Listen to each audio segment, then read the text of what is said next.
Accende il microfono. Okay, if the mic works now, you can hear me. Good morning, everyone. Good morning and welcome. Welcome to the second edition of Innovation Training Summit. I would like to remind you all we are at the most important reference event for the world of training and work in Italy. So welcome all to all of you. Well, what can we say, Gwenda?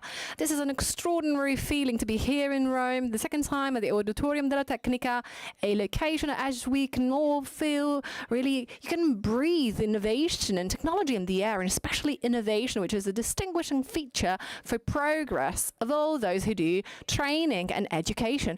I would say so, and I would also like to highlight the growth of Innovation Training Summit compared to the first edition, which was exactly 12 months ago, and we were all here in Rome at a national event, and today we are here after 12 months, and this is an international event. So as you can see, and I can already see them among the first rows, we've got many speakers who are from all over the globe for the Innovation Training Summit. They took their flight and have arrived just right here. So I really wanted to congratulate myself to Ecosistema Formazione Italia for this incredibly resounding success and the journey that they've had. Absolutely, in just 12 months, absolutely amazing. But let's talk about performances, because the figures are absolutely important. Over 250 speakers, 50% is brand new. So we're not going to listen to the same things that we heard last year. And this is a topic in events. This is not something taken for granted. And we've got multiple, over 200 participants who are going to be sitting in these seats. And we've got over 50 sponsored industries and companies. We need sponsors so that the business can continue. So we would like to deeply thank all the sponsors who trusted us, and over 100 media partners who are really going to help us spread this event and make it and expand it on social media. Well, talking media, well, we really are on that. Communication always needs to be present. We also have an exhibiting area for those of you who has already been there. We've got a doubled exhibiting area, and we have 8 exhibiting areas. So more contents, more speakers, more workshops, more projects, and more sponsors. Absolutely, yes. And we also wanted to let you know that apart from all these figures that are absolutely remarkable, there are a series of new items. We're going to just listen some of them. First is the Startup Showcase. We're going to have, between today and tomorrow, 18 startups are going to be showing their innovative technological solutions for the world of training. Compared to last year, we've got roughly 15 new startups. So last year we had 2 or 3 already there last year, but the other 15 are brand new. So this is absolutely an outstanding number. Awards. Let's talk awards. Ecosistema Formazione Italia has established an award called Accessible Learning Award, which is going to acknowledge all those companies and associations and businesses who are going to be doing a more accessible training, making training more user-friendly to people. So this is absolutely a remarkable award. The third newness is the side events. Last year, we only had networking on the slides and here in the halls and in the rooms, but this year Summit has organized these side events following the event, so during the evening, which you can have a look at on the website. And it's just a way to bring together the FE community, not only through the slides, but also with something more fun. So check them out on the website, because we've got plenty of them. And I would say some are even sports activities, if I'm not wrong.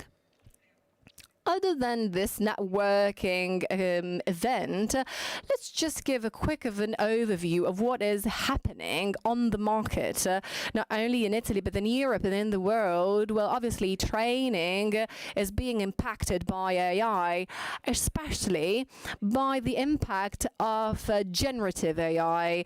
Companies are massively adopting AI, and this is allowing training to do an evolution and to be not only more customizable, but also to be more promptly. And I need to just give you a prompt and you give me an answer real time. On the other side, high-tech platforms, if you are in this business, you already know this, they're working with AI to make training more customized, more bespoke, more customized. So we've had an ever so accelerated evolution year after year, and this year is absolutely the year of AI. The major protagonists, you really witness it on all talks.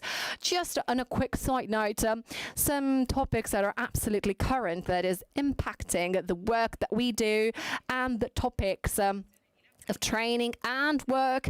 This is in D&I area. For example, Trump, Musk, and Zuckerberg, who just took a quite of a step back on all the DE&I policies. Well, this is having an influence over the company. Some are just taking step backs, others are not. And we're going to have a look at also the tariffs that are happening after the tariffs. Let's see what's going to happen. Well, just another highlights of these 2 days events. Debate on remote working. Many companies, many countries are starting to experiment a short work week, 4 work week, even two work week also. And on the other side, many Italian companies are going back on this and just refusing remote working. So considering all of these topics, we'll just let's reflect on that. Just with a little bit of an order, the major contents of these 2 days will be assessed in 4 major pillars, which is technological innovation, sustainability and well-being, training methodologies, and obviously business development. So how do we do business in this area of training? Last but not least, just a piece of practical information. This is the main stage, so all talks are here today and tomorrow, just back to back, every 10 to 20 minutes. Going to be very vibrant, very dynamic, very fast-paced. Last year, maybe there were slightly longer talks. This year, we're going to be shorter talks. As you've seen, not only we've got the exhibiting area, we've got 2 workshop areas and 2 speaker areas simultaneously ongoing. So we've got plenty of contents. What else do we want to say? Official app of the event, you can search this on your store, Innovation Training Summit, and if you would like to create contents on LinkedIn, which is the social media that is mostly aligned with these 2 days of training, because there's not only 2 days of event, you can tag us with the hashtag Innovation Training Summit or hashtag ITS 2025. I would say now it's the time to kick off this 2nd edition of Innovation Training Summit. So I would like to welcome on stage, to welcome you all, the founders of Ecosistema Formazione Italia and Innovation Training Summit, Stefano Marchese and Kevin Georges. An applause to them. Thank you. Ciao Kevin. Hi, Kevin. Stefano. Hi, Stefano. It's a pleasure to see you again. The floor is yours. Good morning, everyone. Thank you for being here punctual. What Joy and Gwenda told us is a series of data, facts about the Innovation Training Summit. We will tell you the reason behind this event. Stefano will tell you why we exist as a foundation. So the summit is designed for something that some of you already experienced yesterday night or this morning, an exchange between different companies in different sectors. Can be training that is provided or necessary for someone else or other services. So different groups of people that meet once every year. Stefano will tell you about the tours as well. This is a moment where training and HR can be relevant. So As Joy and Gwenda said, we had 55 sponsors, 150 speakers, 1,800 people enrolled, and other people online. So we have a wider network here in Italy and worldwide to bring you content, updates on diversity, equity, and inclusion, on AI, and on other trends as well. So it's a moment of update too regarding HR experts that are looking for new technological and methodological solutions, new ways to expand their businesses, and also new ways to be more sustainable. This is the Innovation Training Summit. This is the second edition. My name is Kevin Georgis, and my business partner Stefano will tell you something more about it. Let me say that the first reason why we developed this summit was to change the rule of this game. We wanted to do it in a humble way, but still we wanted to be stubborn in our vision. The summit is a moment in which institutions and B2B partners talk to each other. And that is the essence of EFI throughout the rest of the year. EFI, Ecosistema Formazione Italia, focuses on the synergies and the 4 pillars that you will know better today and tomorrow, and maybe also tonight. Basically, our summit is a 24/7 summit, so you will have the opportunity to live this experience in the first place. It starts very early in the morning, and it continues till very late night, and it continues throughout the year. You have many opportunities to meet each other, and everything is based on 4 pillars of our work: innovation, sustainability, training methods, and business growth. So the red thread connecting everything are these tours, racing tours all over Italy, from Trento to Palermo to Cuneo and Udine. I wanted to mention, 4 cities on 4 different areas of the country. A big round of applause just to check if you're here with me.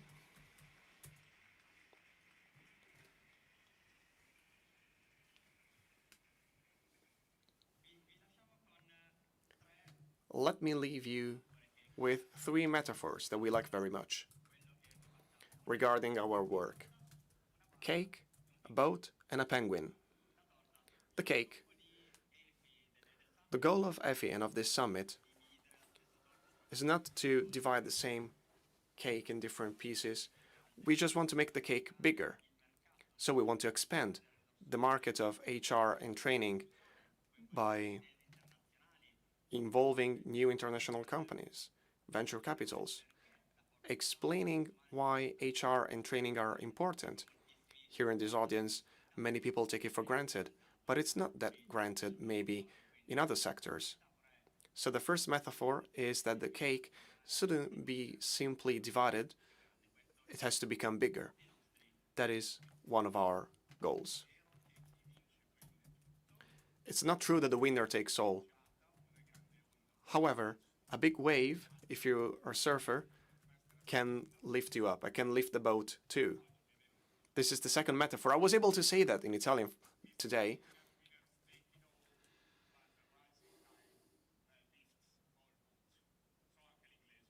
I can say that in English as well. Basically, it means that when you work together, you achieve better results. It's not just about competition. Basically, we shouldn't try to be too independent from one another. We need to cooperate with each other and see others as partners.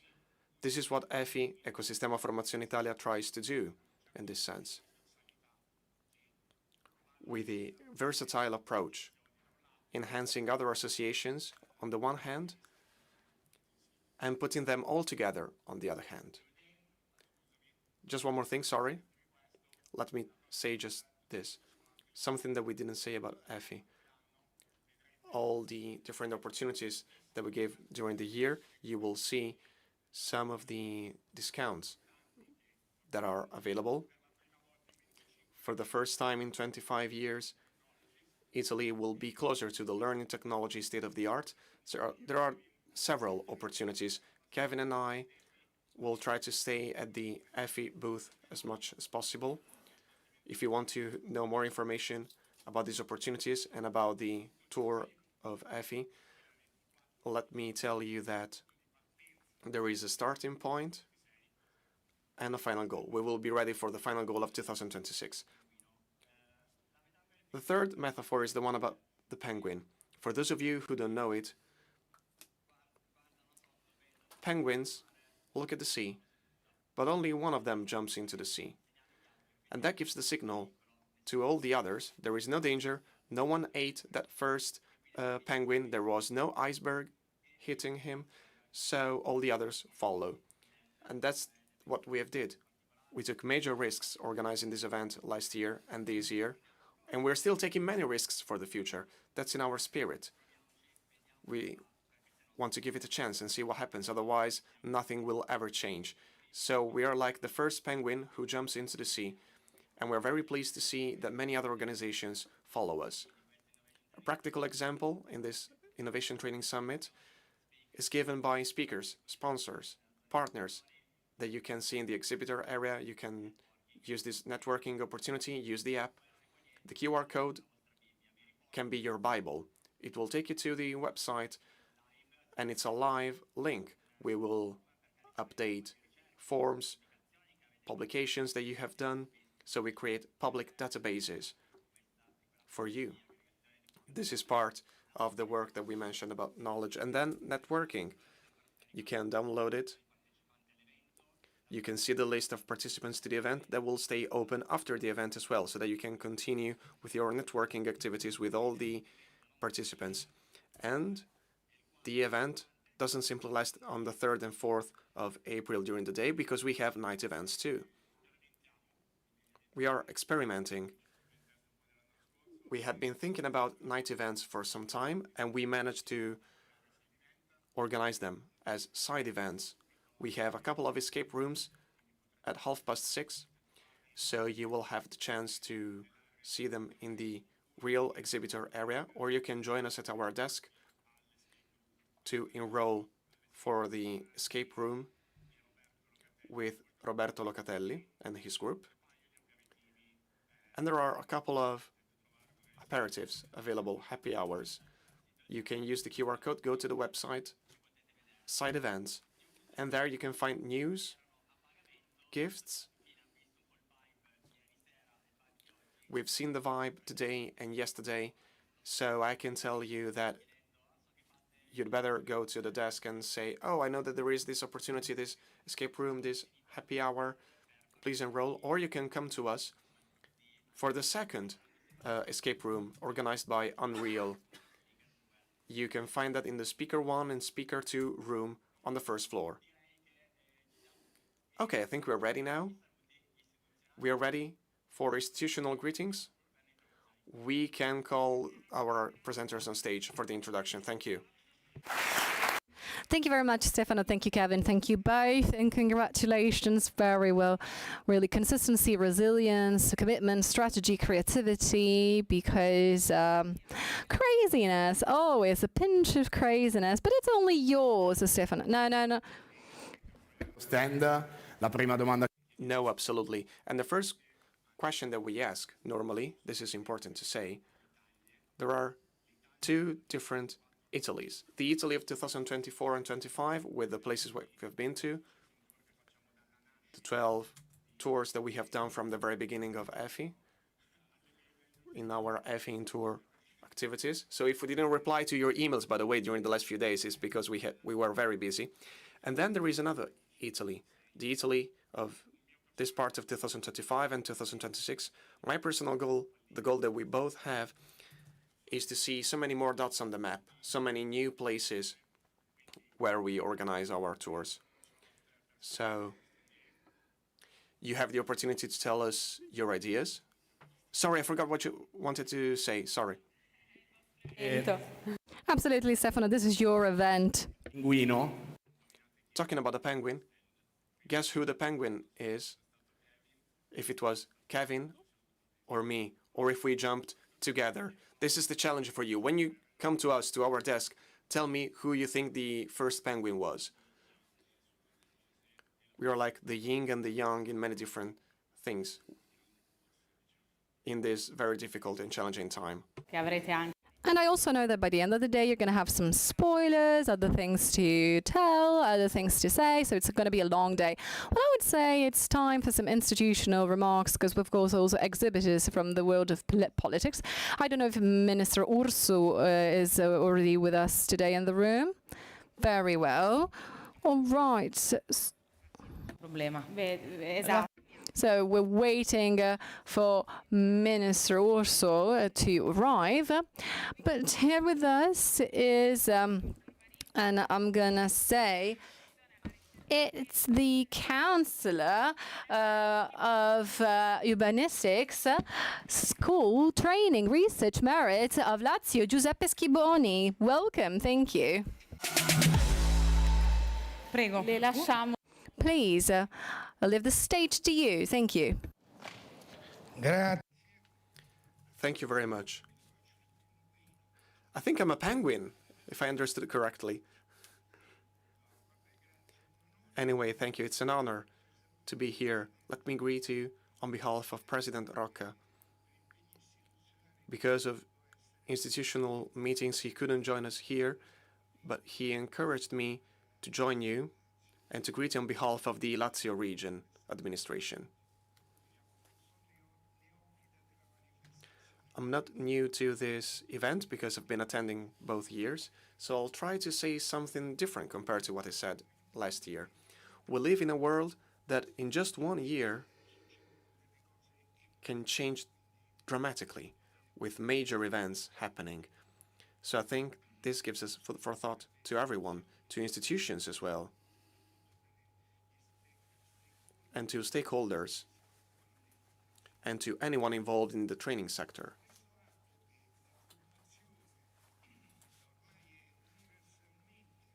Training is recognized as a fundamental value all over the world.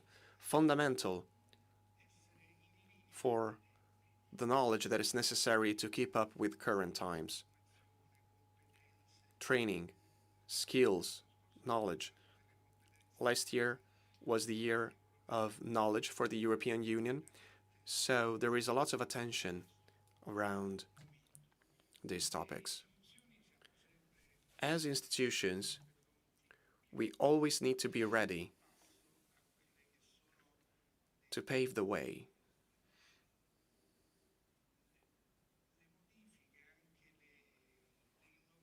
We need to be ready for changes and innovation. And that brings us back to the main topic of this event, Innovation Training Summit. I do not speak English as well as the previous speaker.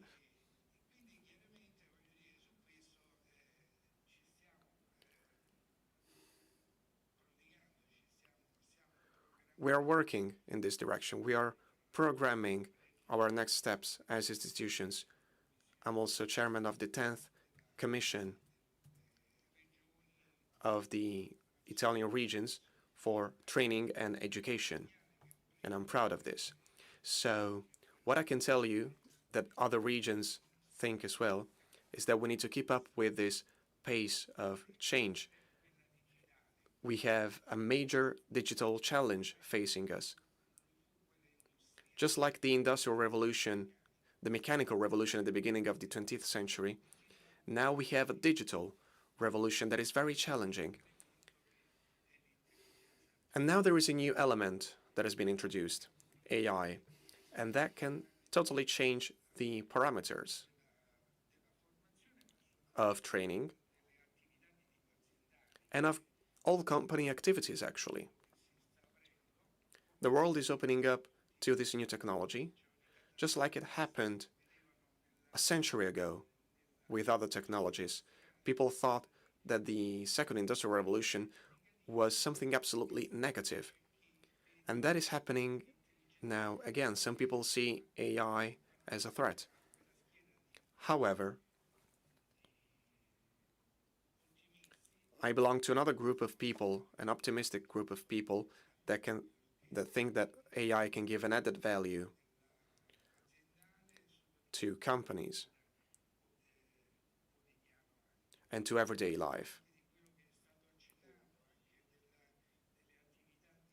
Let me go back to what has been said about remote work opportunities. I think we can have an added value in this sense too. That has an impact on the labor welfare too. I'm not going to bore you with data regarding the labor market in the Lazio region or in the Italian territory in general. They will be introduced by the press and in many other occasions with press releases. What I think it's important to mention is that, as we said, we need to be able to redesign the future. These activities, these initiatives match what everybody says, all stakeholders or people involved in this transition. Italy as a nation needs, of course, education for young people, and that is an activity that has already been started. We're working on it. We also need to take care of training for companies in our country. It's a social matter.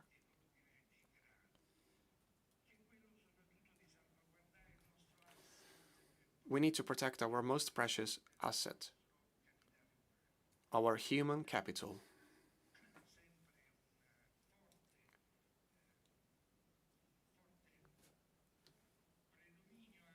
Italy always had a leading role in this sense.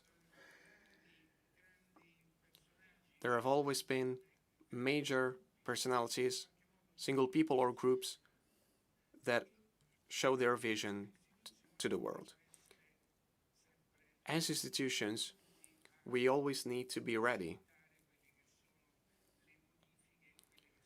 We need to adapt to the changes and to the future steps.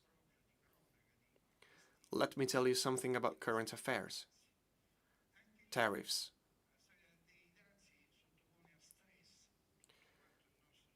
Tariffs put our entire economy and company system under pressure, our whole production system under pressure, different sectors, and society as a whole. So, as I said, I want to be optimistic. So we need to find a way to be competitive. We need to be able to produce new activities, new models, new welfare solutions. Everything that will be necessary for Europe in the coming future. Just like any news, there will be people who say this is the end of globalization. Other people say, no, this is the beginning of something different, something more obscure, because we don't know what is going to happen with tariffs of 20% in Europe, more than 30% in China. We live in a world that is still globalized. What I can confirm is that the Lazio region administration will always be ready to do its part, willing to do its best for our young people and for our companies. There is a strong connection between the two, younger generations and companies.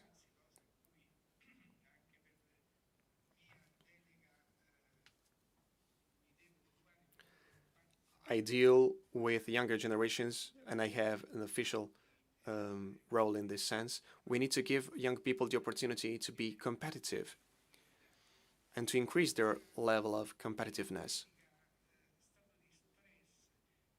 When we have an hypothetical economic stress situation, we need to be able to react with more production capabilities, not just in terms of companies, but production in terms of knowledge, skills, the ability to adapt and to give more tangible answers to problems. We will have a major work to do. We will need to review all of our curricula. Due to this major transition, we will need to train people for new job roles. They will change in 6 months, in 1 year.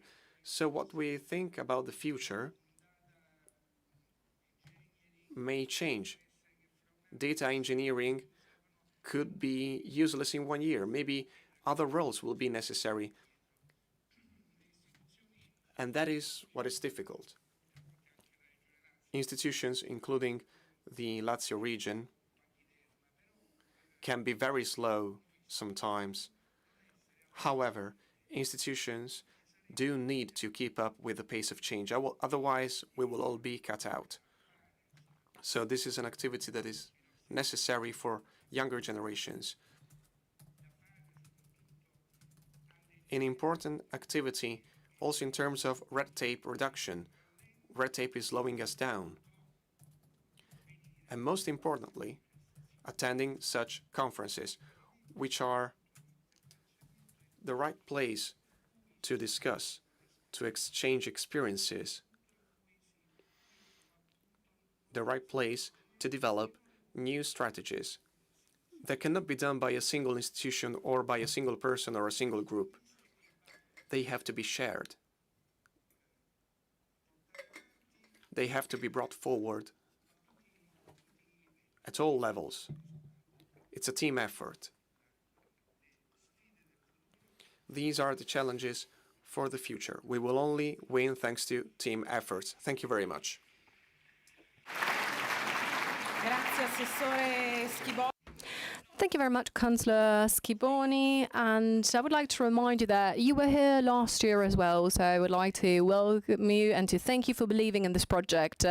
And a big round of applause to the Councillor. Very well. I know that we've got a video now that Ecosistema Formazione Italia would like to share with us. And it is linked to training. It's a recap of the day we've had yesterday when many of you came together. So if the gallery would like to share the video, we're going to enjoy it together. Thank you.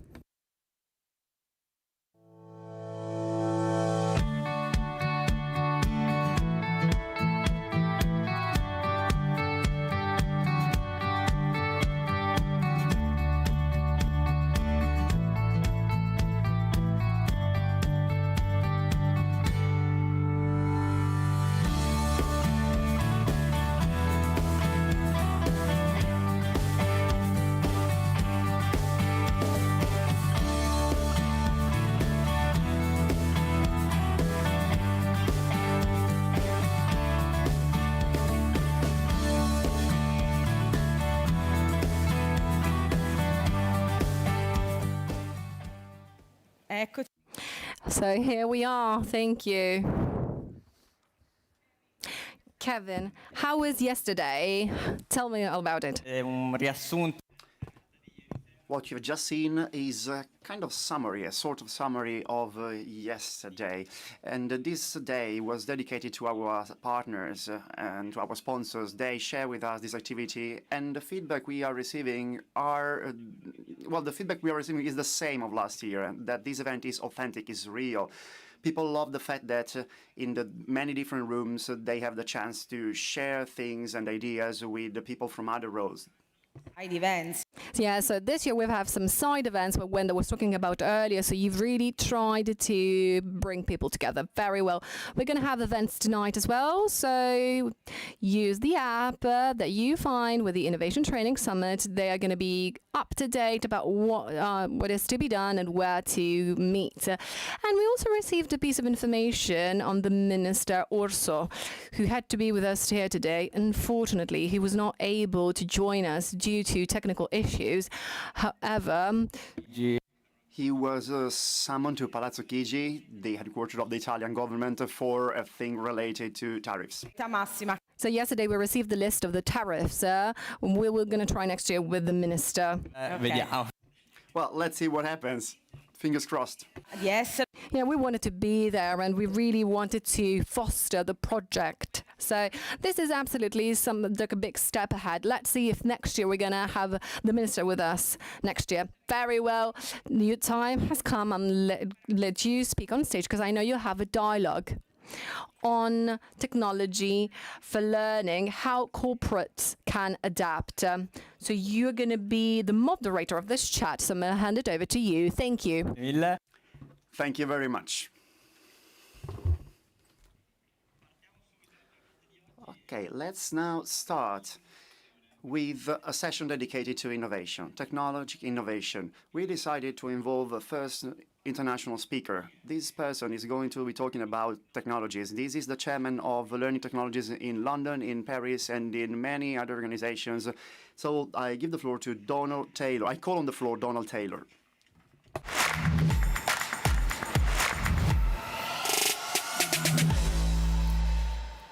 Well, so now we switch to English, and this is just a reminder for those that don't speak Italian that you can go and get your headphones, and the same way goes if you don't speak English. There are headphones at the entrance, so you can hear and get everything translated live. Donald, technology, AI, learning and development.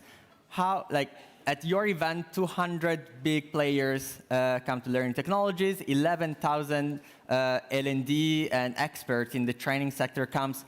How do you see the training and learning and development especially being evolving, and mentioning, of course, the topic of AI as well?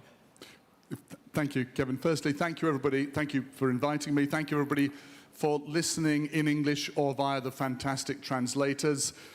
Next year, if I come back, I'll speak a bit of Italian, so thank you. How are the big trends? Everybody who runs a conference will tell you that every year people will come to the conference and will say, everything is changing. And the next year somebody says, no, everything is changing. But this year, seriously, everything is changing. And we've heard it already this morning. I think that what's happening is that we are seeing the change that's come as a result of technology, not just the launch of ChatGPT 2.5 years ago, but decades of change, and it all comes back to information. And for us in learning, that's crucial. I started training in 1987. I was teaching English in Turkey, and then the only things we had were a pen, a whiteboard, a book, and maybe a cassette recorder or a video. And now you can access almost all the information in the world on your phone. And that changes everything. We've lived with that change, but the introduction of AI has meant that we have to accelerate what we do, and I think we have to alter our mindset. But I know you're probably going to be tired of everyone talking about change during this conference because it's real. But I think there's one thing to remember, which is that the goal of what we do in learning and development stays the same. It is to help individuals and organizations fulfill their promise. That's what we're here for. Maybe we do teaching. Maybe we share information on the internet. Maybe we create great courses. But behind all of it, we want to help individuals and organizations grow. The tools will change, but that goal doesn't. Donald, I've been in startups for 5 years, and now I'm more in the ecosystem sector. And you mentioned the words mindset. Yeah. Every time we talk, I'm thinking of Malta. Oh, yeah, I've been there. I'm talking to a few people. Oh, how about Middle East? Oh, yes, I'm talking to a few people. So you talk to a lot of people in different countries. How is the mindset in adoption of technology in, being open, like adopting, like transforming the organizations, how's like maybe like just clustering a little bit, and maybe if you have some insights regarding Italy as well. Sure. So the view of technology is different, and I do, my global sentiment survey. I survey about 3,500 people from 100 countries every year, and the attitude towards learning technology, the way it's used, is different, and people feel different. People feel different about what they're excited about in every country. That's really noticeable. So in Italy, it's absolutely clear that micro-learning is very big in Italy. Now, you will know this. You'll have an answer better than me. My answer is that micro-learning is big because the use of mobile phones in Italy is so important. There's a lot of transmission of information over mobile phones. And also, there's much more small business enterprise in Italy. It's part of the foundation of the economy. And so it makes sense that people learn much more in micro-learning packages. But although people are excited about micro-learning in Italy, and in Poland, for example, they're excited about virtual reality, okay? There are reasons for each country. But if you ask people, what is your challenge? Incredibly enough, there is very little difference. It doesn't matter if you're in Malaysia, Brazil, Canada, the challenges for AR, for L&D are all the same, and it comes down to adapting to new technology. That's the big challenge, everyone says. Yeah, adapting to it. Well, AI and Gen AI will be discussed also later by Jane Meister. Yeah. So let's start from on that side of the AI. Let me move a little bit on the startup sector. Like later we'll see the report from Growth Capital mentioning the investment in startups, a vertical regarding education technology, HR tech. So there are the big players, and there are the newly created startups that work on maybe some niche markets. Some get acquired, some fail, some survive. Today, we'll, like for the audience, you will see 18 startups, as we mentioned earlier, 9 today and 9 tomorrow, so at 11:30 in the speaking rooms. And actually, 2 of them will be awarded later tomorrow. How do you see the relationship between 3 players, the venture capital, the startups, and the corporates? Adopting startups or going to more established solutions? It's a great question, and I'm really looking forward to the startup session. And I do believe that Italy, because it has a tradition of innovation and technology, is a great place for startups. The relationship between these 3 elements, the VCs, the startups, the corporates, is a difficult one. I play a role with Emerge Education, VC company in the UK, which funds ed-tech startups, particularly in Europe. And the bizarre thing is, the problem here is the information flows. The chief learning officers, they want to know who the latest startups are, but it's difficult to find them because it's difficult to know who the good ones are. The VCs spend an enormous amount of time going through pitch decks, and typically they'll look at 100 pitch decks to find one investment. And of course, the startups are fighting cash flow and looking for customers all the time. I think there is a role, and I congratulate you on playing it, in putting people together so that we can start having better information flows between those 3, and we can make everybody get up to speed faster with AI. Yeah, so the concept of an ecosystem is exactly this, like trying to bring different type of organizations. Like the startups, today there will be a session also about venture capital and education technology with other venture, like you mentioned Emerge Education. What's the ticket size generally for Emerge? It varies now, but let's say 500,000.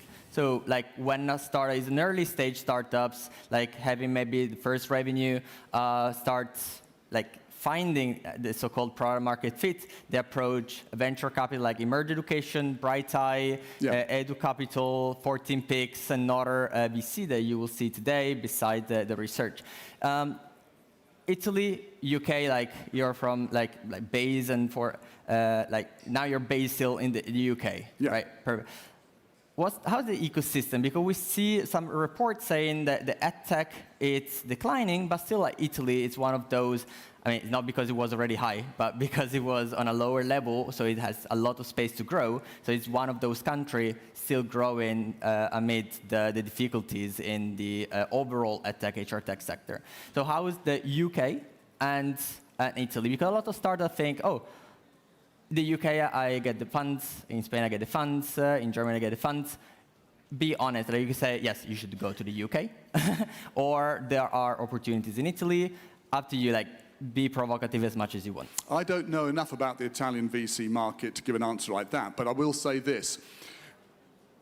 There are always difficulties with getting funded if you're a startup because the English phrase is that you have to have a friend at court. You have to know people. It is as much about your pitch deck as it is about your network and the people you know. So I think if you're an Italian person doing a startup, you're more likely to get funded from people you know and your network in Italy. But if you want to come to London and you want to have a beer and discuss it, I'm very happy to host you. So, Donald, open to network. There we go. Last 10 seconds, suggestions for the L&Ds in the audience. I'm looking at the clock. I've got 7 seconds. Key suggestion. The key suggestion if you're in L&D for the future is don't be afraid, be the penguin, take the dive, and be ready to change and to enjoy it. That's my advice. Donald, thank you a lot. Thank you. That's it. Thank you. So this session was to give an overview. Beh, torno in italiano. Okay, we used this session in order to warm up. We have so many sponsors. The main sponsor is Pre-Applied. The other sponsor works in the field of languages. So if you don't feel comfortable enough when speaking English or trying to understand English, you have in the exhibition area many stands which will help you to support your organizations. I will now call on the stage Joy and Brenda. Yes, news. There are several news. Ministro Urso seems to be actually being here, so we're just waiting for him. But in the meantime, let us continue with our agenda. So we just have an international talk right now. However, there's quite a bit of suspense because they are miking her up. So just a quick bit of an intro. Okay, then I will just introduce who is about to hop on the stage. Jane Meister. Well, I got to meet her by chatting on the internet, on LinkedIn. And sometimes when you are navigating on the internet, you find some people who are available to come to Italy. And when it comes to generative AI applied to the sector of training and education, you realize that these things are changing. They are transforming. We need to take a look at the two sides of the medal. We need to focus on labs, and this person who is about to talk now, well, she made a research regarding 300 American L&D and 300 labs to understand what the main fears, what the main concerns are, and as a consequence, she is trying to make research on how to be aware of things. So if you offer technology solutions, thanks to this speech, you will understand who are the main concerns among those who buy and those who sell technology. Because if you pay for technology and you don't use that, well, that is useless. You're Expert. Yes, and she's also an HR expert, 360 degrees. She's also author of several best-selling novels. And is she ready? My partner is telling me that we don't know when the minister will arrive. We're just going to wait for the minister. As soon as he's going to be here, we're just going to welcome him on stage. It's not April 1st, but looks like a joke, but it's not. Very well, let's then just wait a couple of minutes and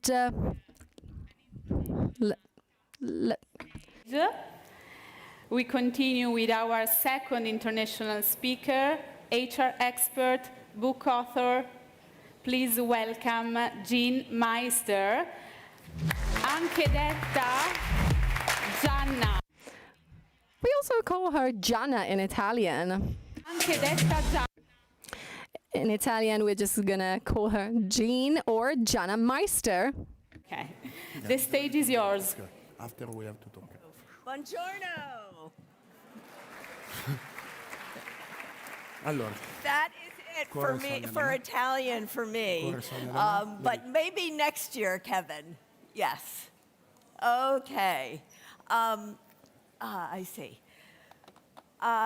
Thank you, Kevin and Stefano, for your leadership and vision in creating this amazing community, which is really focused on innovations in learning and development and corporate training. I've had a career doing this in the United States. So I thought I would share some research that I'm just about to release in mid-May. So if you'd like the ebook of findings of this research, please do look me up on LinkedIn. I'd like to start with what I think are 6 words that I want you to remember when you leave here on Friday night and importantly on Monday morning, right? Learn fast or be left behind. And you probably know this gentleman, Dario Adamo. He is the founder of Anthropic and the man behind Claude, right?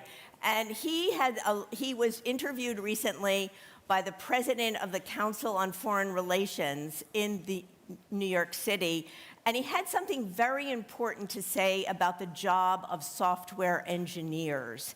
And if you'll see here, he basically said that the whole job of a software engineer is changing drastically. And within a year, 90% of the code will be written by AI and not by a human. Now, this is actually even happening faster than he predicted, because in the United States, we have a community of startups called the Y Combinator, and they said that this year, for the first time, 25% of the startup communities, the code was written by AI. That has never happened before. So the change we're experiencing is just exponential. So this gives you an example. It's not just the software engineer, right? The half-life of skills in many jobs are placing a premium on continuous learning. I'm just going to share 3 examples. First, starting with my former employer, which was Accenture. 89% of the consultants now use their tool, an AI feedback coach, to assist in either writing their goals for performance management, if you're the consultant, or as a manager to help really summarize the feedback of all the others that work with you in your role as an Accenture consultant. For us in this audience who may be involved in instructional design in the United States, our association, as you probably know, is called the ATD, the Association of Talent Development. This is their latest statistic that 44% of instructional designers now use AI to create new content and do the first draft of curriculums. Not the whole curriculum, but giving them a jump start. And then finally, actually my favorite example, if you haven't heard of this one, is the company IKEA. Think of all the customer service representatives that you might talk to before you visit an IKEA store worldwide. Well, it turns out that IKEA created an AI bot, and that now handles 47% of these customer inquiries. So what did they do with the current customer service representative worker population? Well, they made an investment to reskill them as virtual interior design consultants, and now they contribute about $1 billion of revenue, because as a customer, you have the option to have a conversation, either in person or on the phone, with one of these virtual design consultants. That I believe, is the future. Donald talked to us about change is here. Well, this is just a concrete example. This is a company that isn't choosing between AI and people. They are using AI to invest in people. And that's what I think we really need to do more of. This is an overview of the research that I'm conducting here in the United States, augmenting human capabilities. We had an online survey of about 303 corporate learning leaders, and then we also talked to workers, and we segmented them by knowledge workers and frontline customer-facing workers. We also did a very interesting gender split and really looked at what I'm seeing here in the United States anyway, an AI gender gap, where more men use AI daily in their job. Actually, 35% of the men we talk to use AI daily in their job, only 25% of the women. We also asked a number of sentiment questions, and overall men are much more confident in their use of AI than women. So for the ladies in the audience today, we must, and I underscore must, get involved and see AI as our newest coworker, and think of how we can use AI to excel in our jobs. I'm going to try something, and hopefully it will work, so be kind to me. I'm using WoolCop, which is one of the sponsors today, and I'd like you to take a photo of this QR code, which is going to ask you one question, just one question of the 35 questions that I asked in our survey of 303 learning leaders. So this is just one question, and I'm going to give you a minute, and so far we have, thank you, 120 responses, so thank you very much. And with the cooperation of our team, of our production team, and God willing, I hope to show you the results. So I'll give you another minute to answer these questions. Oh, we have to get to 220. Come on, guys. We're almost there. We're almost at 220. Okay. But it says 225 people. Okay, let's see. And may we see the results, please?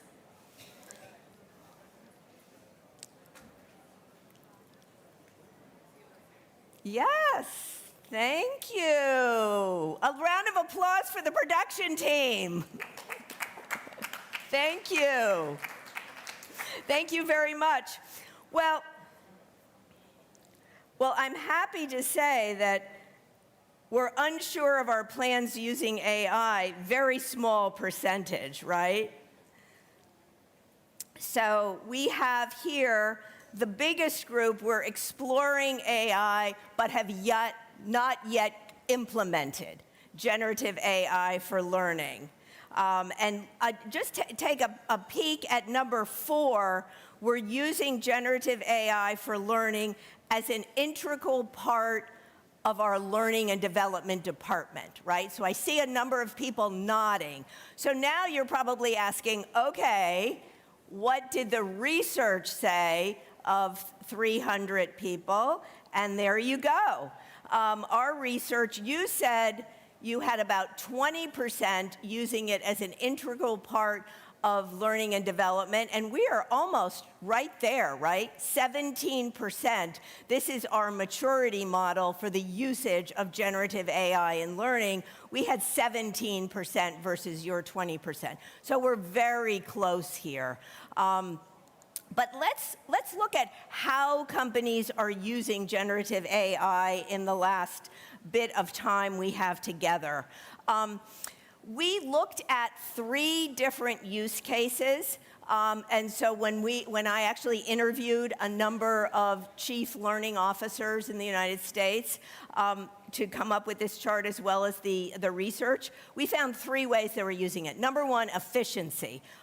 Really completing admin tasks and importantly, enhancing the knowledge management of their learning assets. But we need, as a community, to think much more beyond efficiency to innovation and to actually reinventing the learning function. So for innovation, by far the biggest use case was language translations. And this was used not only in corporates, but in universities, right? And then innovation, and this is something that I'm working on myself. We're making it interesting. Now I deliver it without any slides. In what I'm working on for myself is how do I use AI as a thought partner? How do I ask it interesting questions that I'm struggling with for the answers? Since we're not using slides, I will put this back. There are finishing off with this, with the research, I identified one company that was actually operating in all 3 areas, and that's Databricks.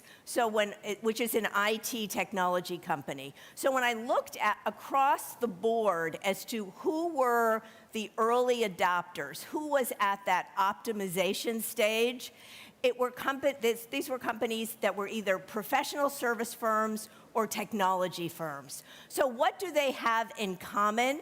Well, in many cases, they're high growth. That's number 1. They usually have global audiences, so scaling learning and development is of the utmost importance to them. And then finally, and I lived this at Accenture, they have very young workers who expect to use the latest technology at work. In fact, in our survey, we found about 20% of the workers believe that if they go through the trouble of learning how to use generative AI at work, it should be part of their performance review process. So thank you. I see we have the slides back up. Thank you very much. I am going to go right to the barriers because this is a slide from our research. So while there are early adopters like Databricks, Accenture, EY, the technology and professional service firms, there are a lot of firms that are struggling with this. So when I ask myself, what's the biggest barrier to implementation of generative AI, the biggest barrier is leadership.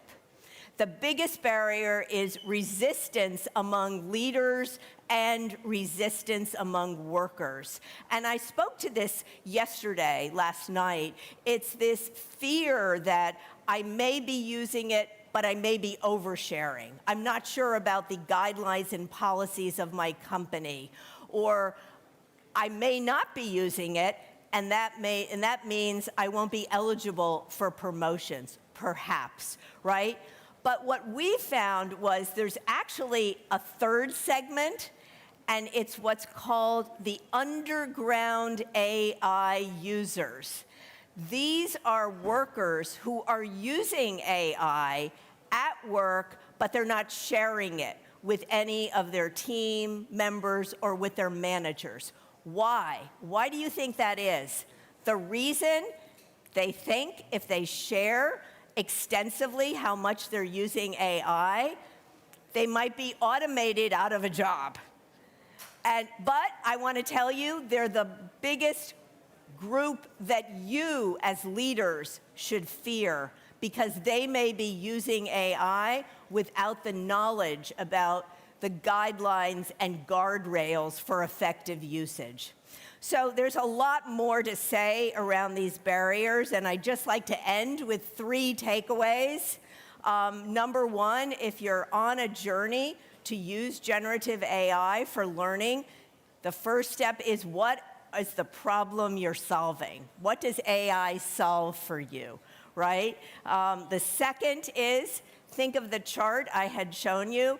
Efficiency is the biggest use case, but I believe we all have to go beyond efficiency and think about how we're going to use AI to innovate the learning experience for the learner, and importantly, to innovate the learning operation so that we can apply AI and scale learning in a consistent way. And then finally, I see AI and generative AI as so much more than a technology tool. It's a new way of working. And we have to be comfortable with seeing AI as our newest co-worker. So with that, I want to thank you all, and I will be here for the next day, and I look forward to interacting with all of you. Thank you. Thank you, Jean, for bringing your experience here in Italy at the Innovation Training Summit. See you next year, I hope. Yes, I hope so too. I'm struggling. Thank you, Jean. Ok, switchiamo di nuovo all'italiano. Let's go back to Italian. We have a guest, a speaker. She's multilingual. She speaks 4 languages. She just told me backstage that she knows 6 languages, including Portuguese and Chinese. So she does have a lot of language knowledge, and she will take us with her on her international journey. She lived in England, in Spain, so she has a broad overview. We have the Change Enablement Manager, Daniela Pieraccini from Preply. A round of applause for her. I will leave the floor to you, Daniela. See you later. Buongiorno a tutti. Good morning, everyone. Thank you, Gwenda. And I would also thank ChatGPT for creating the presentation, because as soon as I saw it, I was like, I like it. I'm just going to leave it as it is. So based on our conversations, this is what I wanted to share with you. I'm very happy and excited to be here, to be part of this event. And today I would like to share with you a topic that I'm mostly passionate about. If you talk with my colleagues, they say, Daniela does nothing but speak about change management. So especially sales reps as they are sales enablement. But the fact is that in our company, we really have a lot of changes.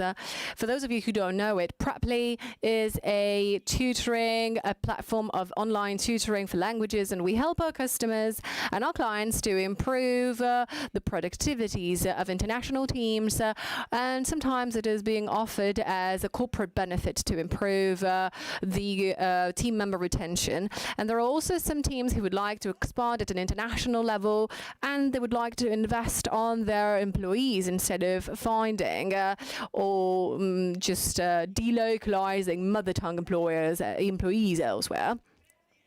So Preply is a young startup, a company who wants to grow, who wants to innovate, and innovation is change. And change is not always innovation, because obviously the consequences are not always innovative, but change always needs innovation. And so for us, changes are multiplying. So I'd like to see if this also is what's okay with you. So raise your hand if you got the feeling that change is the only constant thing in your work, in our work. And I see many hands raised, even though this is not currently something that is constantly going to be, but it soon is going to be like this, because nowadays change is not an extraordinary event, but it's the new normal. And so the future of work is constantly evolving, starting with the introduction of AI, of which we're going to greatly talk about during this talk, also bringing the implementation of new tools and platforms, and thereby new training platforms and tools, many different requests within the teams of upskilling and reskilling to stay up to date and keep just in touch with, up to date with the new skills required by the market and the greater fluidity of stuff vertically, because people would like to grow and learn in their career, but also horizontally of people who are interested in new roles and profiles and skills. So the question I'd like to answer to today is, how can we manage all these changes efficiently? What I'd like to share with you today are two strategies that we apply both internally with our sales teams and with our students who daily learn with our platform.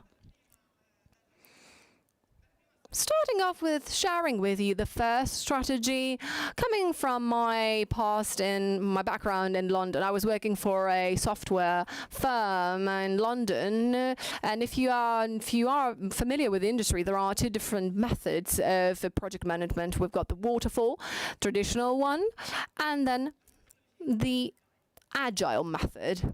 So what we did with Preply is to apply this agile approach to training. So in all our initiatives, whether they are launching training programs within our LMS learning programs, whether it's teaching or new changes of fees, or maybe a different sales pitch, or the implementation that I'm currently managing, the Vitally, which is a customer success platform for our management, customer management teams, client management teams. And for each one of these examples, we choose and select within our teams a pilot group, sort of early adopters, who can be people who had already used a program previously, or maybe who are particularly interested in the training that we're carrying out, and who help us from the very start in the training and the designing and the defining the prerequisites and the requirements of the program. And during this phase, we have a series of feedback to progressively improve the product before rolling it out to all the different sales teams. And what is the impact of the strategy? Well, the impact is that we avoid resistance to change. Resistance to change is human. It's within us. When they tell us we need to change something, we are always like a bit of an uncertainty with us. And timings get a little bit longer, but we're going to reduce this timing because we directly involve the teams from the very start. And thereby what we are creating are spokespersons for the change, trailblazers who really foster the change in their teams and they foster the adoption of the program or adopting new systems. To show you the difference, and you maybe are thinking, do you already apply and do you already implement an agile approach or the waterfall one? Well, this is a quite of remarkable and distinctive and quite explanatory image. So these the waterfall, if we think of a training program, for example, we can imagine what the different forms can be, the different sections can be, the different modules, the content, which exercises we can make, we can let the teams make to enhance their learning ability. And then afterwards, this is normally what happens in the stage of designing and approval. It normally happens with the leadership, and it takes a long time. There's a long time to approve it. And then we start developing all the content, all the modules, all the forms, all everything. But sometimes we end up with an outcome which is a little bit too complex than necessary, and sometimes it is not efficient.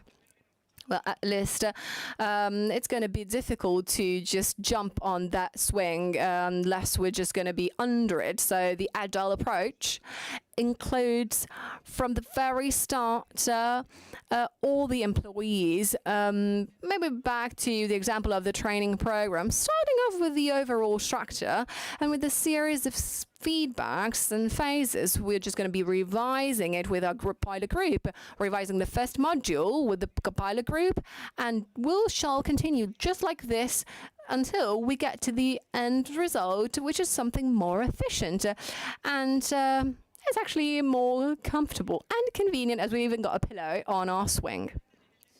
Back into detail. Here's the deep dive between the differences of the requirements. They're defined from the very beginning with no changes in the waterfall and the agile. They may change, but the main difference is that the agile approach is much more collaborative. We collaborate with leaderships, with team leads. We collaborate with the head of departments, with the employees themselves, who ultimately are going to have to carry out the LMS program using the new sales pitch. So we collaborate with them from the very start, and these are quick and short but brief and intense interactions, which allow us to have a first quite quick kickoff and launch to have progressive improvements. In case we had a budget, difference is that we do not plan everything from scratch, but the investment is progressively done based on the efficacy of the program. Now, however, we have quite of a doubt with this strong interactions internally, but when we have too many projects, it can be complicated to manage. And so the question is, how can we avoid what is the so-called change fatigue? As soon as we start receiving too many notifications, requests for feedback, too many requests of doing certain training. Last year, and we even have got our sales reps were like, well, every time we got a new training, every single day, a new project, a new way to do things. Well, when do you think I can do my job? I don't know if that sounds like you, but I've heard it both internally and externally. So how am I supposed to do my job if I've got all these things to do? And so preferring a few changes at a time supports a greater sustainability, a targeted sustainability, both of the company and of the program. Because otherwise, we just have to just follow up all these new changes and innovations. But by the end of the day, the sales teams are just not using it. So what have we done within Preply? Well, the main concept is having clear set of priorities to ensure sustainable changes.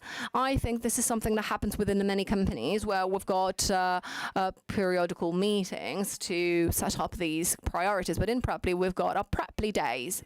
So a full day every quarter where we all bring together leadership, supporting teams, and some representatives of sales teams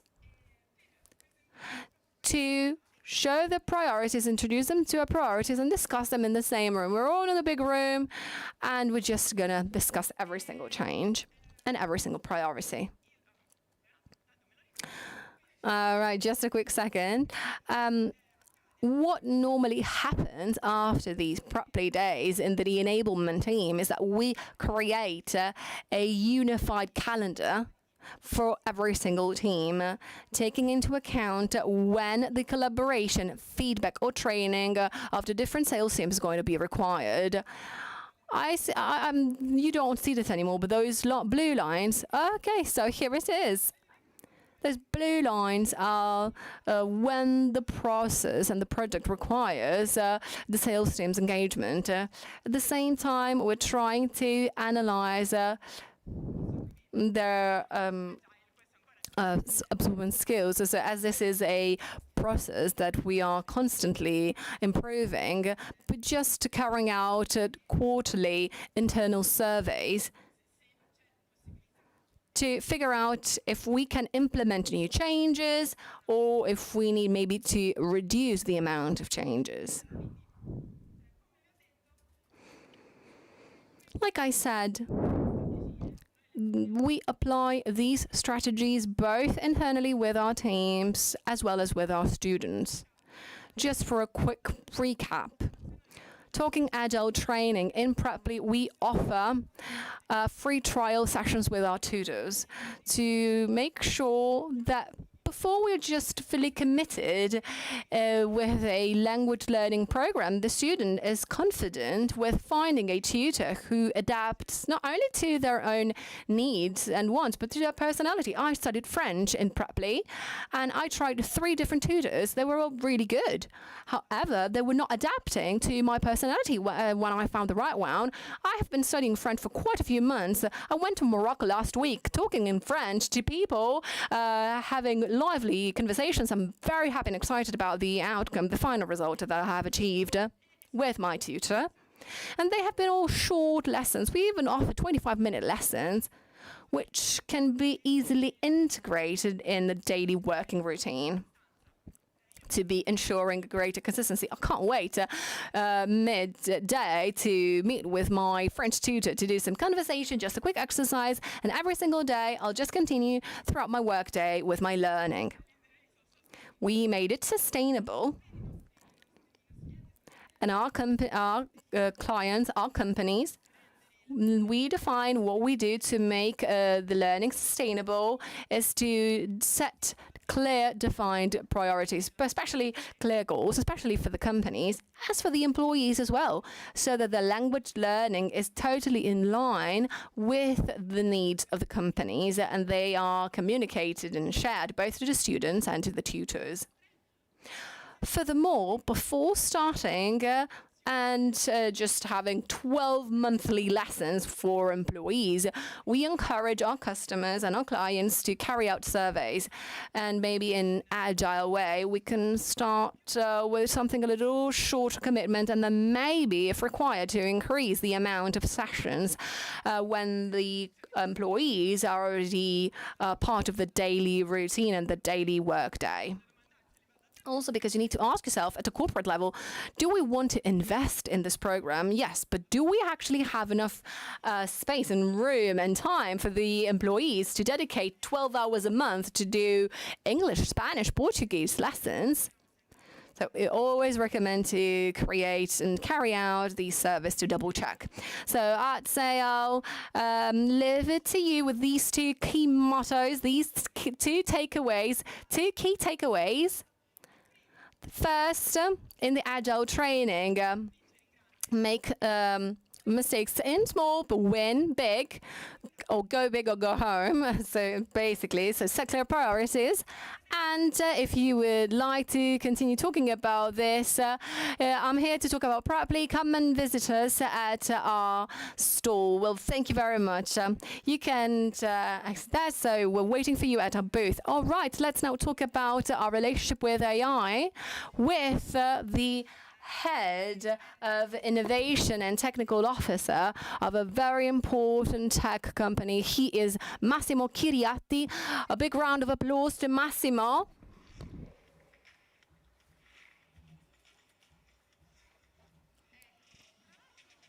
Yes, and Massimo, you texted me and said, I also am a technician.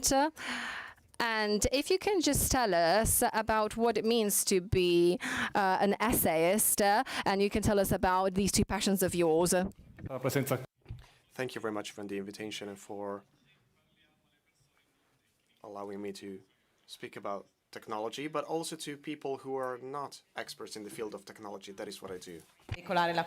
I really like that because it's important to convey clear, effective communication so that even if you are not understanding technical jargon, you can understand it. And especially they keep attentive because we want to see them next year as well. So I hand it over to you, and you're going to tell us about the concept of the essayist, because I'm actually excited about that. Thank you very much. Once again, we already lost a few initial seconds. Anyway, you see the title of my presentation and my contacts in case we want to continue our discussion later on. Any technology changes us. That has always been the case. Let's try to see how AI is changing us. This machine, this new discipline, how is having an impact on us. There is an important factor, the speed. that this machine, I'm simplifying of course, and how it is quickly entering into our world. So, we have always been producing data, and machines still do it. Then data need to be processed, and it takes time to process data. This is what companies do in most cases. And then such data can be used at a lower and lower cost. And now we reach the level where anyone can use it. Anyone can use AI with very low entry costs. It's very simple to use it. You just have a window where you can write your prompt and then you use it. So this technology is applied to almost all sectors in the workplace and beyond. So there are many opportunities to develop this market. However, it's not as easy as it seems, because we all have doubts. The media says machines will bury you, will replace you in all of your daily activities and operations. That's not actually the case, as you know. We're still trying to figure out how machines work, if they can do all activities that are necessary in a whole day. Probably not. In some cases, it can do some activities that were previously done by humans. In other cases, humans still continue certain specific operations. So when it comes to training, maybe you can teach me, how do we learn how to use it with this empiricism approach? So that is one, and then we have the more rationalist approach. Let's start with the basic rules. You learn a rule, and then by deduction, from a general to a more specific piece of information, you follow the same rule with logic, and it works.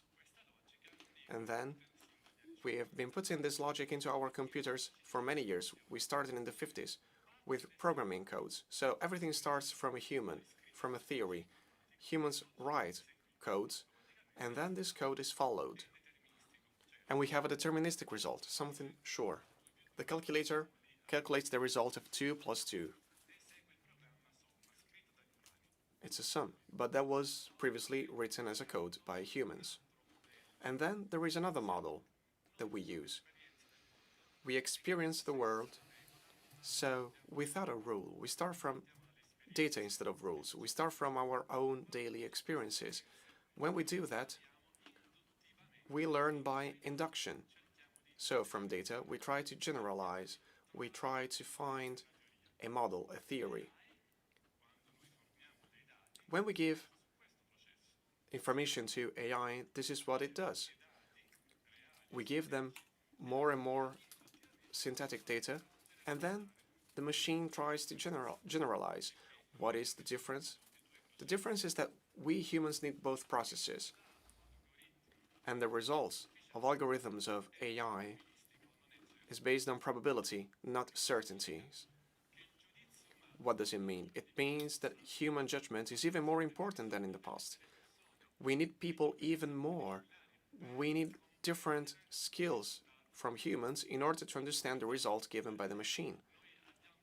So we need AI because we have a lot of data to be processed, so we are out of scale as humans.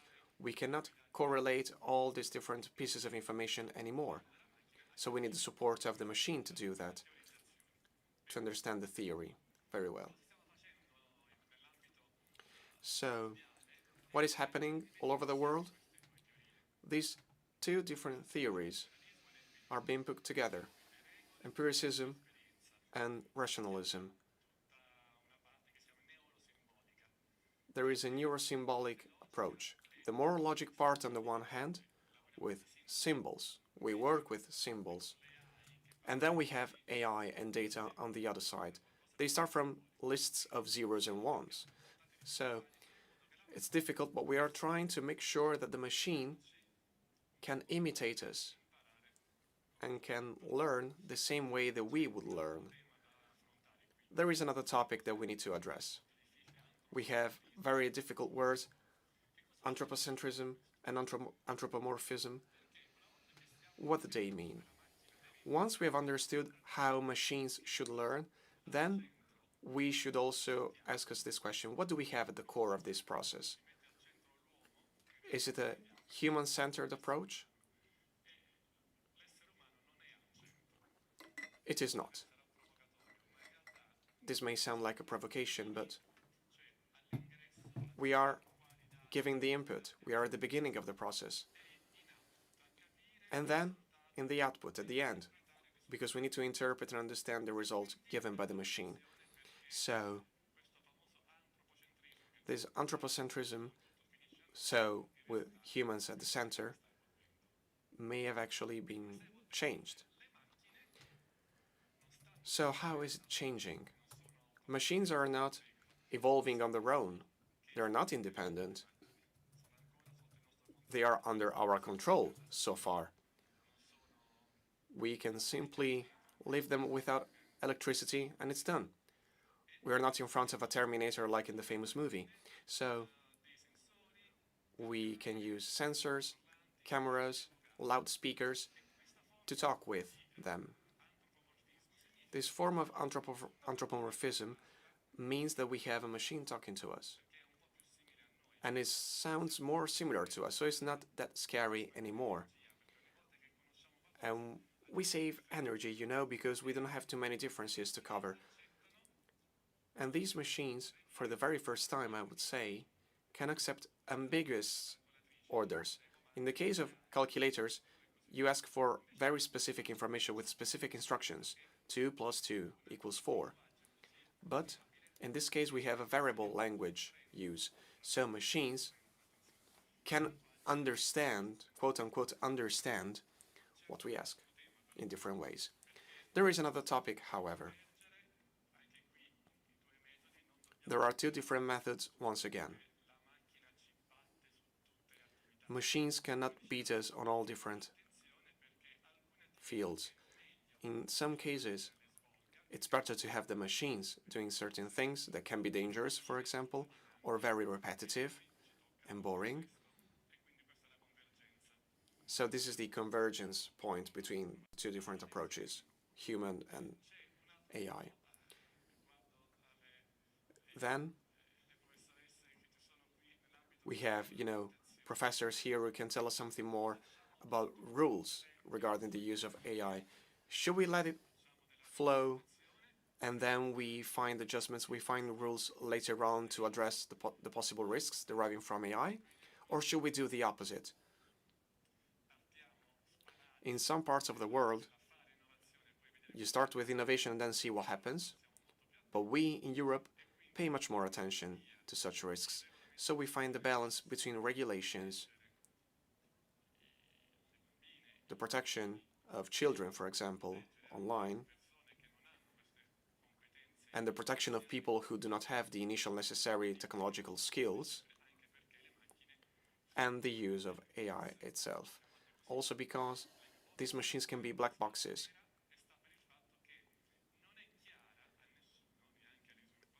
What does it mean? It means that no one, not even developers, can understand the relationship between input and output. They cannot be sure about what the output will be depending on the input that is given. So that is something that maybe needs a few more regulation and understanding. Again, we have different situations here.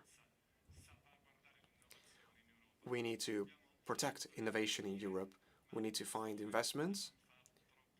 However, we shouldn't cause too many damages, It's because of our ethical approach, because, companies may discriminate their own clients depending on how AI is used. So this is something that must be taken into account. And then we need to decide where to put AI. Where should we put it? Does it belong to the company premise, or should we use it on the cloud, so out of the company, basically with an external service? Just a few more seconds for this topic. It's a trade-off. as they say in the economy field. So you do have internal services, open source solutions, for example, and models. You can be sure that privacy of people is guaranteed and data stays confidential because everything stays in that company or in that public administration. However, when we have cloud services, everything is more agile, quicker, but is external. So someone else can take control of your own data, of your own invoices, of your own personal data. So again, we need to make a good decision. Let me now conclude. We are using these machines, and we think that this machine is outsourcing our functions. Let me give an example. If I tell you, this is the number, and the other person writes down the phone number on a piece of paper. But if you do it on AI, that is being outsourced. So this concept of outsourcing is this. All of our calculations as well. We use the calculator, so you don't use the brain, the human brain, and that is the same thing now with much more information. So machines are imitating this process because we want machines to do it. This is the first approach. However, there is a second approach, where everything should be interconnected with humans and stay within human capabilities, because not everything should be outsourced. However, we can outsource memory, calculations. What about intelligence, conscience, and cognition? From my personal point of view, the last 3 points cannot be outsourced, are still in the hands of humans. This is very important. If you're outsourcing your own cognition to a third party, that means that that object will be accountable for it.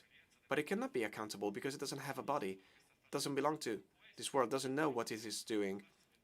It's not smart, it cannot ask itself questions, it doesn't have a conscience. So, you know, when they say the machines are becoming very intelligent, there will be a general artificial intelligence that will take control of the world. Well, we are actually very far from that scenario. Let me now conclude that with a group of researchers, we published on Nature this paper, this research. Our theory is that AI is a cognitive extension of human beings, so we are expanding such abilities to AI because of its processing power. And when we do that, we do not make the machine or internet fully independent. We are collaborating with it. We are sharing our own resources with the machine. We maybe try to find a way to go beyond our flaws and use this machine to have a better solution. So when we have a prompt on the machine, a suggestion, everything depends on the word that we choose, the art that humans only have. Words are never neutral. So our cultural skills are even more important. Whenever we write any simple input into the machine, and that's why I think that AI still belongs to the humanistic field of studies. Thank you for sharing AI as a humanity. I think it's a nice thought that we can bring with us. So thank you, and another round of applause for Massimo Chiriatti.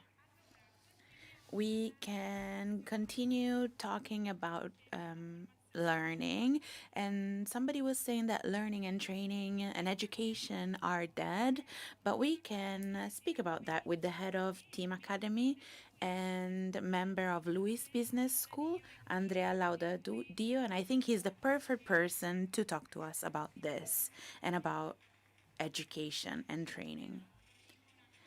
I just wanted to say something. Andrea came with his son, and his son Francesco, he's young, he's in elementary school.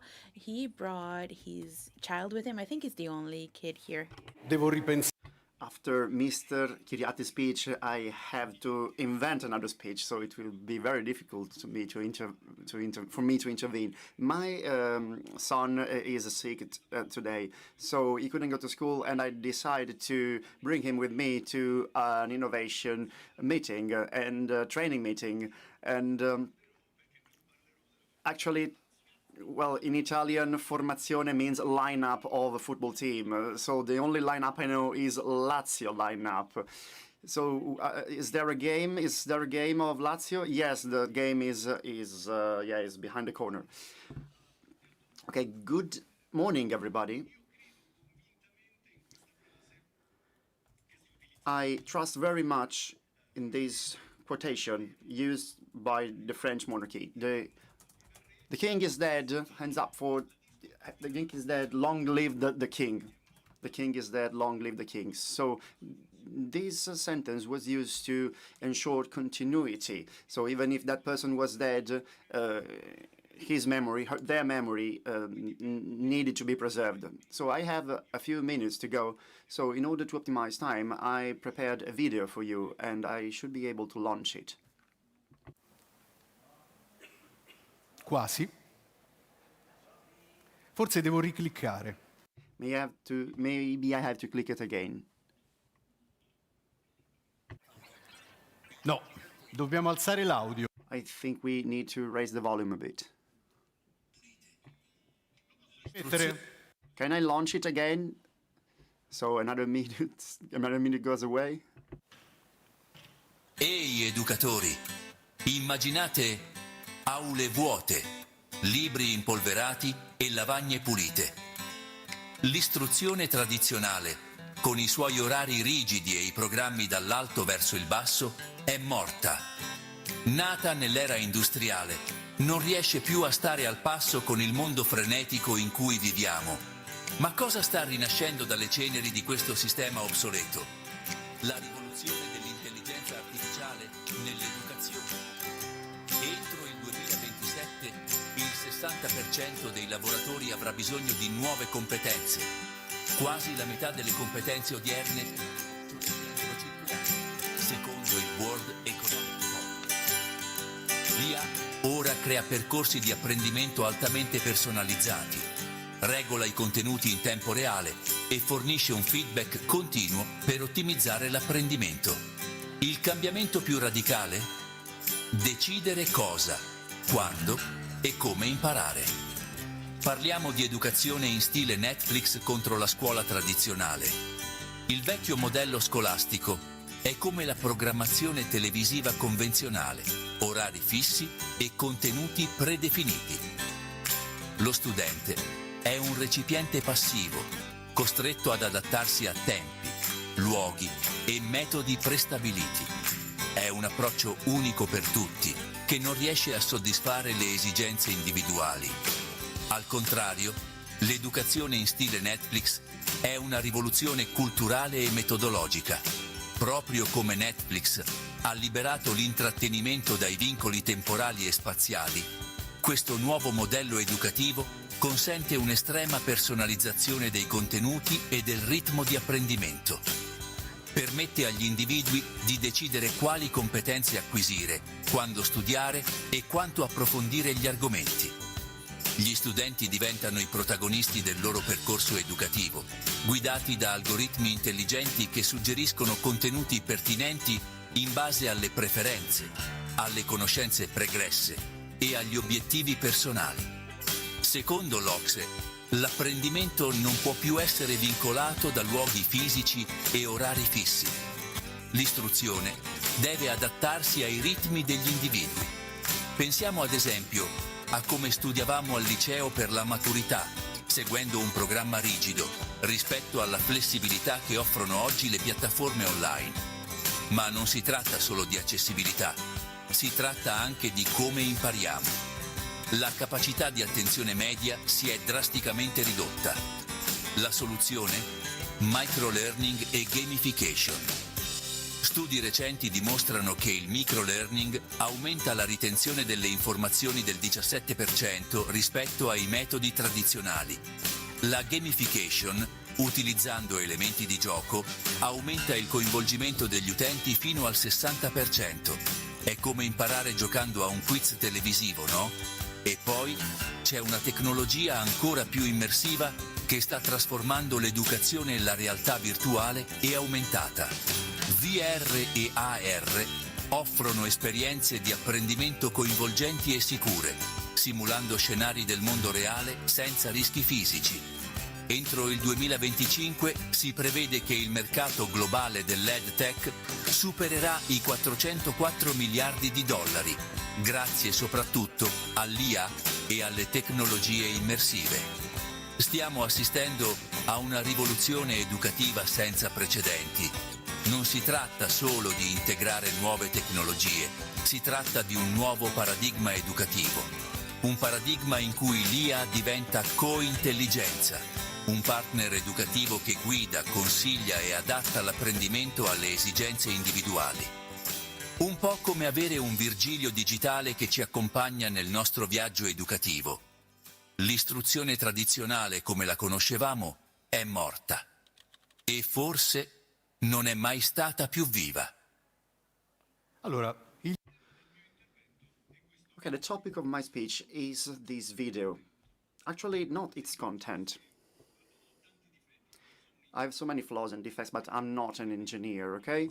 And technologically speaking, I consider myself as a poor engineer, but the topic of my speech is about these videos, as I said before. I prepared this video. I created this video in 41 minutes. I would have loved to launch this video as a live, but this video was created by AI, and I was actually using AI. The cognitive extension is very dangerous, as it was said before.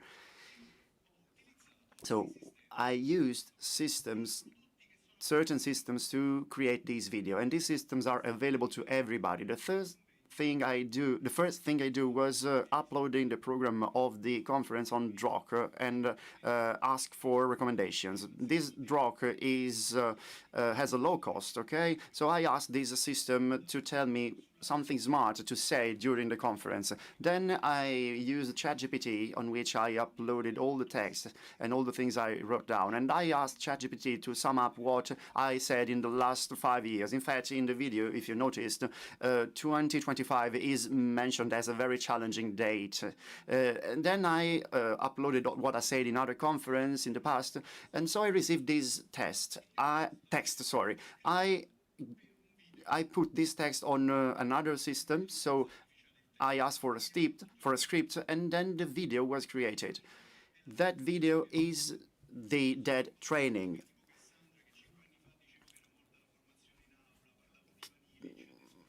I've always been talking about a descolarizing society, will be perceived as a doomsayer.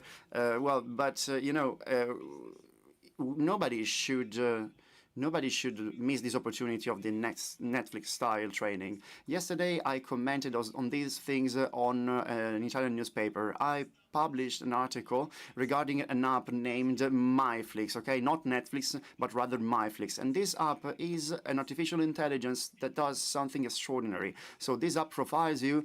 It asks what you like, what you don't like, what TV series what are you watching, what did you like, and so on and so forth.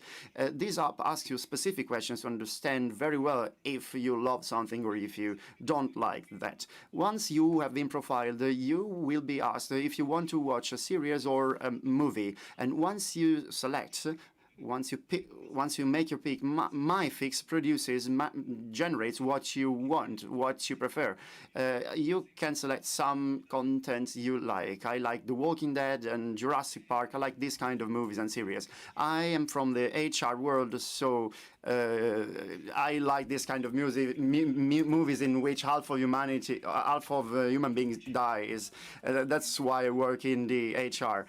Why are you applauding this? This is not good for HR people. So I upload these things and MyFlix tells me, okay, you have to wait 1 hour, and then after that time, MyFlix will produce the first episode. MyFlix now knows that I love catastrophes. I like series about politics. While I was waiting to watch this series, I went to my store where you can share things created by other users, and I saw that there was something I loved, which is the movie inspired to the novel by Alessandro Baricco, whose title is Seta. This is an Italian novelist, okay? I'm telling you something that is not true. In fact, MyFlix does not exist at the moment, but it will exist very, very soon. In fact, this is the evolution we are going through, we are witnessing. We switch from the broadcast. Now it should be good to re-listen again the jingle of Lunedì Film, I don't know, Monday Movie. I don't know if you remember those Monday Movie Night. Then we switch to the Netflix paradigm, the Netflix Simple, in which we are free to see what we are free to watch what we want to watch and under which conditions. And now we are going to the MyFlix paradigm. So if I can manage to use MyFlix, or if I'm able to generate in 40 minutes the video you have just watched, which would be perceived as a micro-pill of training, well, everybody will manage to do it, will achieve it, okay? So I had to use different AIs to achieve this video, but very, very soon someone will use this idea I'm telling you about, and I will spend my life watching these people making millions and millions of euros while I've only talked about it. Well, I will be able to feed artificial intelligence with what I want to learn. I know I'm going fast, but I'm telling you that training is dead, but long-live training, because those things don't work. We are missing a piece of the story, and that piece of the story is feeling uncomfortable, is discomfort. Okay, all of us in this room, well, we needed to learn something that made us feel uncomfortable, and this discomfort brought us to improve ourselves. In fact, if you feel comfortable all the time, you will never learn something new. You need a mix of discomfort and comforts, okay? As a consequence, what is my final conclusion after this speech? Well, that I wish you to find your space between these comfortable technologies and the human ability to make everyone feel uncomfortable. So machines are designed to make us feel comfortable, to give us answers we like. I don't know how many of you use AI, but when I feed some AI engine with what I want to do, the answer is, okay, Andrea, this is a good idea. This could be working.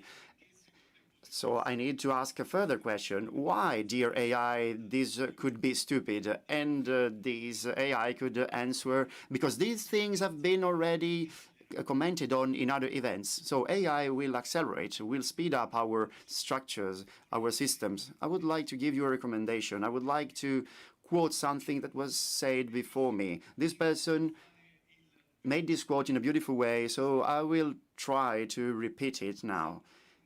If someone in this room thinks that AI is engineering stuff, well, you are wrong, or you don't know engineers very well. I'm telling you this because Gen AI today is a dialoguing partner for us. Now, if you think about your preferred dialogue partners, the last person that would come to your mind is an engineer. Gen AI, generative AI, needs people who know how to use words, how to explain words, how to make words explicit. Well, all these things, if you match them with an engineer, well, you don't get a good result. All engineers here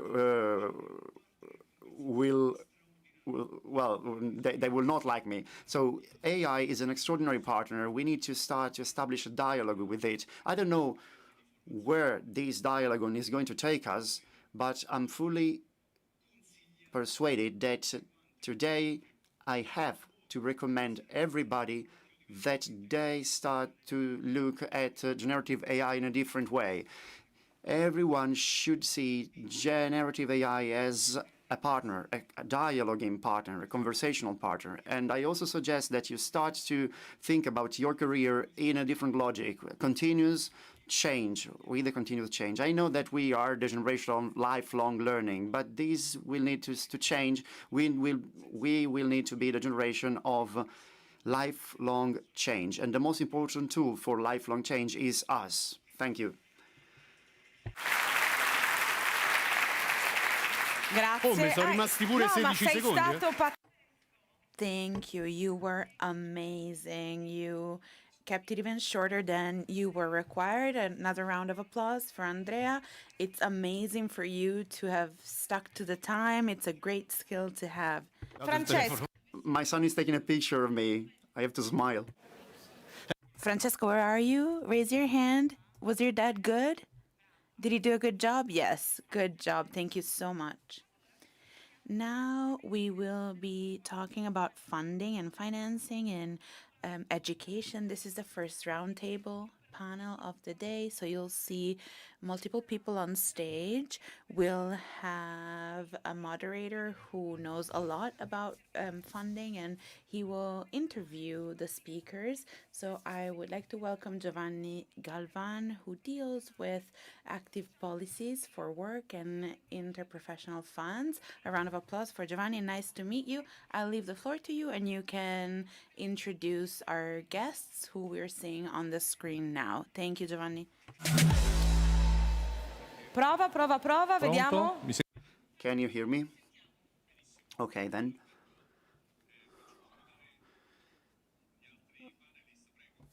Okay, I will now ask the rest of the panelists to hop on the stage.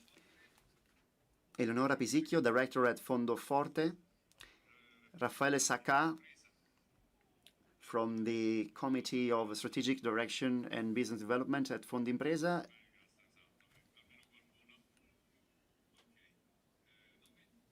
Your name is? And Elisabetta Corbucci from Sviluppo Lavoro Italia. Okay, here we go. We are here today to talk about a very important topic, and we were wondering together with our colleagues, how many of you know this topic?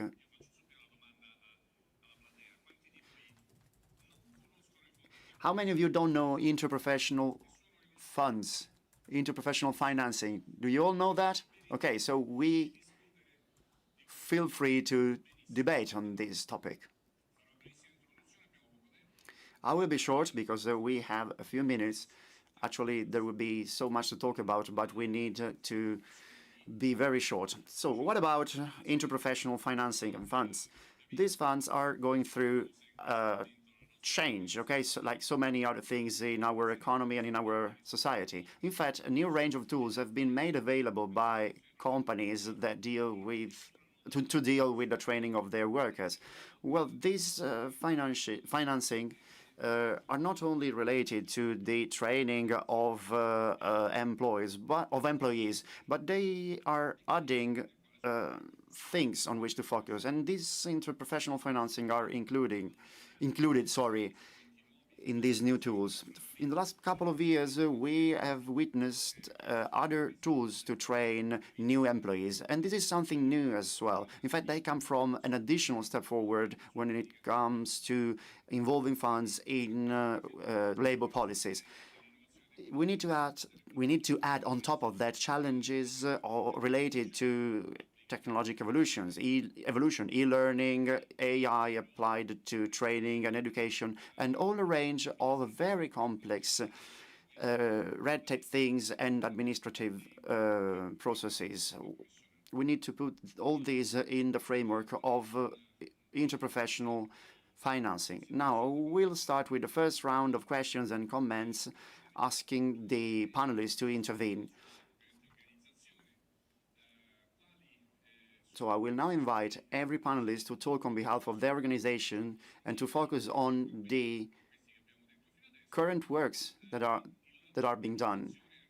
I would like them to talk about their organizations. Here we have two types of interprofessional financing. Talking about the Fondo Nuove Competenze, well, we know that this is a very specific Italian reality.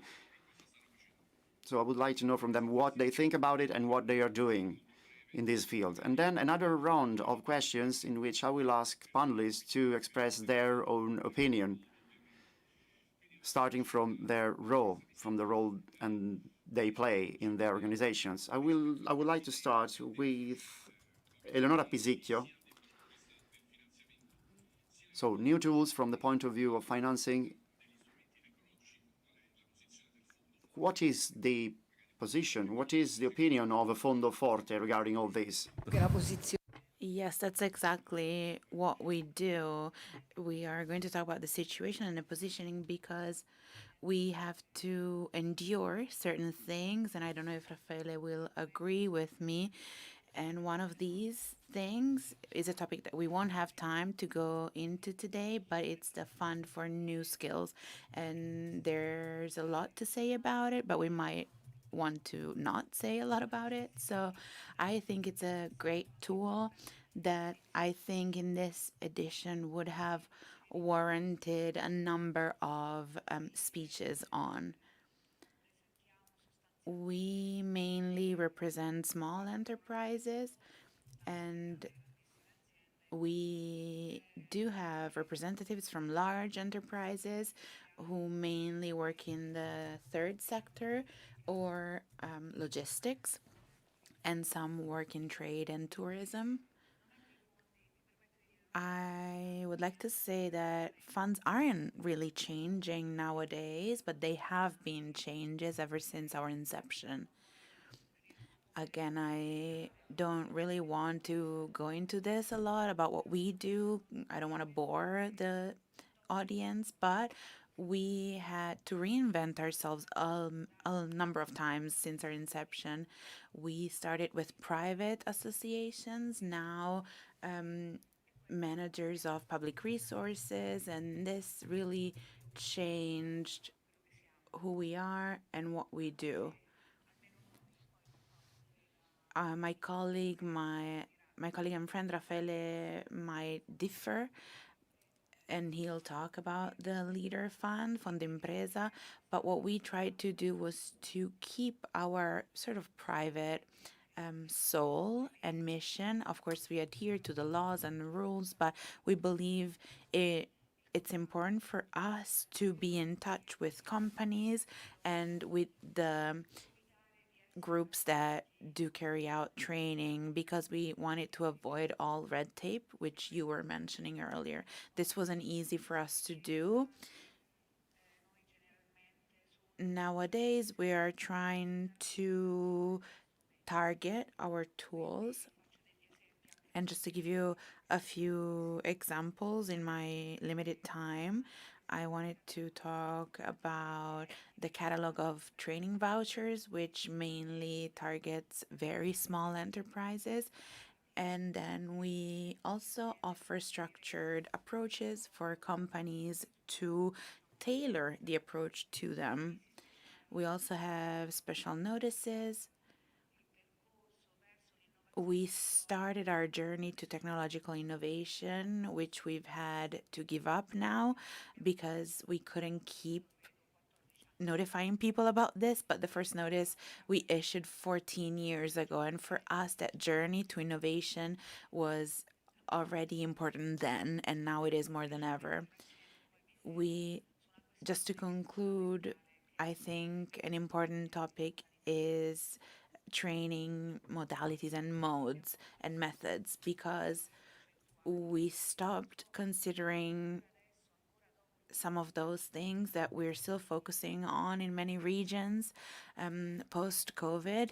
And I know that this event deals a lot with technology and innovation, but unfortunately, I have to say that on the national level, not many people are thinking about this. There are some regions that post-COVID went back to what they were doing before COVID, and they doubled down on that even more so than remote learning. I think that remote learning is a very important tool if you do it well. And I will stop here because I know that we don't have a lot of time. Thank you very much. You said a couple of things that I totally agree with, by the way. So let's talk about the funds with Raffaele Sacca. What can you add to what has been said so far? Is there anything else you'd like to say? Well, let me start with a joke, first of all. We have these formats with very few minutes available in which you need to give many details. We talk about human-centered activities and AI, but then we just have the time to say tweets, and then we'll leave everything to AI with 2 or 3 pages produced in a second. I think this is not good for the debate. The fact that we don't have enough time to talk here is not good because we do not have time to talk about topics in greater details. I do use AI, however, I think that if we stop at a superficial level of different topics, there are major risks involved because of the delicate topics we deal with, such as training for future professions. You know, that is a very important topic that would deserve much more time and cannot be addressed in 5 minutes. I'm here to represent Fondimpresa. As I think you all know, we are the biggest interprofessional fund of Italy. We have 220,000 companies and more than 5 million workers joining us. More than 350 million of euros for training courses were used, involving more than 220,000 workers, with on average 32 hours of training for each person. These are our figures. We are supporting Sviluppo Lavoro Italia with FNC 3. We also did it with FNC 2. Together with her, I'm sure we agree on this topic, and we are going to support the work of FCN 3 as we did last year. Our goal is to use more than 50% of the resources made available by these funds as form of reimbursement for the working hours that are dedicated to training instead of actual work, and that is managed by the Italian Minister of Labor. I have 3 minutes left to talk about Fondimpresa, which is a challenge in itself. We have a huge variety of solutions for companies: basic knowledge, training, support to training activities following the Cutro decree of Italy, with certain amounts of training hours that can be dedicated to specific and different fields. And then we have a sort of immediate support for companies. It's like a sort of home banking, let's say, financing any need that the company may have, which is also shared by the trade unions. And then innovation can be part of our second round of questions, maybe later on. It's a different topic. Please tell us something more about your organization. It's very interesting to talk about it. Yes, Sviluppo Lavoro Italia is part of the Ministry of Labor. It's the branch that manages the What we do in our fund is that we fund training for workers. We work in Sviluppo Lavoro Italia to encourage developing in companies. We've, with our first two notices, we've funded over 2 billion euros, and the total is 3,081,000,000 euros that we use to co-finance training activities within companies. That was from our second edition and our second round in collaboration with funds, as Dr. Pisicchio was saying, which we still need to perfect and work on. This, I think this tool knew how to develop, and we knew how to work on it because we created it in response to the pandemic. And if we compare the different sectors that we work on, not many of them have remained the same since. So we try to meet the needs of each company to also raise awareness about stress within the company and the relationships with the funds that have changed over time. So I think that change is due to the fact that we need to keep up with the need for innovation. In our third round and third edition, we included staff training.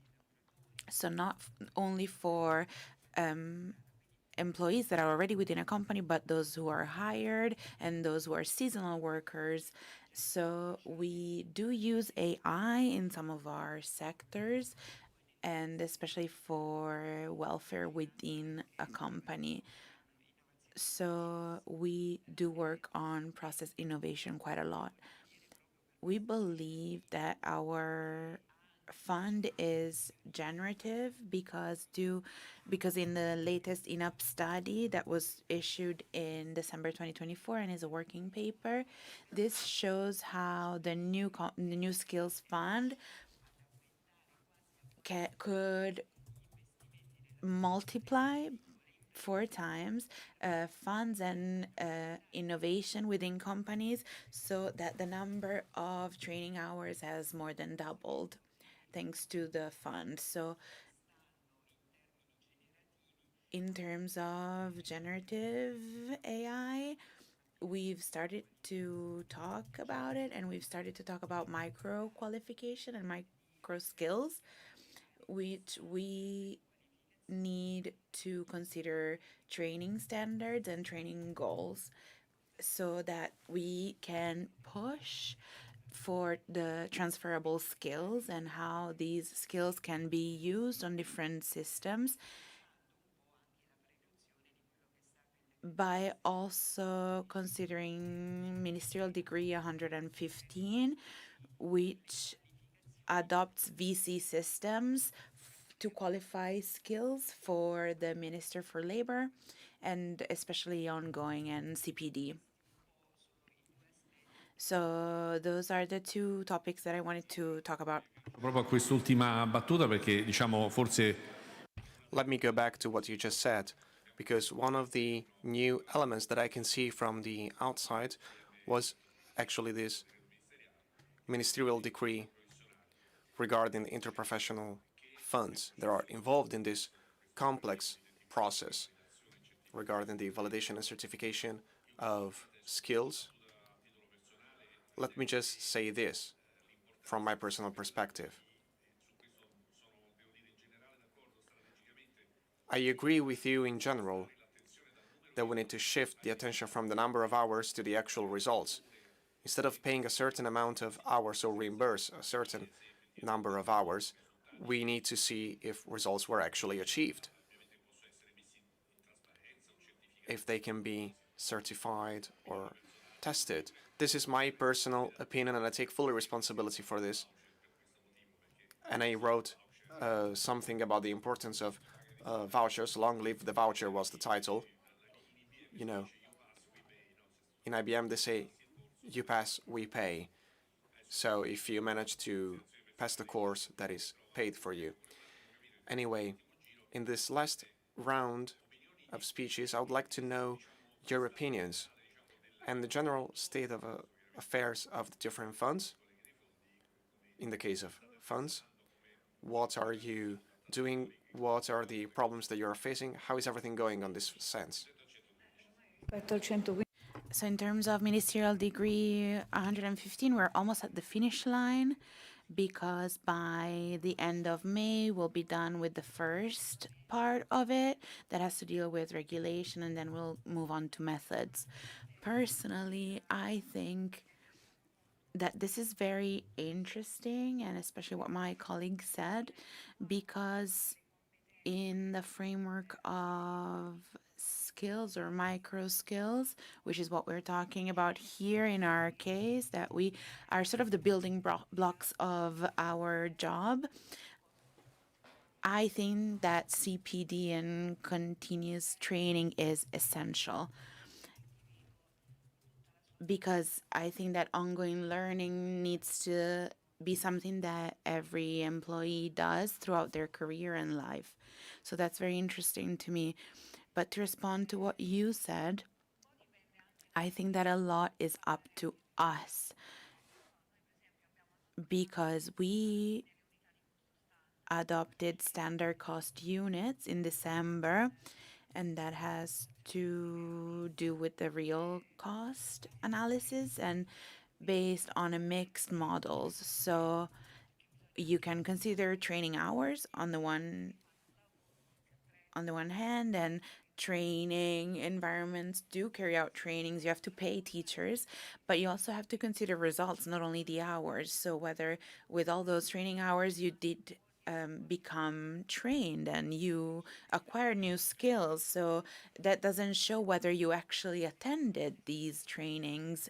If you have a digital badge that shows your skills, doesn't necessarily mean that the results are there. We've been operational for a few years, a couple of years, and we are at the forefront of this development. So I think it's a long process that has to bring results because otherwise it doesn't make sense. I think that that's something that training centers need to really consider because they need to keep up with their methods and change their approach and tailor it.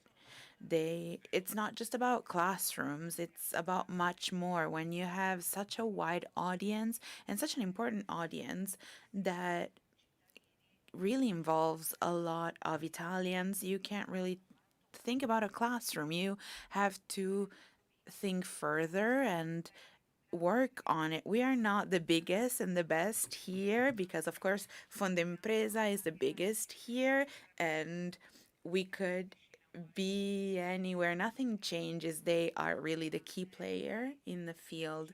But in terms of what we do, for over 3 years now, we have created a model for secondary accreditation, we could say. Of course, you need a regional accreditation to access this program.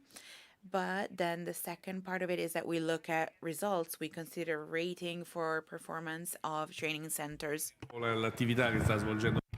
So I encourage you to study the activity that is being done by these funds and by many others in this sense. Let me ask Raffaele, we have 4 minutes left to say something quickly. You remember what I said before about skills and everything that has to be explained in 90 seconds? Well, it's not even worth trying to say it, probably. Fondo Impresa is doing fine. The regulation has been approved. The law decree 115 is important for 2 reasons, according to us. First, thanks to this law decree, the role of interprofessional funds has finally been recognized in active labor policies of Italy. That is the core part of this law decree, together with another part that I will mention later on, maybe. So interprofessional funds were recognized as delegated actors in the governance of skills and labor policies. So we managed to enter a new type of conversation and dialogues with institutions. which were already part of these decision-making areas as established by the Constitution, and now we could join them. And then the second part is that we managed to overcome a certain level of competition that was present before among different actors. Now they are financed with continuous training initiatives. So there are new scenarios. Thanks to Fondimpresa, when it comes to lifelong learning, we have a very fruitful cooperation with others. What can be done in the next 3 years to complete a certain system? I see that you agree with me. So Law Decree 115 finds solutions to the current laws. They're managing the FNC solutions, and we know that lifelong learning maybe needs something more, because there is a problem of effectiveness of training, a problem of education of all the operators that offer training services, and it's also difficult to make sure that companies perceive the quality and the importance of training. So these are the most important topics for the next 3 to 5 years in this very complex context. So we will need to reflect on all of these issues. We study international systems as well, and there are a few things that can be easily seen, differences between our system and the other systems. So we know why. I'm sorry, I need 2 more minutes to complete. We see the differences in what has been decided by the European Parliament. When we need to compete with other countries, we have intensive European systems, and we see major differences between the description that we give, the job descriptions, and the ones that are actually used all over the world. Yes, that is clear. It happened to me as well. I've noticed this difference. Let me leave the floor to you for a quick conclusion, if you can. I'll be very fast, and I just want to say that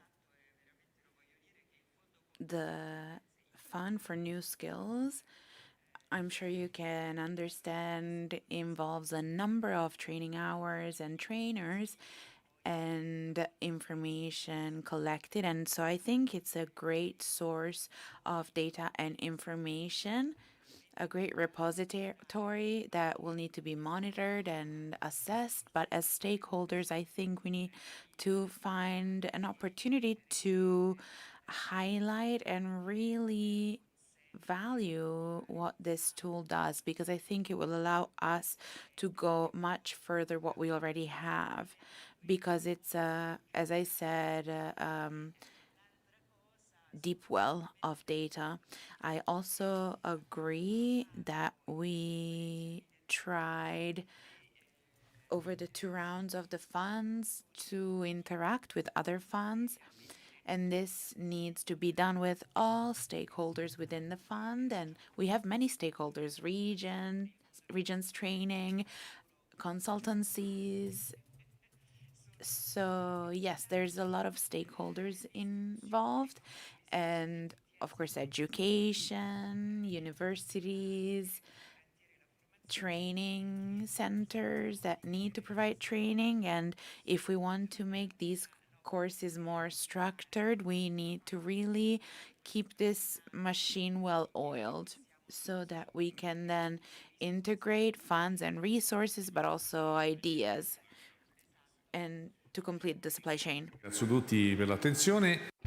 Thank you very much for your attention. And this roundtable has been just, an initial food for thought for more in-depth analysis and discussion. So I encourage you to participate to the next sessions. Thank you very much for your attention. Goodbye. Grazie, Giovanni. Thank you very much to our guests. Thank you, Giovanni, for the amazing moderation, because you're going to be the protagonist once again, moderating. I'd like to ask you to leave the remote slide deck right here for the next speakers. This was the first panel of the day, and we're now going to talk about cybersecurity, which, as you know, impacts training, the world of training. And we're talking about this with an expert. I'd like to welcome on stage the Vice President Academy of Cyber Guru, Maurizio Zacchi. A round of applause to Maurizio. Hello. I'll hand it over to you. We'll see you just in a bit. Thank you. Allora. Good morning, everyone. Everybody has been talking about how good AI is, and I will now tell you the dark side of it, okay?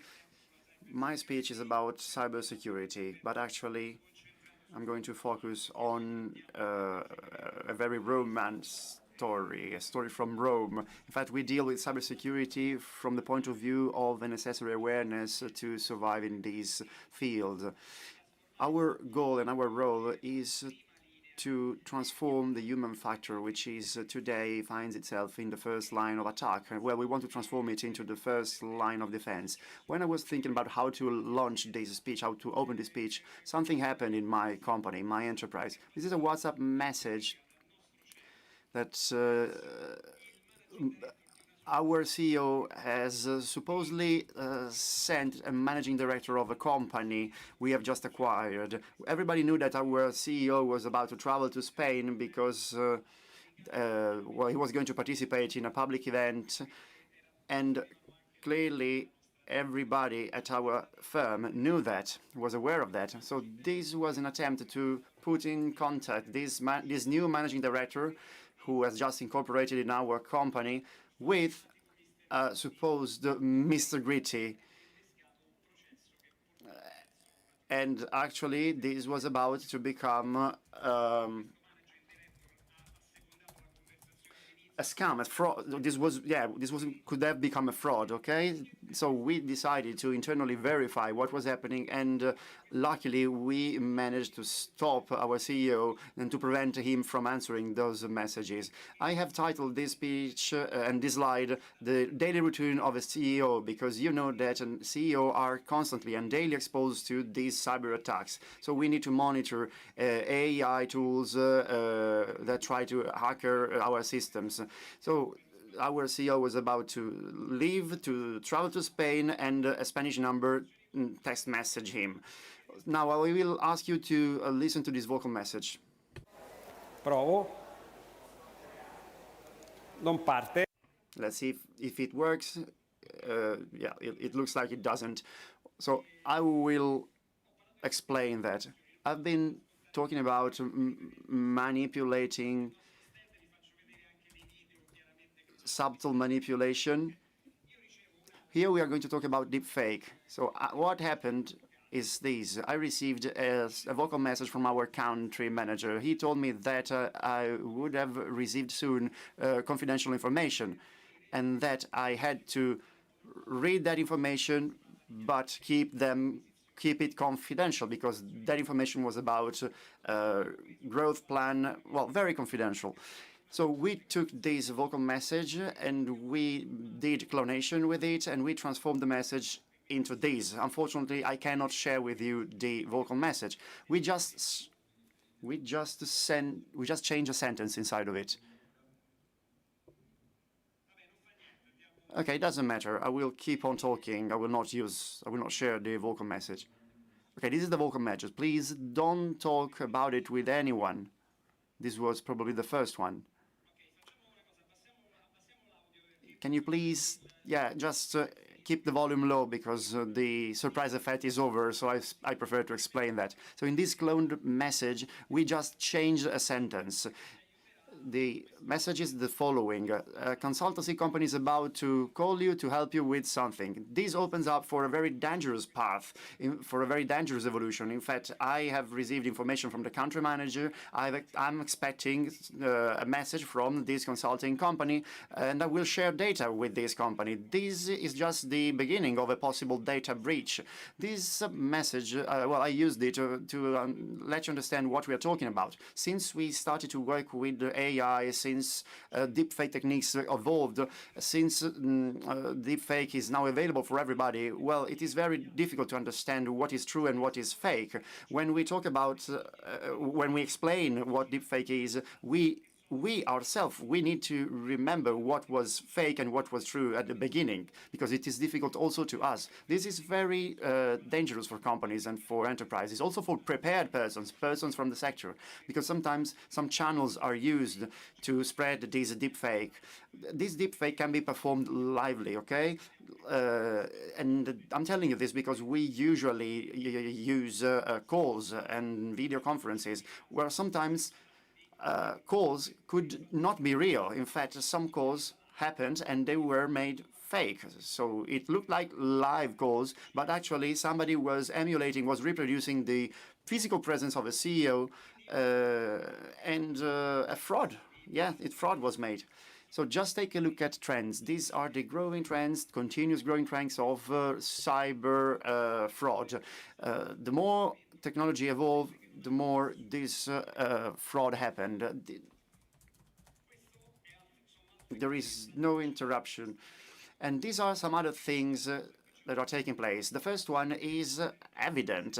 This company used the redundancy payment due to a cyber attack. So everybody has thought so far that cybersecurity was related to technology, but actually cybersecurity has to do very, very deeply with companies. So it is a company thing. It's a company aspect.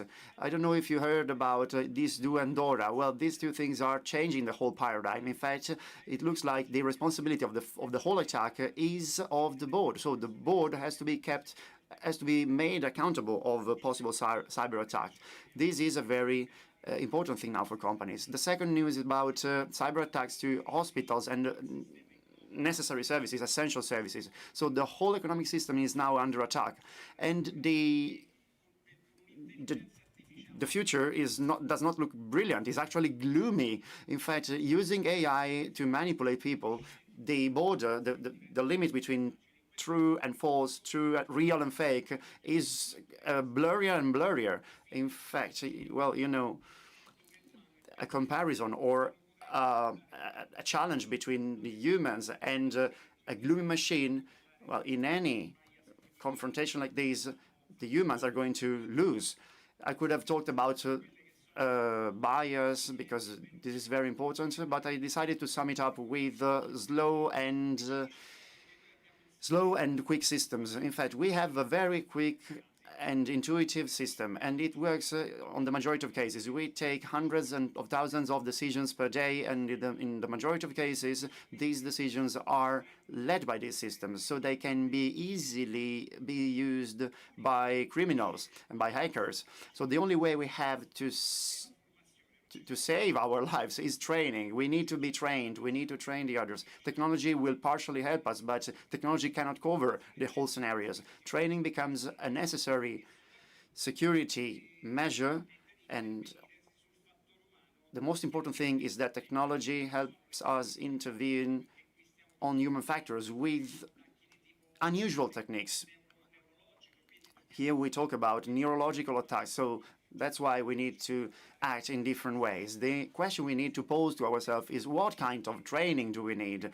Well, to answer this question, I will tell you our approach. This approach is oriented to the person, is focused on the person. So don't interpret us as a company dealing with cybersecurity. Look at us as a company dealing with the human factors. Our approach is having a multi-model structure, allowing us to intervene at different levels and trying to understand where the point or where the origin of the attack is. So our actions are not oriented to video pills. Video pills is just one possible solution for training and education. We need to intervene. We need to be there with different approaches: gamification, interactivity, storytelling. We need to make people understand, to help people understand what an attack, a cyber attack, looks like, so that they can prevent new possible cyber attacks. And then we also need to take advantage of AI with cross-cutting approaches.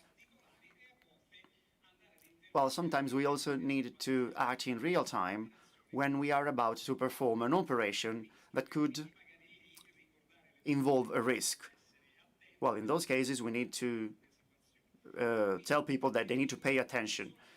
So our goal is not only focusing on knowledge, because knowledge itself cannot help us face all the risks of the present and of the future, because very often we act in an impulsive way.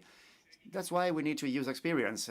Experience can be vicarious, so through other people with a storytelling, or experience can also be direct by simulating, for example, a cyber attack that forces us to understand what could have happened. This is a very specialist matter, okay? This is a very specialist subject. This is what we do. If you want to know more about us, well, feel free to ask and come to visit us at our stand. We will be more than happy of sharing information with you. Our company was founded in 2017. We are from Italy. Our trajectory, our development was kind of quick, kind of fast, and now we have more than 1.5 million users working constantly on our platform. And the logic is lifelong learning. So we want to make this experience available, and I truly believe that in our present, this contribution of ours is fundamental for all Italian companies. As we deal with security, I want to add that this is important for the human factor and for human resources too. Thank you very much for listening. Grazie. Thank you very much, Maurizio.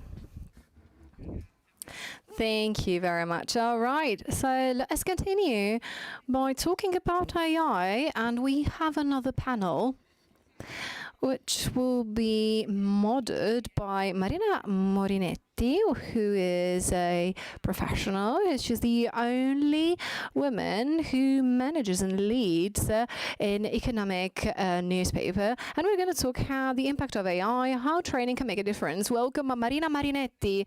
A round of applause for Marina Marinetti. Hi, Marina. I'll hand it over to you and I'll let you welcome your guests. Well, first of all, I'd like to welcome my guests on stage, who are Italo Pierodi, Chief Learning Officer and Head of Aruba Academy. He is the founder of Aruba Academy. Hi, Italo, welcome. Oliviero Vittori, Managing Director of Piazza Copernico. Elisabetta Bracci, she is the Manager of Cluster Innovate of the Emilia-Romagna region. Giuliano Noci apologizes he cannot be here, but we also have the Pro-Decan Giuliano Noci, full Professor of Strategy and Marketing and Vice Rector of the Polytechnic of Milan. As a boomer, and alongside at least one is here with me in the panel. Well, we know this very well. To make internet come part of our daily life, it took us more than 20 years. But overnight, we had to confront ourselves with AI. We need to learn how to use it, how to manage it. We need to really learn AI. When you're doing research on Google, we're able to see and confront ourselves with a number of outcomes. Now we've got one single outcome, and we need to take it as the positive, good one. But at a certain point, because we know that AI also has hallucinations also, so this is quite challenging. Another data we wanted to share with you, actually, this is the first data. In Italy, the skills mismatch reached 45%, and we're talking almost 2.5 million professionals lacking. So training and education can really make a difference. We've even got the abort shortage issue. We're always less and less people. We make less children. We do not have as many workers as we need. How much does this all cost? Almost 44 billion euros a year. We're talking 3% of GDP. So the training does really make a difference. AI in training is going to make an even bigger difference. We really witnessed many interesting and captivating speeches. So quite briefly, I'd like to introduce yourselves quite quickly, because maybe not all of you know the establishment and industry you work for, starting with Elisabetta Bracci. Yes, it works. It's a pleasure to be here. Thank you. I am Elisabetta Bracci. I am working in the Cluster Innovate, and I'm the head of it. Cluster are a European project. Europe wants its regions to be more competitive, putting at the same playground totally different players with the public and private industries. So my job and the job of my colleagues who are here with me today is to improve and increase the territory's competitivity with the competitivity of its main players with Cluster Innovator, so methodologies and pervasiveness of technologies in a sustainable and at the same time competitive way. Well, just for the power of it, I mean, Cluster are 130 public and private members. They are from Cineca, Institute of Physical and National Physics, into the interdepartmental establishment, the world of enterprises. So just fresh of graduate school, multinational companies who have originated in Italy and joined over 40 to 80 countries in the world, and especially high technology hubs, which are very important, especially in the test before invest industry. Now, moving on to Oliviero Vittori. My name is Oliviero Vittori. I am Managing Director of Piazza Copernico, and I'm also the founder. Piazza Copernico is one of the historical firms in e-learning in Italy. We celebrated our 30th anniversary last year. We deal with services. We facilitate and provide services ranging from platform, generation of online courses and catalog, on-demand courses. For 8 years now, we have had a research lab which has introduced AI elements in our family of products. And now Della Aruba Academy. And now Idelo Pierodi, you are the founder of Aruba Academy. Good morning, everyone. I am the responsible of Aruba Academy. It was founded in 2018. Aruba Academy is affiliated to aruba.it. In fact, our platform offers a full range of services: cloud services, hosting, e-invoicing, digital signature. So we are an IT company. The 80% of our staff is made of developers, systems people, engineers. So we need a lot of upskilling and reskilling. Yeah, I think the majority of your staff is male. Well, actually, there is a good distribution. There is a good gender equality in our company. We wanted to keep a right number of male resources and female resources, and we are proud of that. Italo. Bravo, Italo. I would like to start with you. It's May 12th, I believe, save the date. You published a new book called The Superpower of Learning with AI, and you are starting this book with a sentence from Michelangelo, who said it at 87 years, who says, "I'm still learning." And this was your prompt. So AI and the evolution of learning, how do you confront them together? As Michelangelo said, well, I wanted to quote him because I think that we did a lot in these past few years. As Andrea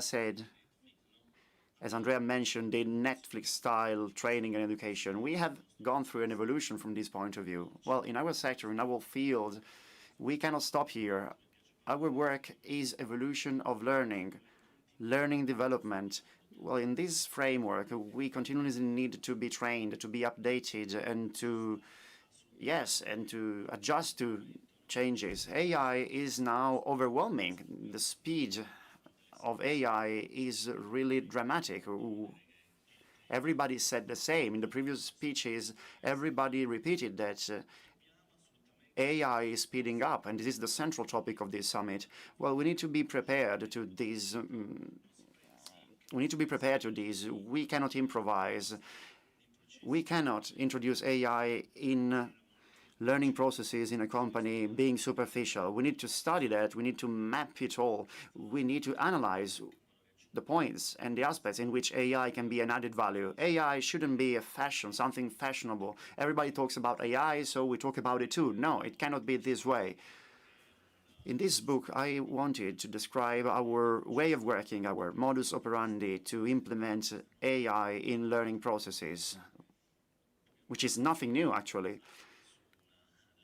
And I also made reference to European legislation, a European regulation that was very difficult.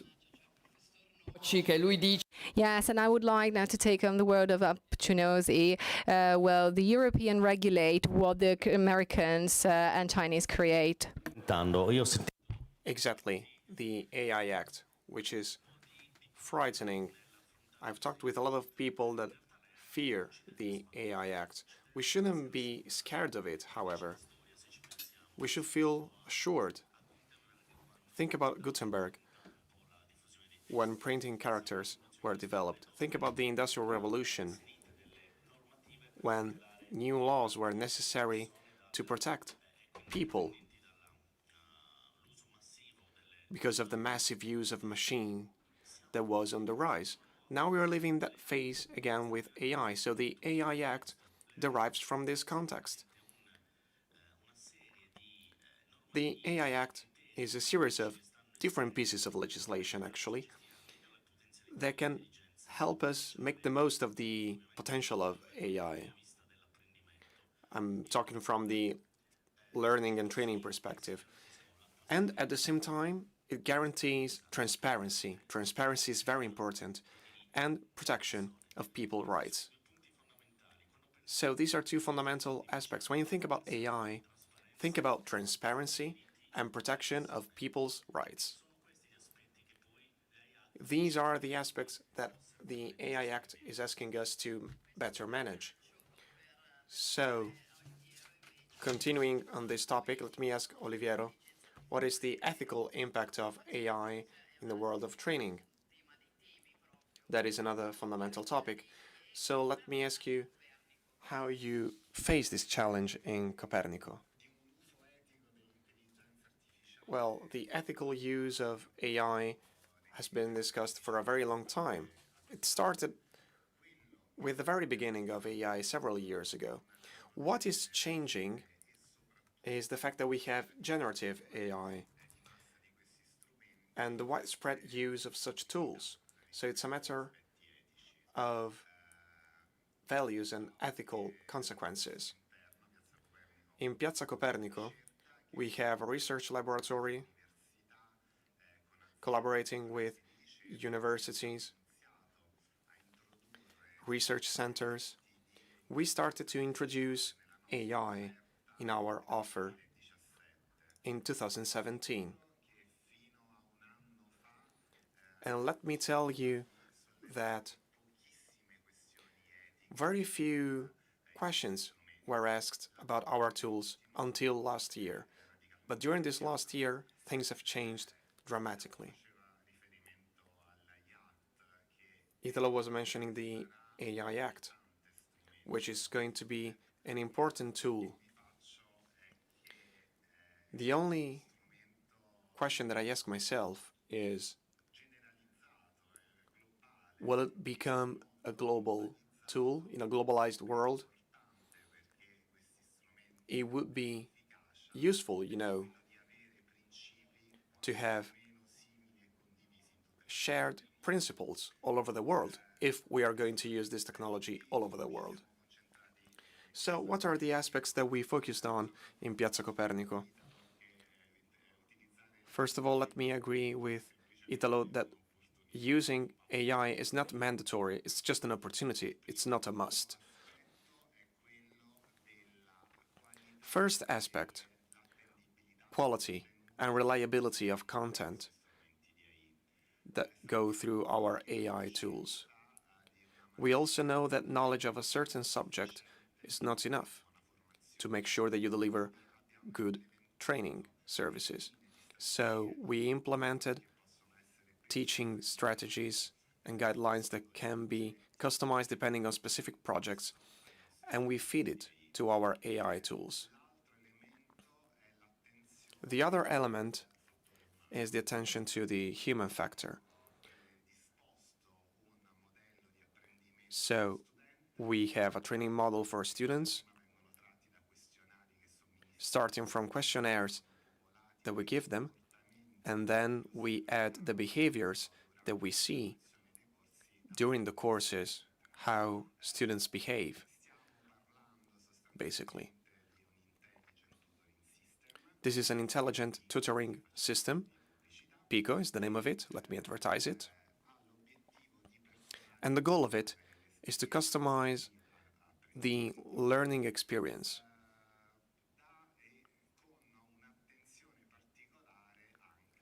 There is a specific attention on the human factor, as I said. Let me add something from a technological perspective. In our laboratory, we have someone who doesn't have an IT background leading the project, someone with a pedagogy training. So from a technological perspective, the LLM, we have seen all of them. Let me clarify that it's just one element of our solution.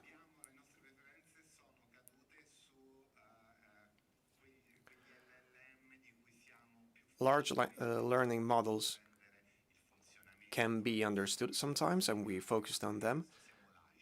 But there are other ones, you know. We can use any LLM that can be added to our solutions, however, depending on different training opportunities. Focusing on how you use the tools is not enough.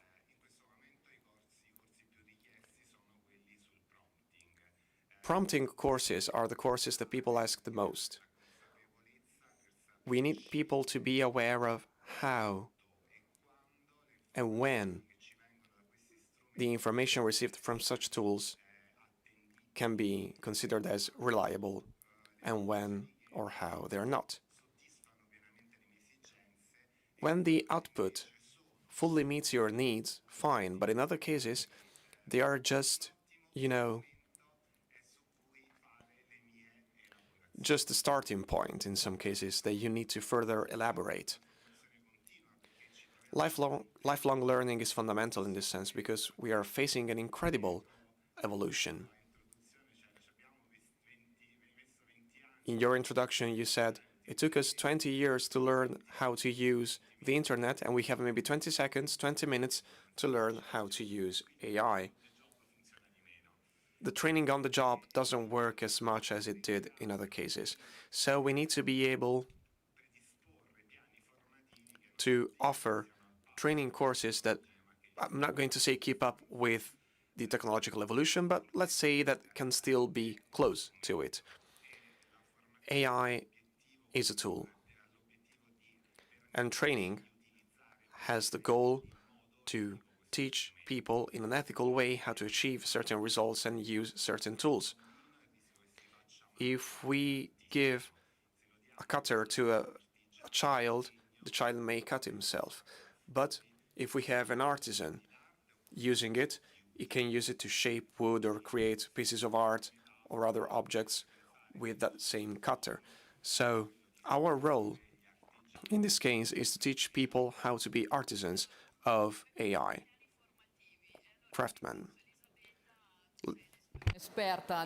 So we're talking about curricula. You are expert in digitalization processes at a regional and international, local area. So how can we foster AI to for the younger generation, so also in the companies and outside? And if you've got any real examples that you would like to share with us as we're talking about reality, not imagination. Very luckily, we have many different cases. I'd like to start with the premise. Except for universities, 15% of our members talk about high training and education, even in complex situations. For example, we started with the first geospatial data and the Italy space data analyst financed by our region. We've got 20 talents, young women and men who have got 100% placement because we first identify a need thanks to our territory, and we will understand better if somebody who is human or maybe not, but very human in this case, better understands how to shape a program, and with co-intelligence systems we provide the program. In the 2025-26 we've got €500 million projects at an international and national scale, talking about capacity building. This is something essential because the habit of applying and implementing what we already know how to do in a context is the core of the correct implementation of the skills that we want to enhance with education. This is not something we would take for granted because it really brings us to using these funds at the very best. How do we do that? By leveraging technology. Every time we implement technology, we have a very complex talent, which is decodifying. If you've got a grandma and you ask her, well, what's the recipe of a cake? Well, just a pinch of this ingredient, and you check it out of the oven when it's golden. So golden is maybe hues of yellows, and understand AI that this is the correct range that we define as a golden cake. But when we design, our members design a program for geospatial analyst, how to explain the golden hue. So this is a great leap. Well, AI is the leap where AI can make us be more humans than we were doing before. AI, what can it do to us, for us?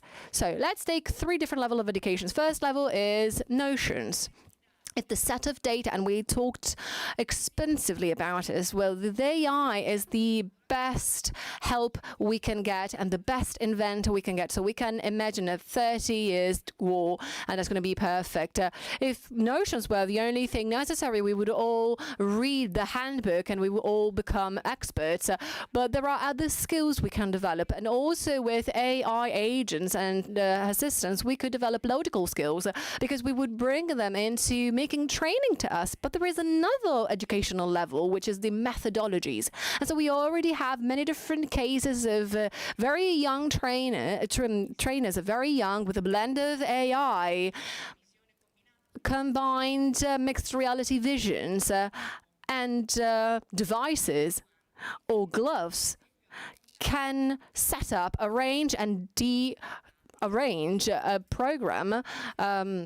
And when talking about, we're not talking about capacity building because we have got influencing factors. And one of the most important influencing factors, luckily, we're the only ones who have it, and it's called the human touch. When I followed analysis 1, I'm sorry for Andrea Laudadio, we've also had a funny conversation about this. I was an engineer, but analysis 1 was taught by a person showing his back, having 300 young people about this. After he finished writing, he was just erasing that sentence. LMM would be better. I just stopped for a second and I understood what he did. But I don't want teaching to be flattened on the lowest level of learning I wanted. I wanted to raise the bar. And to wrap up, I would apply the Polanyi paradox. We cannot decode everything that we can do. So if I wanted to leverage AI in a virtual platform, in a virtual situation, if I want to negotiate, well, it's a different situation because you need hard skills, soft skills.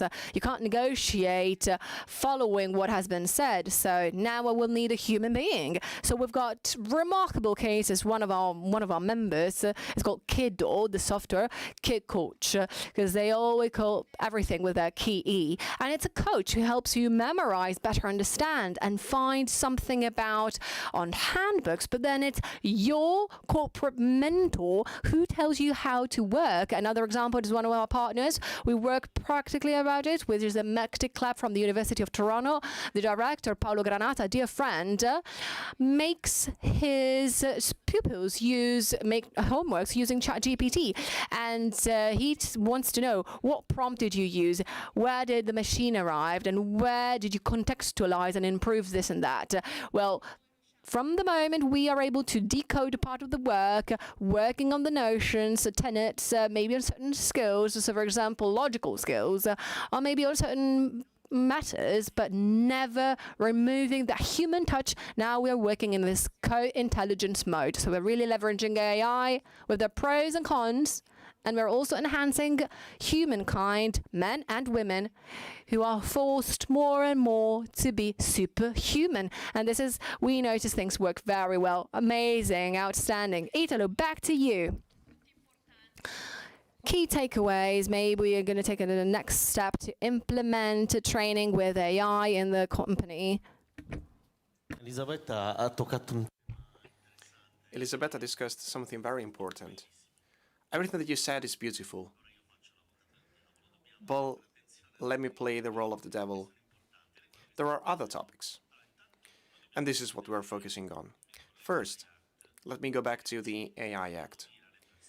We need to be able to tell people how algorithms are using data to suggest a certain route or offer an alternative route. This is something we need to be able to explain. One of the first things that I would say is map your own processes. Understand the learning processes behind them and how AI reached a certain solution, and be transparent when you talk with people, because you have to be transparent following these pieces of legislation. So we need to be able to tell people, well, you see, there are different solutions guided by an algorithm. An analysis has been made saying that you should move forward and do this, or reskill or upskill. So it's a matter of attention to people. We need to be able to tell people how the algorithm used a certain amount of data. This is fundamental. Second very important aspect, we need to train people. What Andrea said was very good. I'm not going against what the engineer said, but, you know, we need engineers. Without engineers, society wouldn't move forward. However, it's important to train people. AI is something that most people are experiencing, using, but we need skills for it. We need an AI manager, maybe, which is something that we introduced as a role.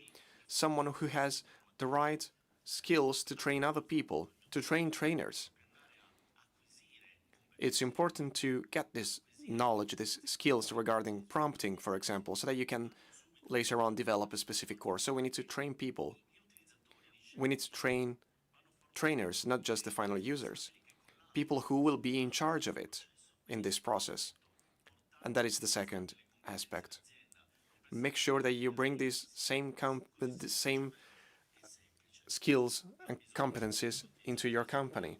You need to learn how to use generative AI, how prompt design works, and how it can be applied to your own processes. Let me go to the third point, map your own learning processes. In our case, we have seen where AI can give an added value, and if that is the case, then you can check if you have the necessary resources, human and financial resources, of course, or you can outsource it to implement a similar system. Last thing, you need to work on the GDPR as well. You need to make sure that these processes fully comply with the new AI Act. These are the 4 points that I would encourage you to follow. You talked about financial resources. We're not in a happy situation. I'd like to share a data with you that the director of Politecnico di Milano, Giuliano Nosci, shared with me, saying EU invests 5% in AI, of 5% of what the Americans invest. And Italy said they would like to invest 500 million euros, comparing with France. In France, they invest 110 billion. We invest 500 millions. France invests 110 billion. So we've got 3 minutes before Gwenda and Joya come to say we can't stay on the main stage anymore. So I'd like to wrap up with a call to action. So what should we start changing tomorrow? Back with Italo and then Oliviero and Elisabetta. Thank you. Call to action, provate, sperimentate. Try, experiment new things, make mistakes, because you can also make mistakes, and study, most importantly, all that you need. An experiment starting from a good base of analysis made internally in your company, and then by the superpower of learning with AI. This is the call to action, our event on the 12th of May. Oliviero.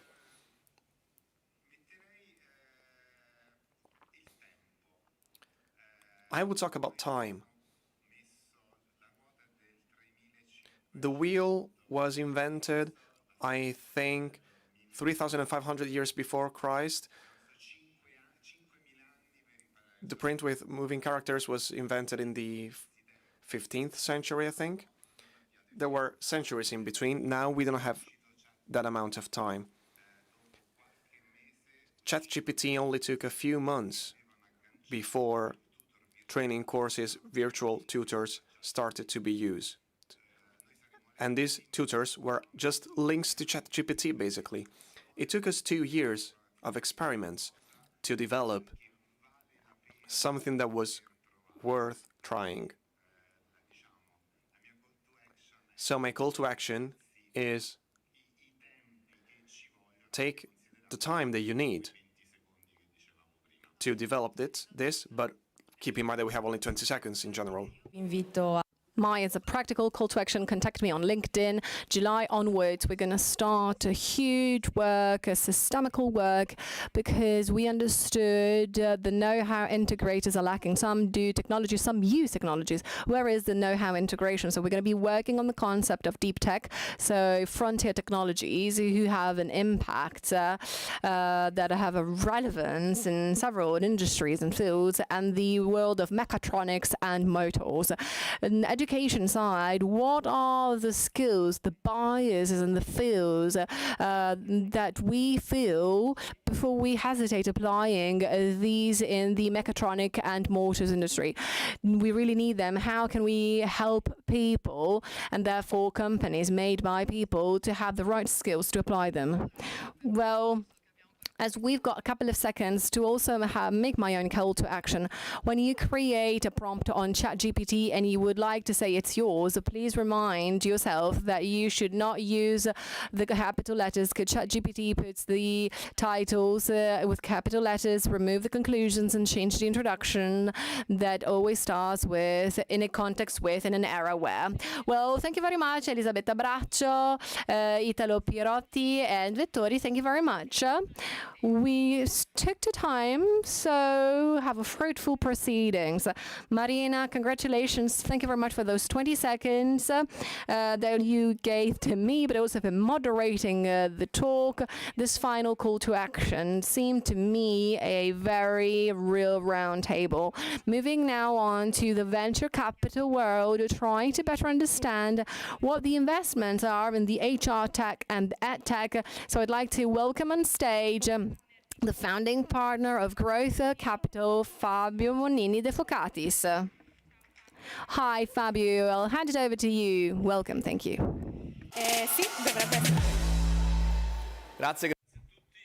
Thank you very much, everyone. Let me talk about something that Italy can do better than Europe, better than other countries, so we're very happy about this. I'm going to talk about the past and the future. We are a tech investment bank, consultancy group, M&A, and fundraising. We are in London, Madrid, and Milan, and we have experience in this sector. Let's start with what is happening in the venture capital sector in Europe. We think that it is very important to understand the differences between what happens in Italy and somewhere else. And then I will conclude about a few considerations regarding the future. News are not that nice around the world. We have glooming results in terms of investments when you see the number and the amount of investments, with a remarkable decrease. There is no major decrease in the previous year. It was still in line with other sectors. However, if we compare it with 2021 or 22, you see fewer mega rounds and fewer amounts invested. Both aspects were much higher in the past, as you can see.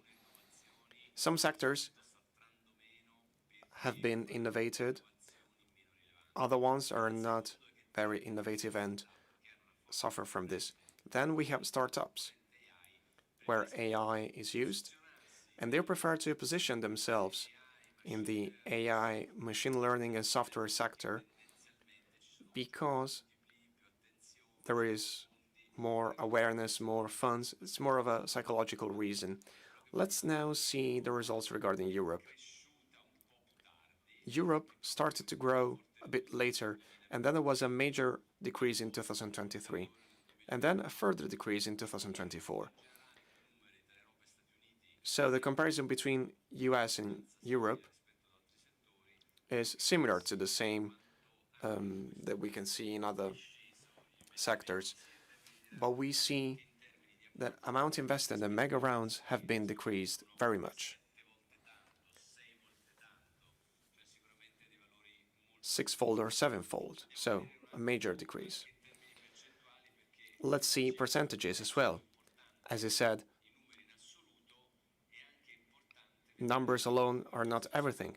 We also need to see what happens in the sector of venture capitals. As I said, the situation is not positive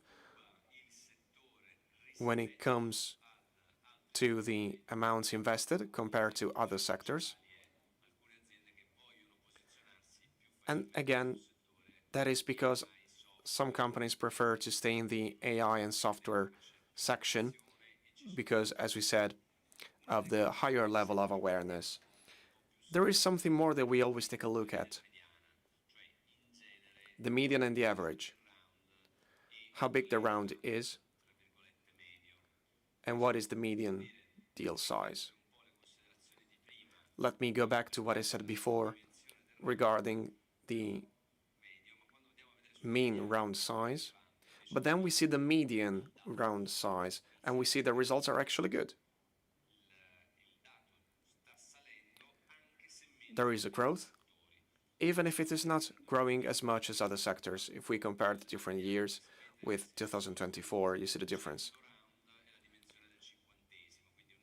So the median, if you have 100 rounds, is the level of the 50th round, so the comparison between the two halves.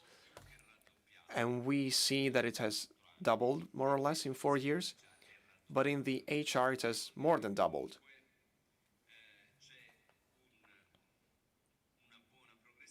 So there is a good progression.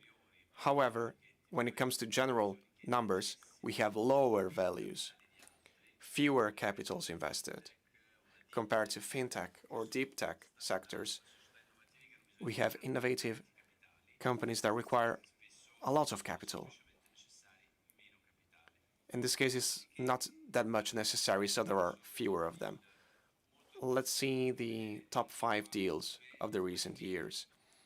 You can easily see that there is a major decrease after 2021-22.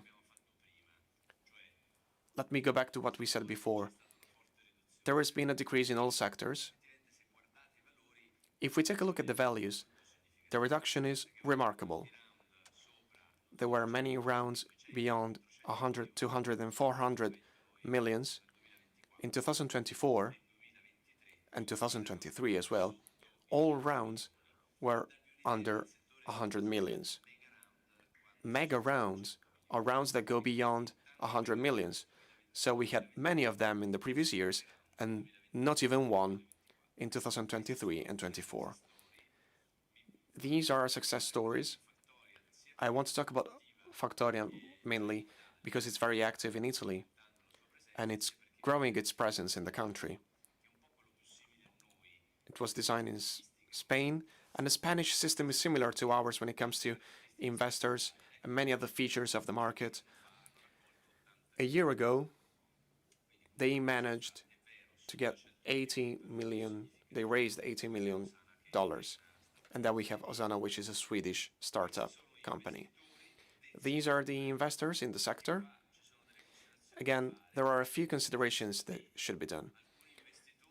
Some investors are pro-sector, such as high-tech Gründer funds, which is similar to the Cassa Depositi e Prestiti of Italy. And then we have other investors who specialize in one specific sector. This is important because they are vertical, specialized, with strong skills and know what startup companies do and what others do in that sector when two companies maybe tackle the same issue or try to give a service for the same problem. Let's now talk about Italy. We have seen the recap. The world, decrease. Europe, strong decrease. Italy has different results. 2024 was the best year in terms of number of rounds and amount invested. The total amounts are reduced compared to what we've seen so far, but let's be honest, that applies to all sectors in Italy, so we need to take this into account as well. Another important element, there are a few considerations that have to be made. Most of the innovation that we have seen regarding all the startups in other countries simply didn't apply to Italy. We didn't have those startups. Some of the most innovative companies tackled a problem, gave a solution, and stayed there for maybe 20 years. That is important to keep in mind. In terms of mean size and median size, same as we said before, we have different values. However, there is a convergence compared to what is happening in other sectors. And even if we have oscillating results, we see that the results increased from 400,000 to 1 million, closer to the mean of other sectors in Italy. Another important aspect when it comes to startup companies that are starting to operate abroad, out of Italy. You know, most of them are international, so investors invest in a startup of a different company. We have Chinese or Dutch investors in an Italian company or Italian investors. What happens in other sectors is that when the round reaches a certain level, then we can say that it is international. If the round is smaller, then it's not considered as international. This is a cross-sector description, and we can see it in the main companies that faced such rounds. Starting from a previous round with relevant investors, one of the top 3 in Spain, together with an Italian investors, Futura was the first investment of my former colleagues in this platform managing 35 billion euros. They started in Italy with the sector of education and training. It's called Futura, based in Rome, with Italian and Spanish investors, Axon partners, then Jet HR. We're going to focus on this company. We have solutions that were left as they were for many years. It's the case of Jet HR. That is the case that is very famous in Italy. The so-called pay slips. They are still being done as they were done 10 or 20 years ago, but it's not the case anymore because we have more advanced solutions. Then Cyber Guru As the name says, it focuses on cybersecurity, a round of 23 millions. Then we have two companies that we love very much. We supported them. We as Eurocapital, FABA, Hardware Software Educational, an Italian investor and a Spanish investor, again, in a round of 4.3 million, with a relevant presence beyond Italy, in other countries, with many clients, and then Cosmico. We do the classic things that we do in other sectors as well, buy and build. So more capital, but that is not spent. It's not because we have higher costs. It's just that this capital is used to acquire new companies. We have a vertical or a horizontal strategy, so the company can grow through acquisitions. And Cosmo has already done 2 of them. Let me conclude with our vision of the future. You see what happened in the last few years in the world, in Europe, and in Italy. Let's see what lies ahead. We have 3 trends. The first one, AI has a major impact on many different sectors.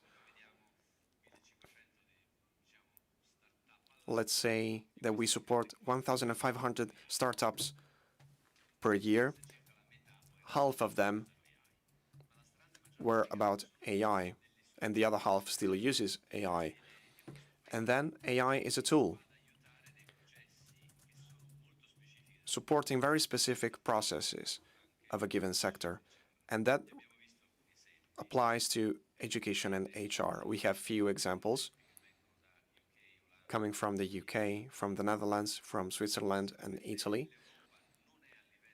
Europe hasn't reached the level of the US in terms of AI, but there are many initiatives. So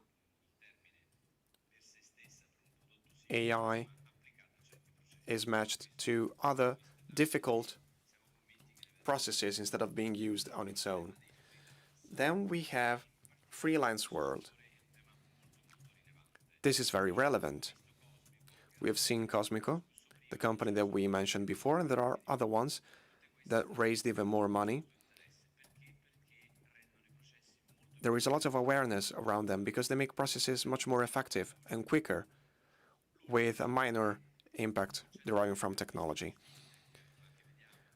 And then, what we have seen in fintech and in this sector as well, the tendency to have one single solution to different issues. We've seen it with JetHR and with many others.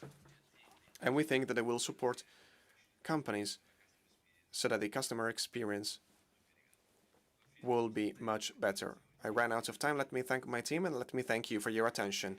Grazie Fabio. Thank you, Fabio. You can exit the stage from there.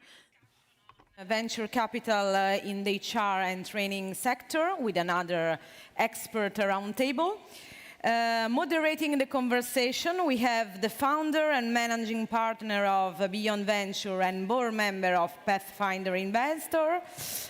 Please welcome to the stage to Ilaria Fava. Good morning, Ilaria. The stage is yours, so you can do everything. Yeah. Okay. The audio. Hello? Okay. So hello, everybody, and thank you all for being here. Albeit the time, strike 1:10, and I mean, this is hunger time, so we know thank you. I mean, really appreciate your presence, and we'll try to be, short and worthwhile as much as possible. So we are here to explore the role of technology and capital in edutech and in the future of employment. So we are here at a time when transformation, talent, and technology are key and unleashing incredible power. And capital and venture capital is the key element of all of that, because providing finance and growth to the whole sector. So we are fortunate enough today to have 4 representatives of 4 incredible venture capital funds. who are not only investing in the most interesting startups, but also helping shaping the future of edutech and HR tech. So please welcome here, all together, Edu Capital, 14 Peaks Capital, Bright Capital, and we are, I think we said also. Okay, so thank you for being here, and let's start sharp and quick on who you are. So your firm profile, and in just 1 minute each. Yeah, you need the. Yeah. Good to meet you all. My name is Emanuele, and I work for 14 Peaks Capital. We're an early-stage fund in Switzerland and US, and we're focused on B2B software, out of which obviously we focus also on HR and education. Hello, everyone. Having us. I'm Sarah, and I'm the investment director of Ring Capital in Italy. We are a French management company investing across all sectors from seed to growth in impact companies. And we also care a lot about education and employment, as we believe they are key success factors to a bright future. Hi, everyone. Is it working? Yeah. I'm Rita. I work for Bright Ventures, which is an early-stage fund investing across education, HR, and productivity in Europe, based between Paris and London. Hi, I'm Jonathan. Thanks for hosting us. I'm an investment director at Edu Capital. We are the largest fund in Europe dedicated to education and the future of work, with 200 million under management, and we invest from seed to Series B in great companies like Preply, 360 Learning, and many others. Great. Back to you. Thank you very much.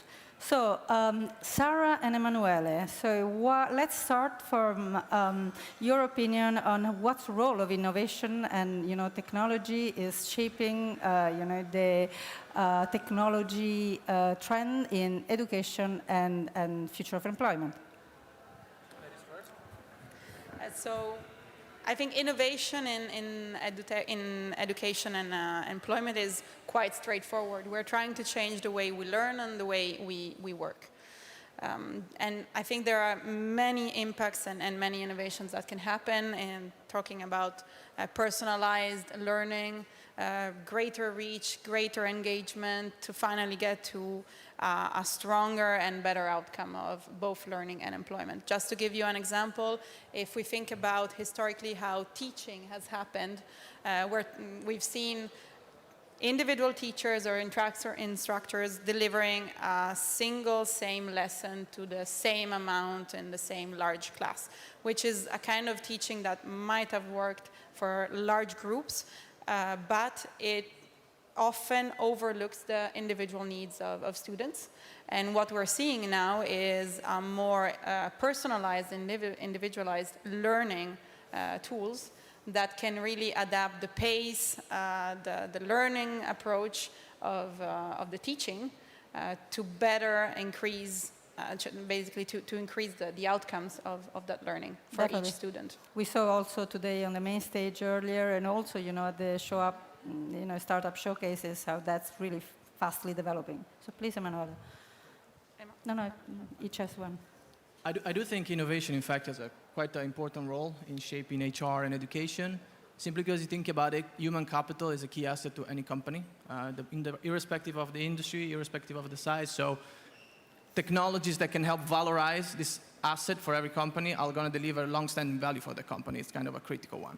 So where innovation is making a play in these two areas, we still think is in two directions. One is increasing the efficiency of these functions in companies, which practically speaking boils down to first point digitalization. So you also, the rise of ATS system, HCM, and LMSs as a critical bedrock place where data is now available to launch all the data analysis and all the downstream applications that you can use to attract value. And so this is a foundational piece. And we think digitalization is far from done in the sector. So increasing the efficiency with which and the scale at which it can deliver through the organization, lowering the cost and getting rid of the pen and paper work streams, I think is going to be key as a direction. And the second direction is really, as Sarah was mentioning, customization of the service. So having a service which is more tailored because you have more information, more granularity, and an ability through artificial intelligence to have experiences which are custom is going to be a key differentiator for relevance of the technologies. That's very interesting, thank you. So let's start with you, Rita and Jonathan. So you are more a late stage kind of investor, or also, depending, Jonathan more basically. Yeah, so what do you see as trends, of where is going, the EdTech and the future of employment scenario, and what's your perspective on that? Speaking about trends. Of course, so the first one we've seen among a lot of EdTech funds is the limits between education and future of work has become more blurry. So that's why a lot of funds have started to invest across EdTech, HR Tech, and productivity, future of work, because a lot of companies has started on top of educating people, making them, augmenting them, and making them more productive. So that's the first trend. Then, of course, all the trends that have come with AI across AI for content creation, making it more precise, more quick, like big companies like EdTech, Curso, or making hiring more effective and more engaging, like Clario, who was here, or Blueco, or other Italian companies, or making also education in the flow of work, not go like, because the problem of LMS is, as you were mentioning, is that they are not that engaging in general. So people forget credentials and have to go to the. So AI is making it possible to have education in the flow of work. So I'm working and I can just receive pieces of information in my Slack or in my WhatsApp, like Blify or other new companies emerge in that space. So yeah, that's a lot of new AI trends. And maybe the last one is that we see more focus on blue collars, which we didn't see a lot before because the main focus was on white collars. May it be from a hiring perspective or from an education perspective, for example, like Do Instruct, which has just raised a massive Series A with the Random. Yeah, so that's what I've seen lately. Okay, thank you, Rita. Jonathan. Yeah, for me, at the moment, the key trends are artificial intelligence, AI, and AI again. That's, well, at least 80% of the pitches we see today.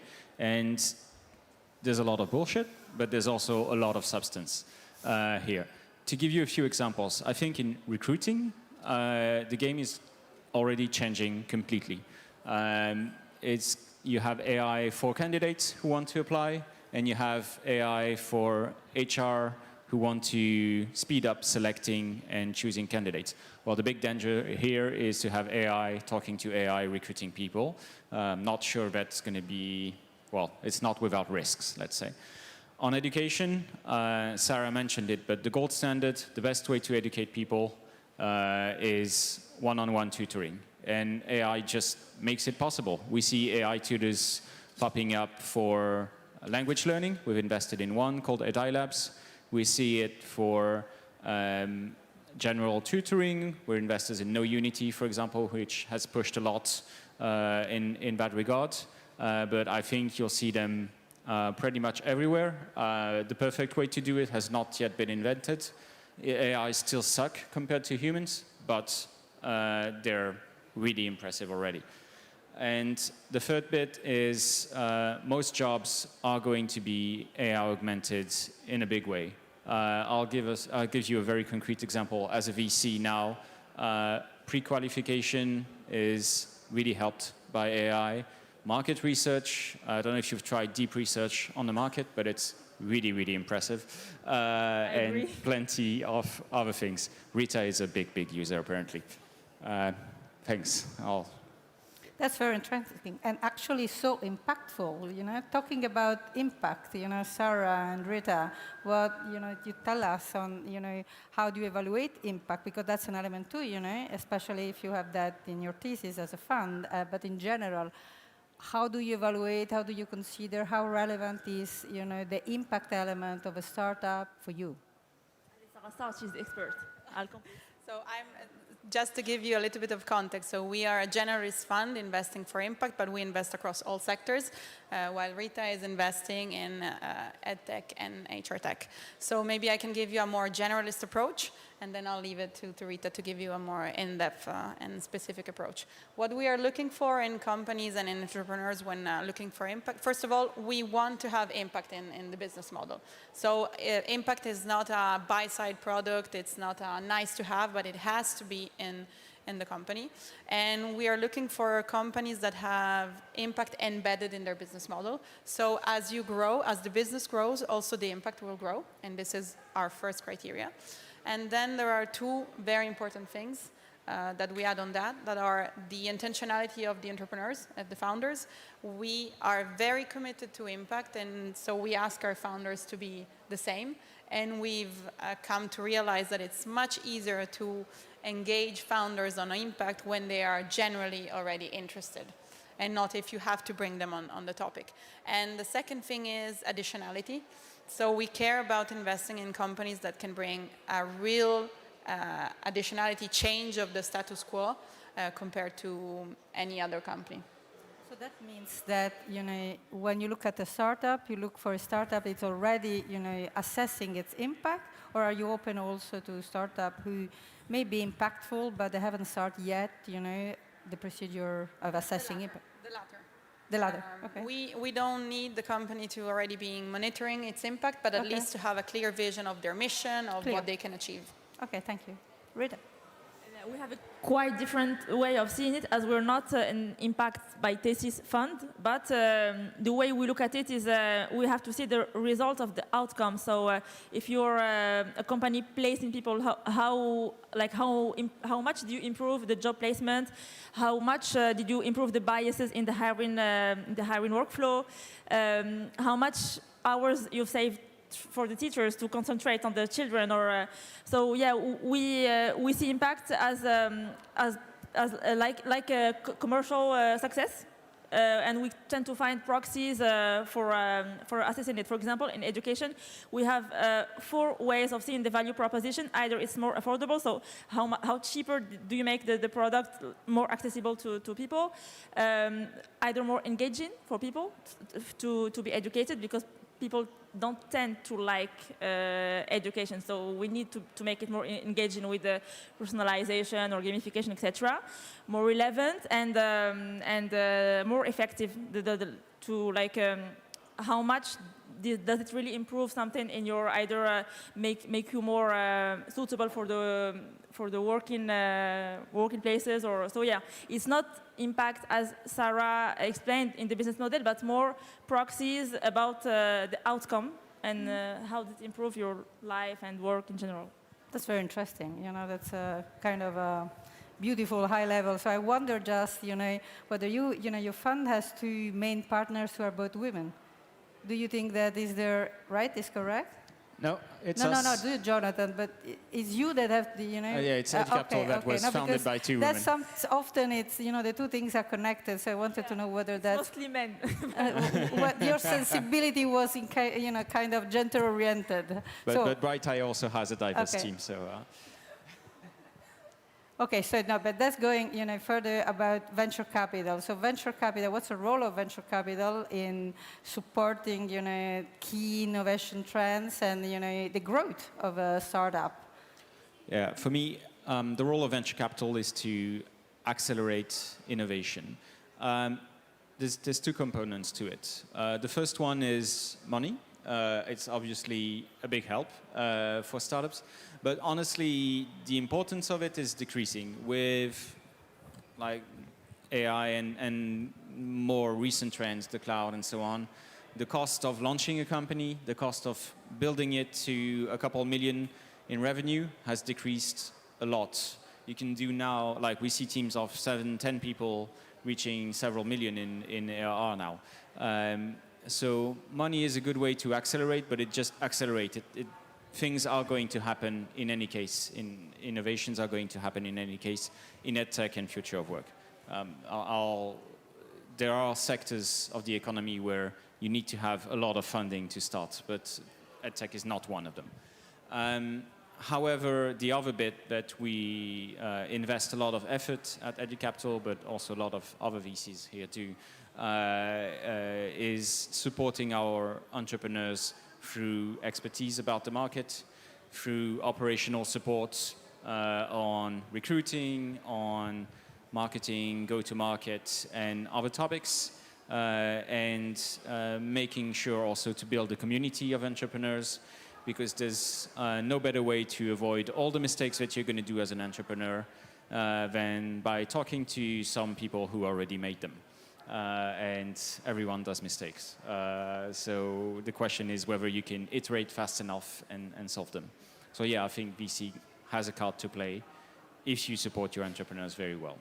That's very interesting. Everyone does mistakes. Actually, the more you do it, the more other do it. You can learn from others' mistakes, the more you grow. So definitely helping, tutoring, kind of mentoring a startup in the whole growth process is key for the startup,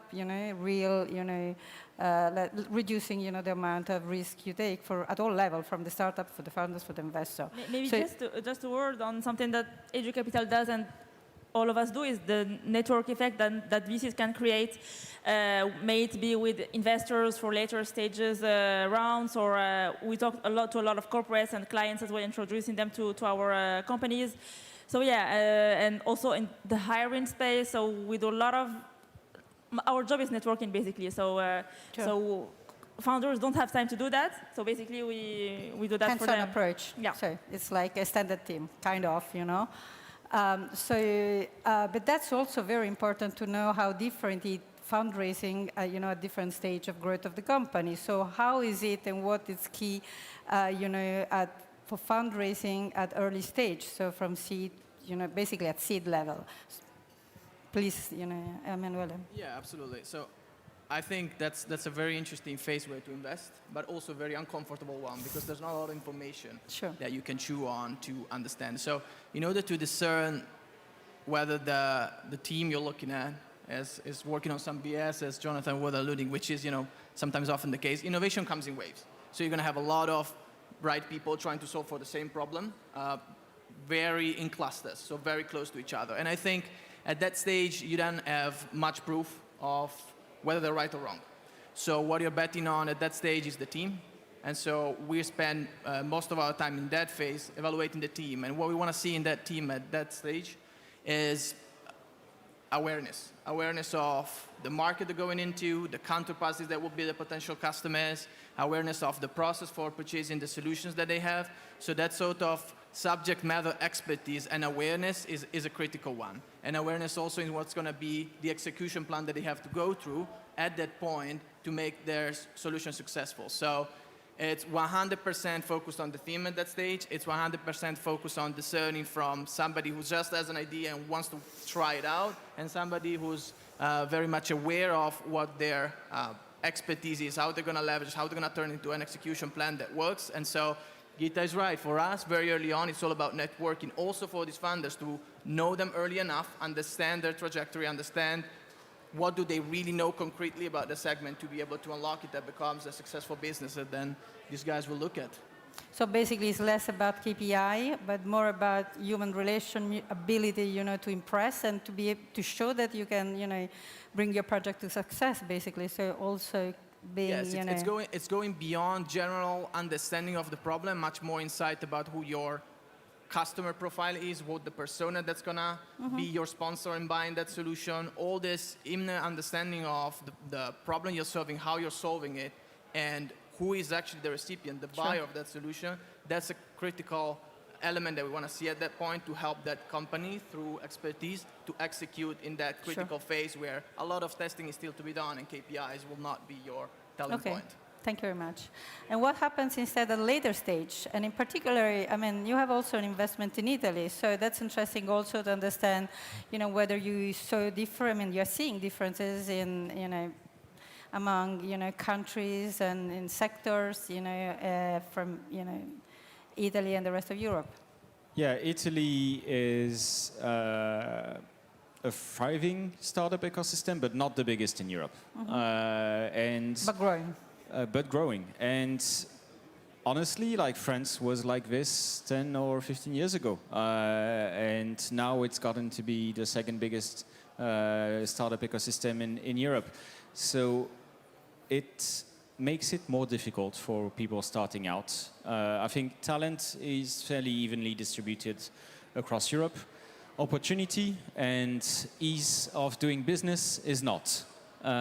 So there are fewer large-scale companies, there are fewer angels in Italy than in the UK, and that makes it more difficult for startup founders to start off.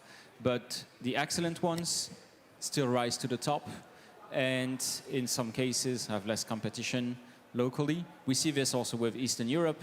If you manage to do something great in Eastern Europe, you know that you have like the really the best guys, because it's so difficult to rise there. That said, we've done an investment recently in Italy with Cyber Guru, and we're big believers that that there's a lot of opportunity in Italy alongside many other countries in Europe. Our big thesis is we are specialist investors. We do EdTech and future of work. And so we are focused on that. So that means for other topics, we want to look as wide as possible, and we want to invest in the best companies in Europe, period. Not just France, not just Germany or the UK, but the best entrepreneurs in Europe, and that's why we try to do. That's very interesting as a proposition, but that's very hard too, because Europe is wide. I mean, how do you do scouting very quickly? It's such a large kind of area. We cultivate our network, basically. We work with local angels, with local investors that we know. We know when you know already key entrepreneurs, and also we split the work. We're a small team, and some people are more specialized in some areas than others. We try our best, but we don't have 100% coverage. Okay, thank you. So, okay, we are speaking about, basically startup, but we are speaking about founders. So, what founders, have your key elements are more, you consider more attractive and more interesting for you as an investor? At, of course, at your stage. Yeah, so we are in a growth stage, and I think so far I've had the luck of meeting several successful entrepreneurs, and of course, they're very different among each others, but there are 3 key traits that I could identify all the times. The first one was being passionate about their mission and what they were doing. The second one was being agile in navigating all of the setbacks and the challenges that they were facing. And the third one was basically being very pragmatic about the way they scale, about their scaling approach and scaling plan. Okay, that's very interesting, because that's key, because, sometimes, it's like homework that everybody needs to do, so founders need to do their homework at a different stage, and among the homework they have to do is knowing, what the key elements investors seek. It's just not that they look for, in abstract, but because it's key for them to understand the business and to be able to scale, and also to show their true intention and ability to manage, the whole process up to the very top, to the exit. So now let's look at, if we had to do a guide of the do's and don'ts, that funders need to follow in their whole path. What would you, Emanuele and Rita, set forth as the basic rules, of, any funders that should know or should avoid? About the do's, so the first one, which I don't quite see a lot with AI, is build defensibility. So with AI, a lot of people have started building products, but without any defensibility, so things that anyone can build. So either you build defensibility on the tech, on the distribution, but you have to build something that makes your product. But what do you mean with defensibility? I mean a moat, either with your tech or with your sales strategy, or something that not anyone can copycat, and something, some data moats, Sure. something that's not easily replicable by any team out there. So build defensibility. you can choose where, but you still have to have something defensible.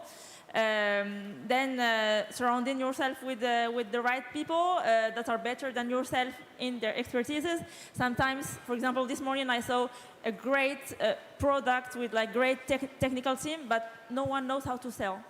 So that's, and for me it's an easy path, even though the product is great, but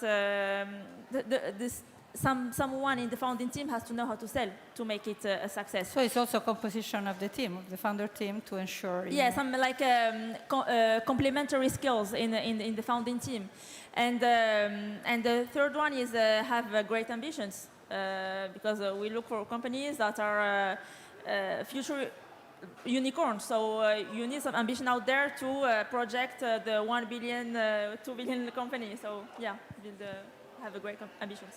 Okay, thank Emanuele? you. Yeah, well, I agree very much. And also, it's difficult to cast a perfect formula that everybody should follow, Sure. perfect to-dos and don'ts. But I think, especially for HR and EduTech, what's really relevant, again, to me, and as we see this as a class, this sector, it's about deep expertise, trying to really, really map concretely your selling persona too. Mm-hmm. Also in terms of how should you configure your approach, your strategy to create the defensibility, which is not necessarily horizontal from the start, but targeted so you can win a part of the market. That's something that we're seeing as not very often the case. We're seeing a lot of companies that want to approach, broadly speaking, HR functions across all roles, across all industries, and that's difficult to do at the start. So having a more precise execution plan at the start when we invest in our early stage is relevant. And I think one of the key points for HR and education technologies is focusing on really proving the ROI, which we know is difficult. How do you prove that your solution is really delivering value for the customer? But having as many validation points with early discovery with the customers, with feedback that you can get from the actual market is a critical differentiator to then continue to sell effectively in that category. And then there's a general comment that I can give, which really much relates to what Rita said. Surround yourself with the right people. Also from a perspective of engaging with investors. It's a market now where you have to engage with the investors that really understand your sector, that understand, especially as Bright Eyes, as EduCapital, specifically what you're doing. And engage in that discussion early on, because there's a lot of learning that you can absorb from that, use in your process to get to the right level of investment partnership when the time is right. These are, at the early stage, very good practices that will help, I think, founders. That's very think through the interesting. plan. Very, very interesting. And actually, Ilaria, if I might add on this, because it resonates a lot with our experience in the education sector. One of the specific challenges of these sectors is the duality of customer and beneficiary. Often it happens that your beneficiary, which can be an employee or a student, not always is going to be your customer. It can be the HR manager or the school director. So one of the big challenges is also, and this is where we try to support the founders, is to really navigate the complexity of the interests that might not align at that moment between the customer and the beneficiary, and the strong need to create a product that can be of value for both sides, both groups. So make sure that you don't forget your customer when you're targeting your beneficiary, but make sure you don't forget your beneficiary, so the student or the employee, when you're targeting your customer. Sorry, manage complexity, is the key word for everybody. And actually, is that, also for venture capital fund? Is that, that partnership or that knowing, and choosing also for founders and also for venture capital firms, their, investment partner? Is that relevant? Just this a very quick question in your opinion. What do you think that, is that, in terms of, not just, being a fund, but also having your network of trusted angel investor downstream and a venture capital firm upstream may help in the overall shortening the time of fundraising, helping the startup and the whole process? So this is just for, just very, just to each of you, and then we end the session. Yeah, it's absolutely critical. Capital is getting commoditized right now, so you need to have the right partner with the level of understanding and connections. I definitely think so. Thank you. Absolutely. So this is one of the biggest parts of our job, as Rita was telling it, that We want to connect and we want to make sure that we can support as much as possible. Of course, we are not product expert, market experts, at least as the generalist fund. So we want to make sure for what we can do in contribution, and network is one of those, that we do the maximum. Great, thank you. Rita? Of course, as I was saying, network is the key. So you need to have your investors who are specialized, who are later stage than yourself to push your companies later. You have to have your advisors in product, operations, marketing.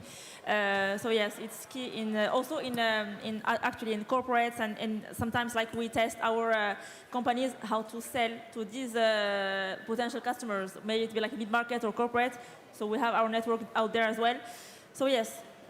In every space, it's key. Perfect. Yeah, VC firms have one asset. It's their reputation. If you help people, if you are a good partner with entrepreneurs, with co-investors, they're going to want to work again with you. If you don't, if you screw up, you're just not going to succeed. You're not going to be in the good deals, and it's not going to work.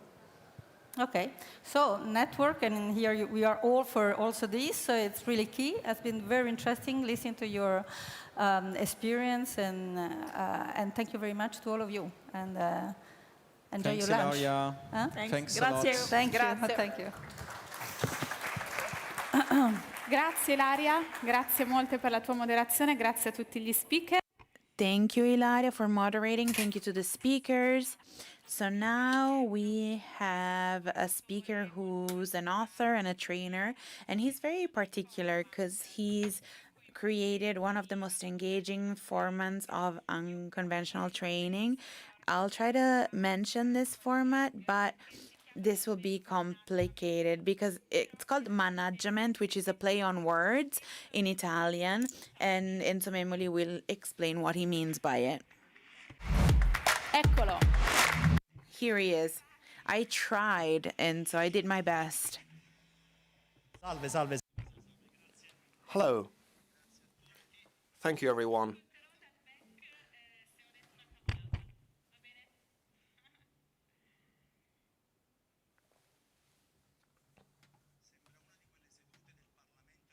It looks like one of those plenary sessions of the European Parliament when they talk about lifelong learning, you know. Let me try to share something. They asked me to talk about training and innovation. Training and innovation. I'm from the management company, a wordplay in Italian with managgia, which means dam, and management. Can we lower the lights in the room, maybe? So, as I said, they asked me to talk about training. We heard different languages. We heard the same concept in many different ways. I will tell you what I think. I will tell you about my experience. It started 20 years ago. I added consultancy and conventional training with other activities, less conventional activities. People who know me know what I'm talking about. The management. It's not management, it's managgia, the Italian word for damn. It's about things that shouldn't happen, you know, and it's a training concept. I want to talk about training in a different way.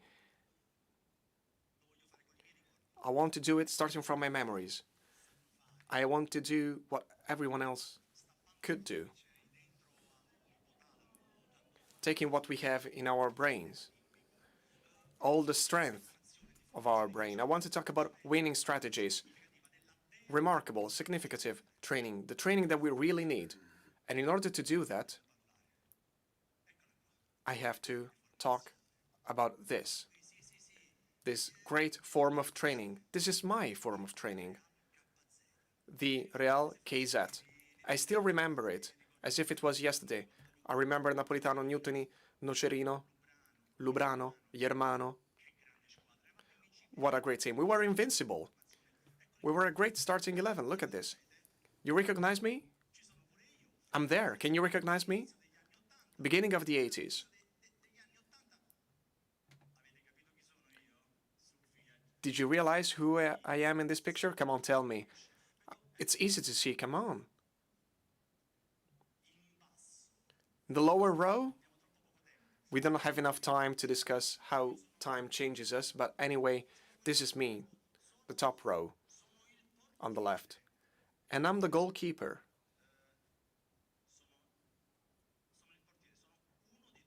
I'm one of the two goalkeepers. Have you ever noticed that goalkeepers are two? There are always two goalkeepers, the first and the second one. Just like in international organization, you need to find the right people. Same applies to your starting 11. You need to find the right person. The same when you train. You need the right trainer. You need clear features. Who do you think was the first, the main goalkeeper, and who was ranking second? Who do you think I was, the first or the second? The second. People who know me don't trust me at all, so they all replied the second. However, I was tall. I was fit for the role. I was double the size of the other one, the smaller guy. And his name is Antonio Nastro. Antonio Nastro has been my nightmare. The first one who told me that you couldn't just rely on the innate quality that you have for a specific role. But I was bigger, I was taller. And yet, he was the main goalkeeper. Why is that? I was wondering, why? Antonio Nastro did something that I couldn't do. Something that I didn't want to do, that I couldn't do. My parents were teachers. And Antonio Nastro did something else. He could fly to catch the ball. You know what happens when you come back home and you have a scratched knee? You know how the parents reply? Well, you will hear what your mother is going to say about this. You will be punished for this. But his family was different, was a smarter family. They were traders, and he was helping his father, delivering drinks in different homes. They had this different business. He was a smarter guy. He had something more. And the team followed him because he had the courage to risk in order to catch the ball. So when I started to play in the Real KZ, I started my own career in a different way, in a classic way. So I was ranking second as goalkeeper. I was so used to sitting on the bench that I didn't even notice that anymore because he could fly, he could catch all the balls. But then there is an important Sunday, an important match, a match that is very clear in my memories, something that is an important part of all of my memories. You know those small fields in the suburb areas of cities, but still you have adults that want to organize tournaments? That was the place. And after the mass, people leave the church and join on the pitch. And Real KZ, our team, was playing against the Parco Vesuvio with a green shirt, the same one that the Cameroon national team wears. And I remember that game. You know why? Because Antonio Nastro wasn't feeling very well on that day. Well, you know, that was I was praying for. I was praying for that. I prayed to San Gennaro, the saint patron of Naples. So Antonio didn't show up. So the coach looked at me, and I, Generation X, born in 1972, the larger group in our society, the group that should make the difference is mine, Generation X. But I've been sitting on the bench for many years. We usually do. But then you have the special Sunday, the special match. And so you leave the bench and you remember that as a goalkeeper you have these gloves. A present from my grandmother Censina. I still remember her. It was Christmas and she said, come on, don't wear it for football games. You can pass it on to future generations. However, on that day, I did wear these gloves. I felt the courage. I felt the importance of that moment because for the first time I could do something, and I remember that very well. I remember the opponent. Zigo was number 5, was striking from the other team. And you don't know how you use your second hand to catch that ball. And I remember I was like suspended in air. And I remember the sound of the ball hitting my hand, my glove. And I thought, wow. And all the people around were saying, wow, as well. And I remember the feeling of my body falling down. And I remember that I saved that goal in a beautiful way. I looked at the first defender, and he made thumbs up, and he was surprised. And I could fly as well, so I could really save a goal. And everybody was looking at me surprised. I can see myself in that moment again. I remember that positive feedback. And then I hear a whistle, the whistle of the referee, indicating the center of the pitch.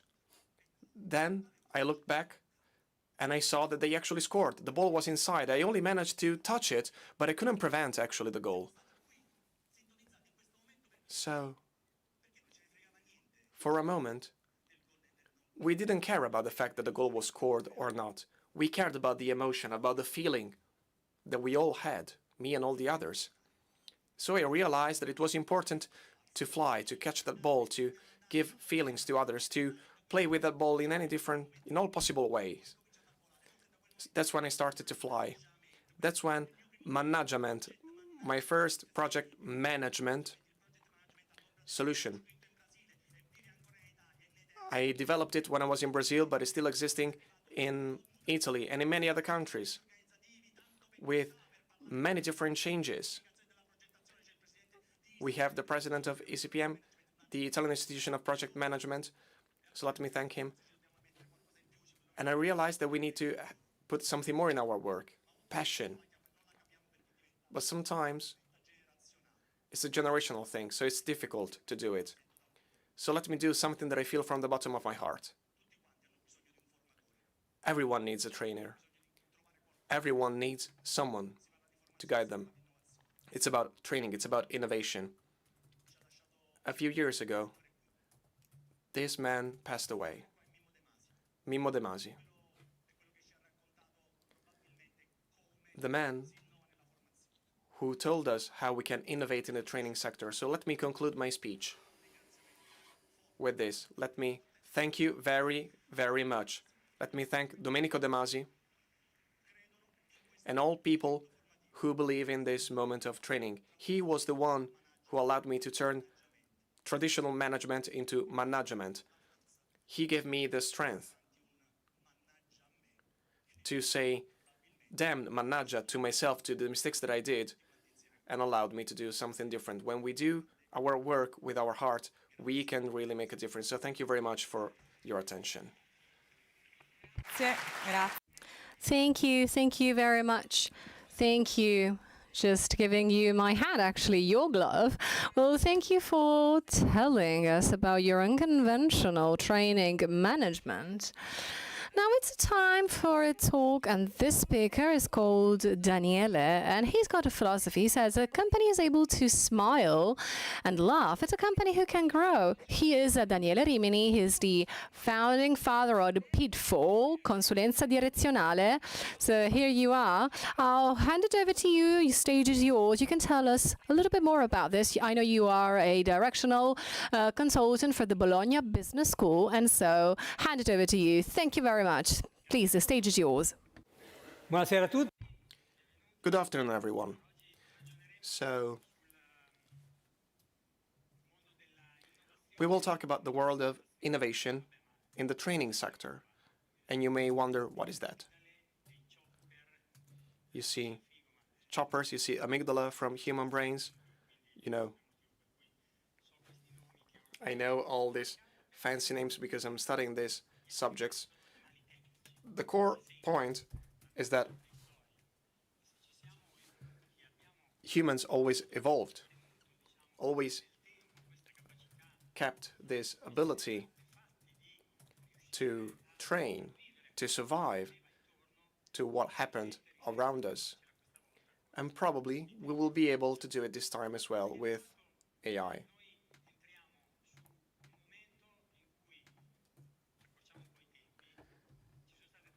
So let's make it quick. There were three major waves of change. I work with many companies, and they know what the main challenges can be. So the first major moment of change was done by Henry Ford with the chain of production. The first major impact and the industrialization of production activities with the assembly line that he developed, with the Ford T, his first car. And with that innovation, it took 2 hours instead of 12 hours to produce a car. Then we had mass production, reduced costs, and that was the first major impact of technology on industrial activities. The second one was in the 70s and the 80s with the automation, with IT systems, the introduction of IT systems in the companies, so that processes could be re-engineered and job positions changed. Many people used to work with pen and paper, noting down a few pieces of information, but then they needed to keep up with that change. And now we are in the middle of the third major wave of change, which is going to have an even more dramatic impact because it's quicker than the other revolutions. So we will need to work on the way we put man and machine together. We need to focus on how to fill this gap in the center. What is missing? The interaction between mankind and machines. We hope that the role of humans will still be relevant in this case, and I'm sure it will. And then the capabilities, the superpowers of AI, which is generating and creating innovation at the speed of light. We need to change the way we approach training, just like many other sectors. We cannot just wait and see what happens. I developed a framework. I work on methods, so I wanted to create this scheme to help me rationalize different thoughts. So this is the model that I developed that is going to lead us to a scale. Scale because we start from a strategy. Decision makers choose what type of training to offer to companies and to others, not only to companies. So an organizing role. Strategies are important because we will need to evolve and have a different training system that is not simply giving courses to others. I feel bad when I hear about it. It feels like we are giving medicines to someone. No. It's not just about giving the course. It's about a leverage that we can use for the people that are a part of that organization. It's about creating an added value for that organization. My grandmother used to say that the fish starts to stink from the head. So if people don't understand how all of this happens, then following from this lack of thought, all the rest will not work either. Then, skills. We talked about hard skill and soft skill for a very long time. Now we need a different skill, namely matching mankind and machines. We will need to work more and more to make the most of human power and computing power. So it's about merging, we didn't have this type of support. Now we need to learn how to work and integrate with technology and make the most of what technology can give us. So the topic of skills is very important. Then, at the core of this, we have data analysis, where we have more and more data available. let me tell you this little story. I met Kevin Georges, chairman of EFI, because he's been one of my students at the University of Bologna 7 or 8 years ago. He grew up quickly, by the way. One of the first startups that he started, Edu Enhancement, I think was the name of it, needed my support to make this test, to see my performance during that course. And how was my performance measured? We had this application. All students were involved with a series of questions. They could give an evaluation, grades, they could say what was missing, what their expectations were, and after the end of each lesson, I could read what happened in my classroom. A one-to-one feedback when you have 120 students in front of you is difficult. But with that solution, throughout the course, I had this input, so I could see what was needed and how I could improve my own course. So with the computing power that we have nowadays, with all the solutions that we have to improve how we give courses, even if I don't like this expression, the only way to improve, as I said, is to measure. You cannot just say, okay, I went there, I talked to students, and I left. No, we need to have results. We want people to change, so there must be a visible result. If not, then you can blame the teacher. Or maybe the learning training activity was not organized properly. Leadership. As I said, the fish starts to stink from the head, as the Italian expression says. Last week, I was in this company for a marketing course, but the topic is irrelevant. So I started to work with these 5 people, and they were all part of the marketing department. So I followed the traditional training logic. So I told them what was necessary in terms of skill and knowledge in that specific field. But then we realized that they knew most of those things already. So what did we do? I told them, okay, tell me about your own level, your own feedback. Let's see how certain suggestions can be used in a tangible way. And I regretted it. We had the training manager a few days ago, on Monday, I think. She called me and she said, well, you're not giving a course. Well, yes, I am. I'm there with them. I interact with them.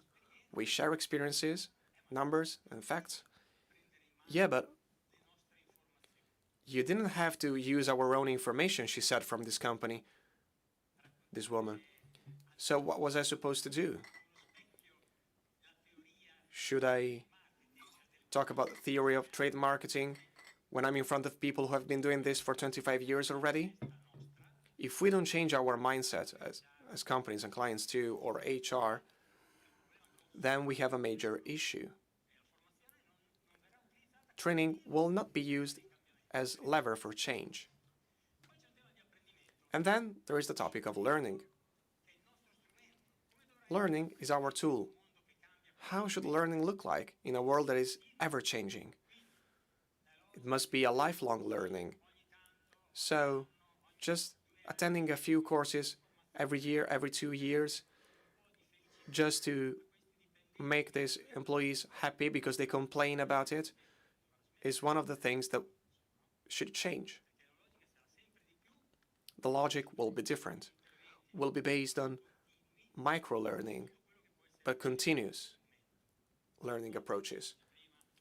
And that will have to be specific about that moment. It doesn't have to be about 6 months ago or 6 months in the future. We need to adapt to this ever-changing context. Otherwise, if we don't adopt this approach, people will be left behind. Some other people will go forward and they will have a strategic advantage. So let's see how we can put this scale into practice. I'm trying to apply this scala, as you can see in the acronym in Italian, this scale. And I wanted to make clear for people who do not belong to this sector.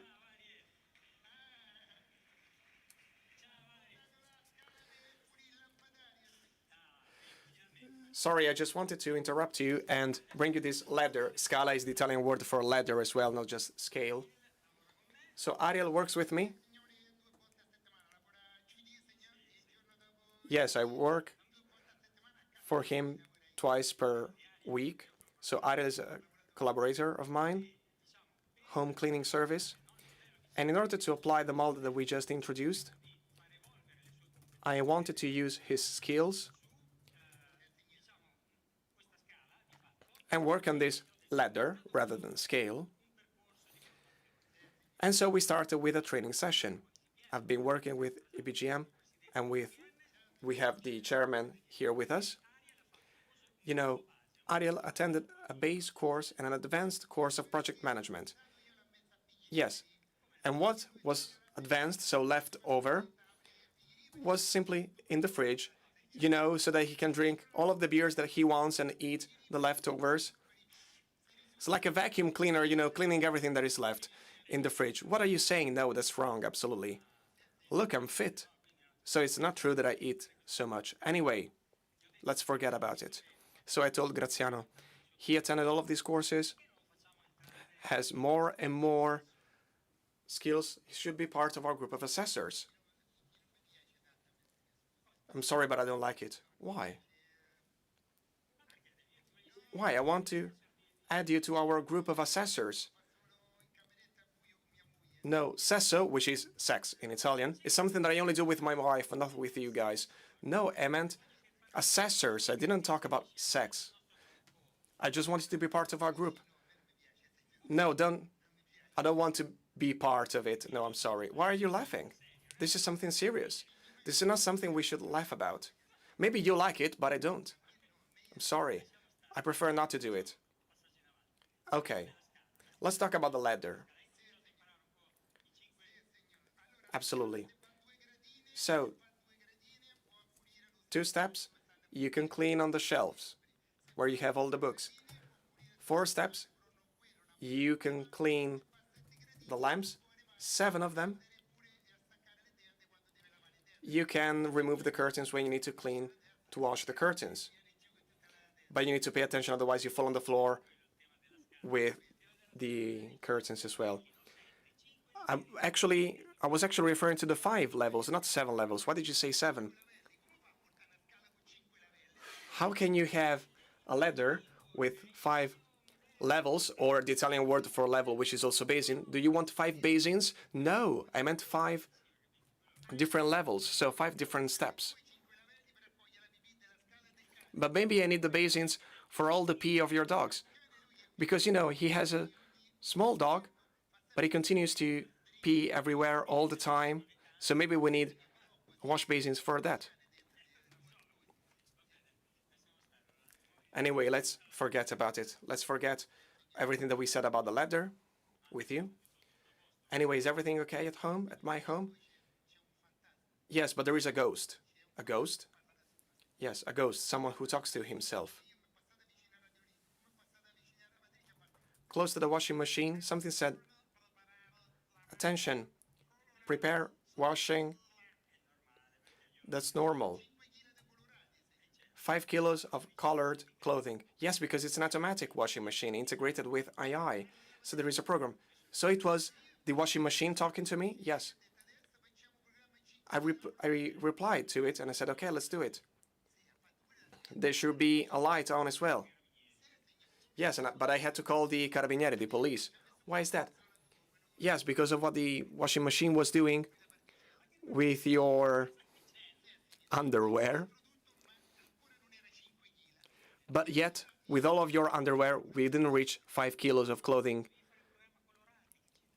So I added white clothing. No, it was a program only for colored stuff, not white stuff. And everything is fuchsia in the end, fuchsia colored. What is the color that you like? Don't you like fuchsia? I put everything in, but we still had room for 3 kilos of clothing. So I asked it, what can I put inside of the washing machine that has a weight of 3 kilos? And the washing machine replied to me, the vacuum cleaner. Put the vacuum cleaner in the washing machine. Well, I'm glad that you're talking about AI, the interaction between humans and machines, the way we need to teach people how to interact with machines. So thank you very much for talking with my washing machine, but that's not the right message that we wanted to deliver. Yes, it was, because the machine then replied, yes, we have 5 kilos now. So I switched it on, and the washing machine started to work, but with a lot of sparks because of the vacuum cleaner inside of it. And so, you know, it got broken, and pieces of it went all over the place and out of the window. And then the washing machine simply said, whoa, whoa. The neighbors are going to sue me if you damage their homes. You damaged only my car? Oh. You see, they even called the carabinieri for this, with the sirens going on and everything.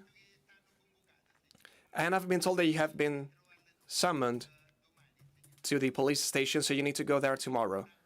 Why is that? How should I do it? Well, you can go there. And then the washing machine said, you completed the program, thank you. And I said, okay, thank you very much, goodbye. And so I left the washing machine.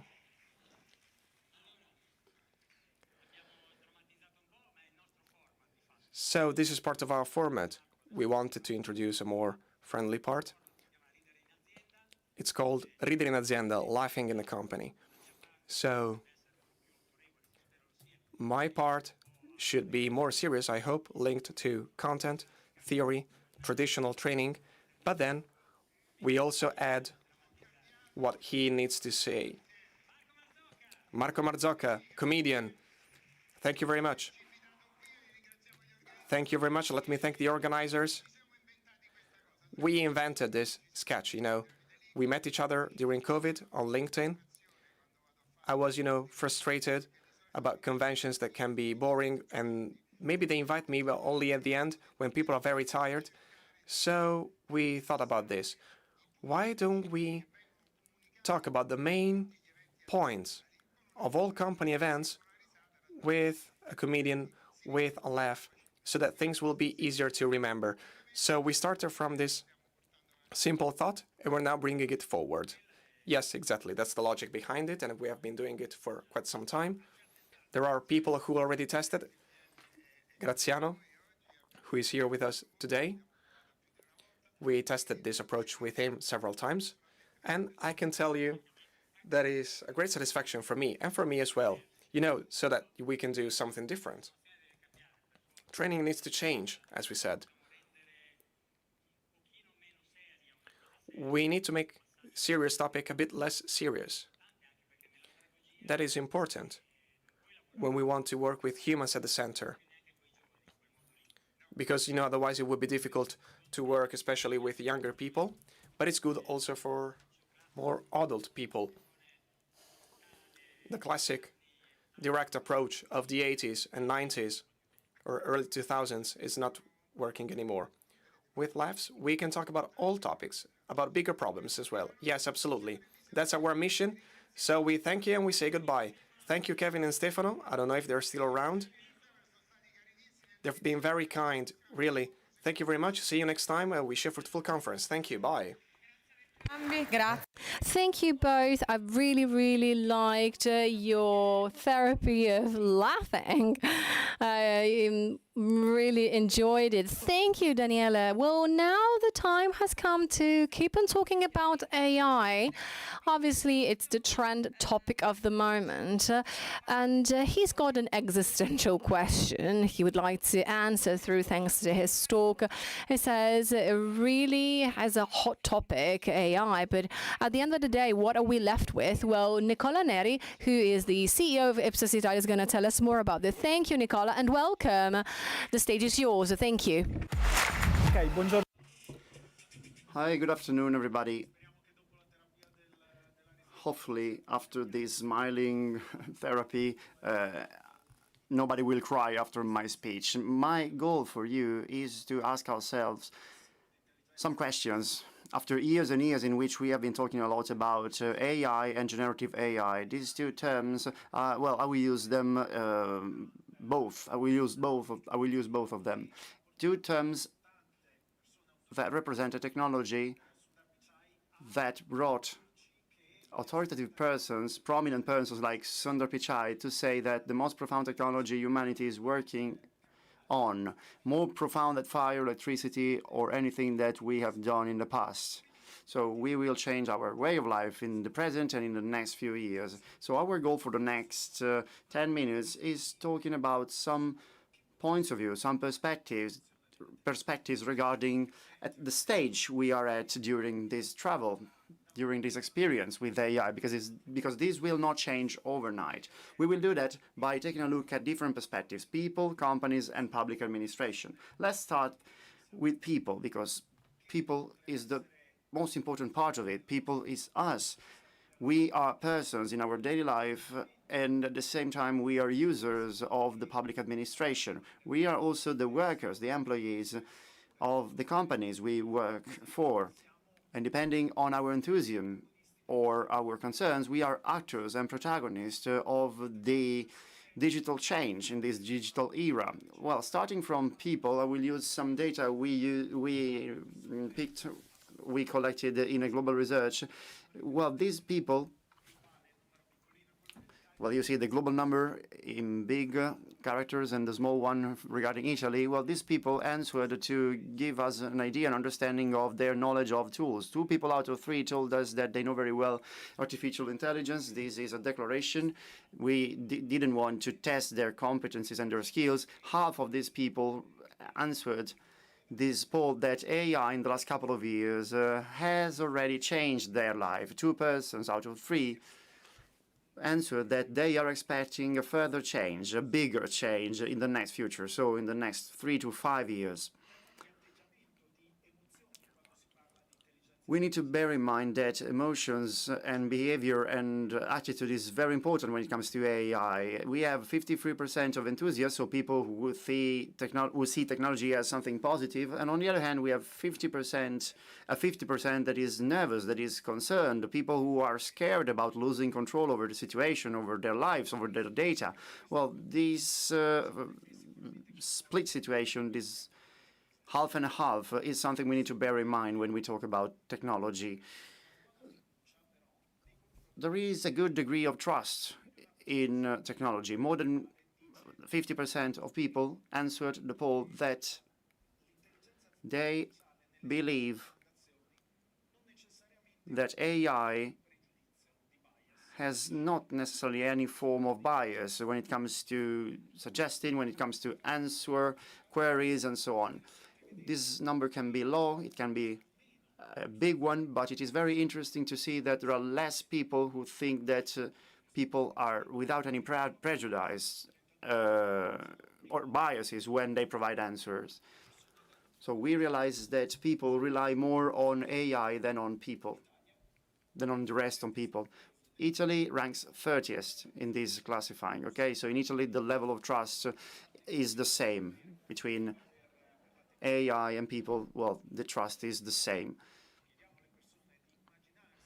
When we ask people to figure out the future from a labor point of view, then we realize that there are very interesting data. 2 persons out of 3 are persuaded that AI will change our way of working. 1 person out of 3, on the other hand, thinks that AI will fully replace their job in the next 3 to 5 years. And the most interesting data is that 36% increases by 10 points in the youngest generations, and it lowers 10 or 5 points among the elderly, okay?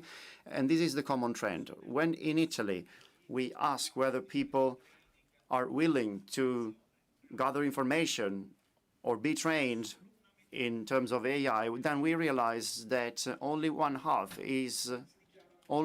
of these persons declares that they want to attend a course for their professional development. And this is to the detriment of the gray area. The gray area represents people who are uncertain. And then there is also another area of people saying that they don't need AI, maybe because they are about to retire, or maybe because they have already retired. This makes sense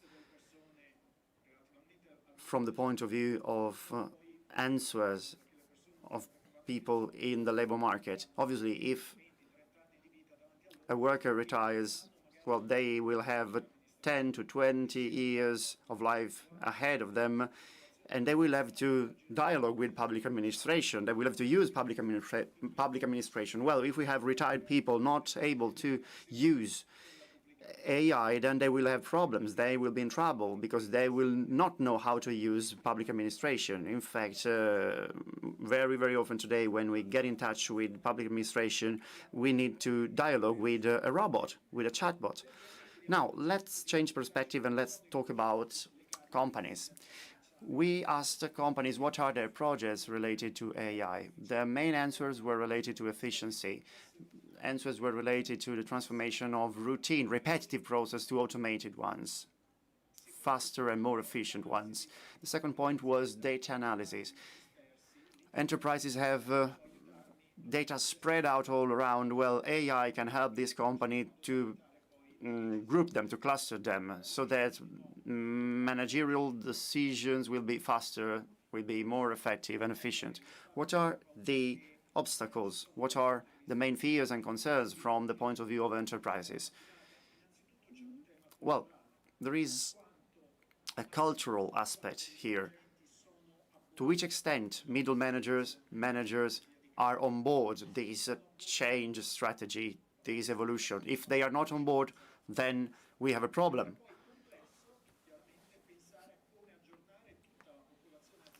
Understanding how to update the whole company people is very difficult, and we need to be able to reskill competencies, to reskill our staff. Then we need to ask people to change the way they are working. And this is another topic we listen to this morning, because change scares all of us, and this fear creates resistance.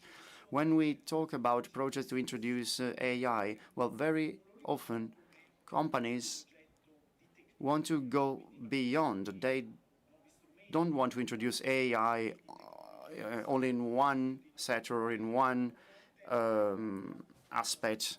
Well, they think that AI could be used also to favor people transformation or recruiting new persons, new employees. Training does not only mean hard skills like being able to schedule, being able to programming, data privacy, also soft skills, critical thinking, and the ability to manage a difficult process in which you have to progress and you also have to step back through errors and mistakes. So all sorts of competencies and skill regarding transformation.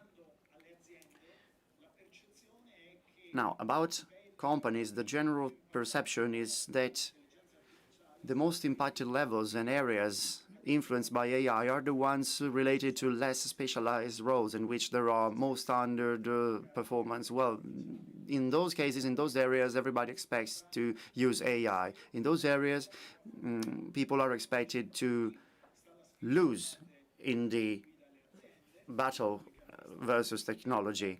And the challenge for public administration is there, because public administration will need to help people, must help people to manage this transformation process. And the process is long. It can last months or years and years.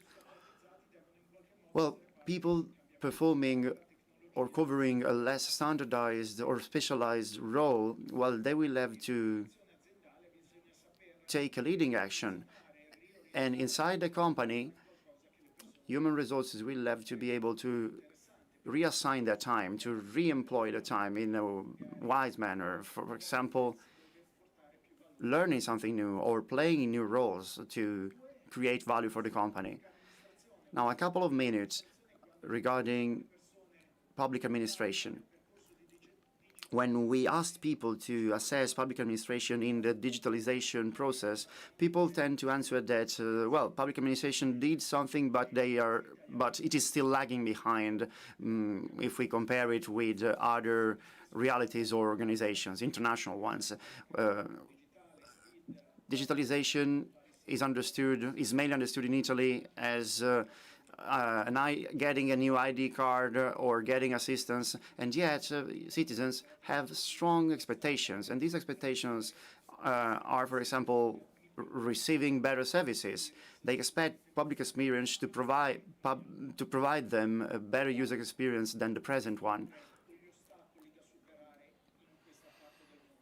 So what fears do we need to overcome in the Western world or in Italy as well? Well, first things first is a complex usage, the lack of aid, the lack of support, so the impossibility to access the services of public administration.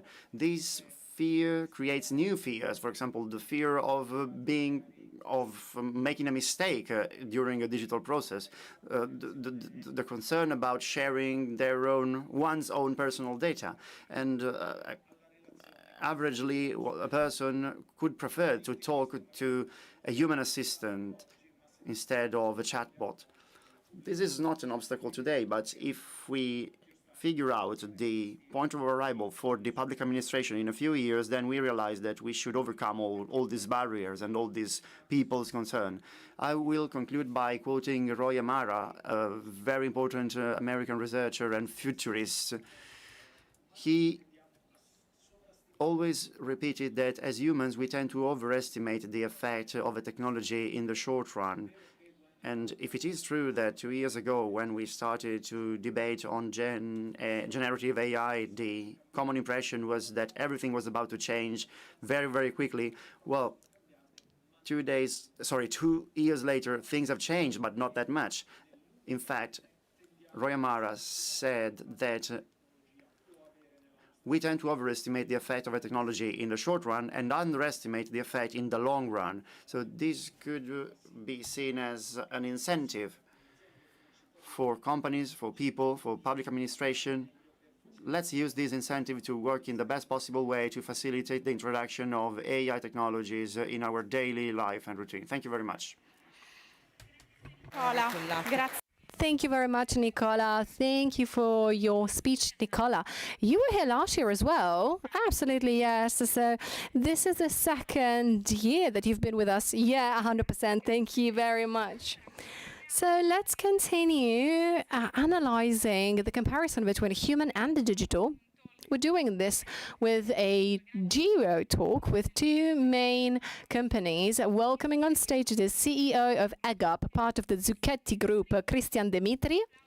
A round of applause for Christian. Hi, Christian. Did I pronounce EGAP correctly? Yes, very well. And the founding partner of Buono and Partners, Benedetto Buono. Thank you. A round of applause for you, Benedetto, as well.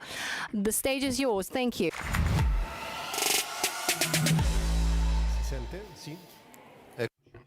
Can you hear? Here we go. Hi, everybody. We are glad of being here for the second year in a row. Considering the time after lunch, we thought that it would be better to do this talk as if we were having a virtual coffee. We have some minutes to share with you. I would like to tell you some stories, some anecdotes regarding the many years we have shared in the world of business. Points of view will be different. They could be perceived as two different and contrasting points of view. My name is Benedetto Buono. I founded Buono and Partners. We work on frontier elements, emerging technologies, and we do that through relational capital. So we focus on rapport. My name is Christian Dimitri. Can you hear me now? I founded 12 years ago EGAP. EGAP is a company specialized in assessment for competencies, both hard skills and soft skills. And we are now part of Zucchetti Group.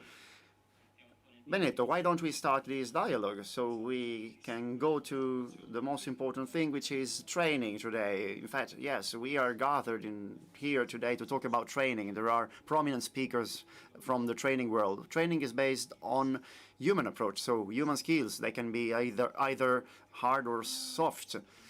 And the training is also based on technology, more and more on technology. The question we asked ourselves when we were preparing this talk is, to which extent are these two assets contrasting? Are Are they really two faraway elements, two very distant elements? And then I will leave the floor to Christian. From our point of view, today, in the contemporary scenario that is so much difficult to be read and to be interpreted, in fact, we usually talk about governance in complexity. It is impossible to rule on complexity. We should rather be equipped with tools to rule complexity and to be part of complexity, to orient and to help people understand what is going on. Well, competing from a financial point of view does not make any sense now. In fact, you can have large access to finance on the market. Companies don't know how to locate where to place their capital sometimes. So this is becoming more of a commodity. In fact, in the past 24 months, generative AI has become more and more accessible. From our point of view, the competitive advantage today lays in the relational capital. So be trained through the others, be trained by being in touch with others, by being exposed to the others. And this is true for the individual professionals, but it is also true for organizations. So a multi-stakeholder approach. From this point of view, we think that if you base your training and your development on soft skills, then you get an advantage. Is a kind of work like, is this type of work safe in this field? Well, nothing is safe, actually. When we talk about job, we need to talk about competencies and skills. We need to be able to develop these skills. As we said before, if we are active in this sector and in this industry, we need to opt for a sector that is composed of chain and consultants. When we talk about workforce today, we need to talk about a hybrid workforce. We are talking about a rapport that goes beyond human and non-human relationship. We need to bear in mind the role of machines. In fact, if we take a look at outside our borders, we see that there are AI agents. They can carry out a function after receiving a delegation by a human, after receiving the task by a human. We also need to remember that some things are scaring us. Try to put on to search on the internet which robot will robot takes my job. Well, if you do make that search on the internet, you will find a replacement rate regarding machines taking jobs of humans. It doesn't matter what machines we are talking about. They can be machines, they can be robots, they can be AI, they can be software. The most terrible thing is that there are elevated, high percentages in those roles and in those professions and jobs that we would think will never be replaced, or at least in the next 10 years. Maybe these jobs will never be replaced in the next 5 to 10 years, but there are very high replacement rates even in complex activities and tasks. In fact, you cannot underestimate the transformations on the market. You have been talking about interaction with machines. In fact, this topic opens up paves the way for other reflections. We have grown up in a human-to-human learning. You have a coach, you have a professor, and those people teach the others in a classroom. Well, today we are witnessing another phase. We are in the era of human-to-machine and machine-to-human. We are learning how to dialogue with machines. If you ask the best questions, then you will receive the best answers. And I think that mirroring is crucial in everyday life. In fact, you can have a positive conversation if you are able to pose the right questions. I think that in the future, and by future I'm not making reference to years, to months, or to days, I'm saying future. Well, the future will be based on machine-to-machine relationship or rapport. AI-powered digital machines will probably replace some of our tasks. That website Christian mentioned actually scared the hell out of me when I took a look at it. There are professions based on human intelligence, human smartness. Well, these jobs are at risk if we consider technology advance and progress. Yes, we are witnessing that every day right now. If we take the data coming from the American Bureau, regarding labor markets, then we get very important information. And if we apply this information to our daily activity, then we realize that not only we need to train people, we also need to exist with people and with machines.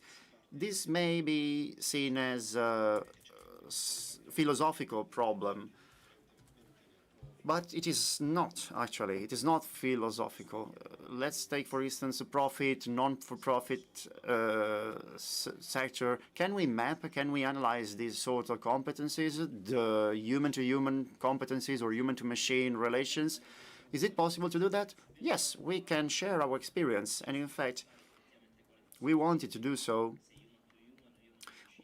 without thinking about the final result, whether human to human or human to machine. We decided to construct, to build, to create something to frame the qualities and the inclinations of people doing business today, of people who do networking, investing on relations, And we started from the professional figure of business development. So we have always thought about a professional being framed in a specific reality. Today we need groups of competencies, and we decided to identify the most important ones. With your help and with our technological support, we created a tool. And why did you want to use this, to create and to use this tool? Well, this business networking attitude test is the only valid example of analytic approach to these sort of skills, and it is very much requested in different industries because it helps you mapping and proposing, developing project for all sorts of competencies. Try to imagine the big multinationals, investors relations, institutional relations, and so on. So this is part of the same group of notions. Well, this is just a starting piece of a much more complex concept, which is a hybrid workforce. Mark Benioff, the CEO of Salesforce, during the last World Economic Forum, said something interesting in terms of the continuous hybridation and innate hybridation of professional roles.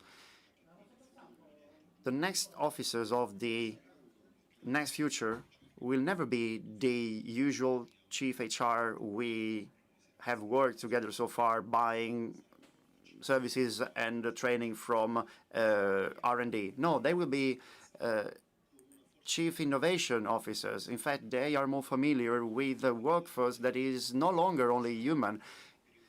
So we will need to focus on the organization as a whole, internal organization as a whole. This will be crucial, and it will modify the whole business, and it will have a dramatic impact.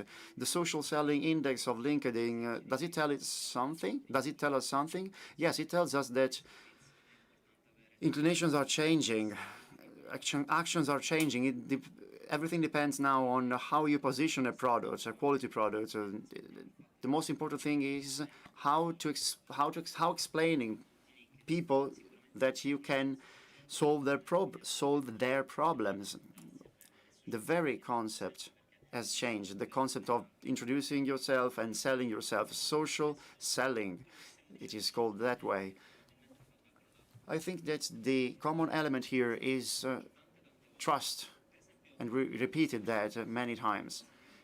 If we take, for instance, individual performance, then this is probably one of the main features to succeed in one's job, in one's activity. But if we think about team dynamics, then the single element that can make a difference is trust. When we start to talk about different relations that are human to machine, then we realize that the approach to technology should be trustless. But is this a question or a statement? Well, I think it should be so. it should be trustless. But we can see in generative AI that it is not trustless. In fact, the database the set of data used to feed these machines are full of biases, of bias. So do we need to understand how to... Do we need to understand the hybrid workforce? Yes. There are very important subjects, very important persons focusing on these day by day. McKinsey and other research institutes are working on the right tools, are focusing on the right tools to let humans and machines dialogue. But they also work on the machine humanization, a machine that has to be more and more human day by day. We are now focused on how to dialogue with machines, prompt engineering, and so on and so forth. But on the other side, too, they are trying to make machines more human in order to have a seamless conversation and interaction.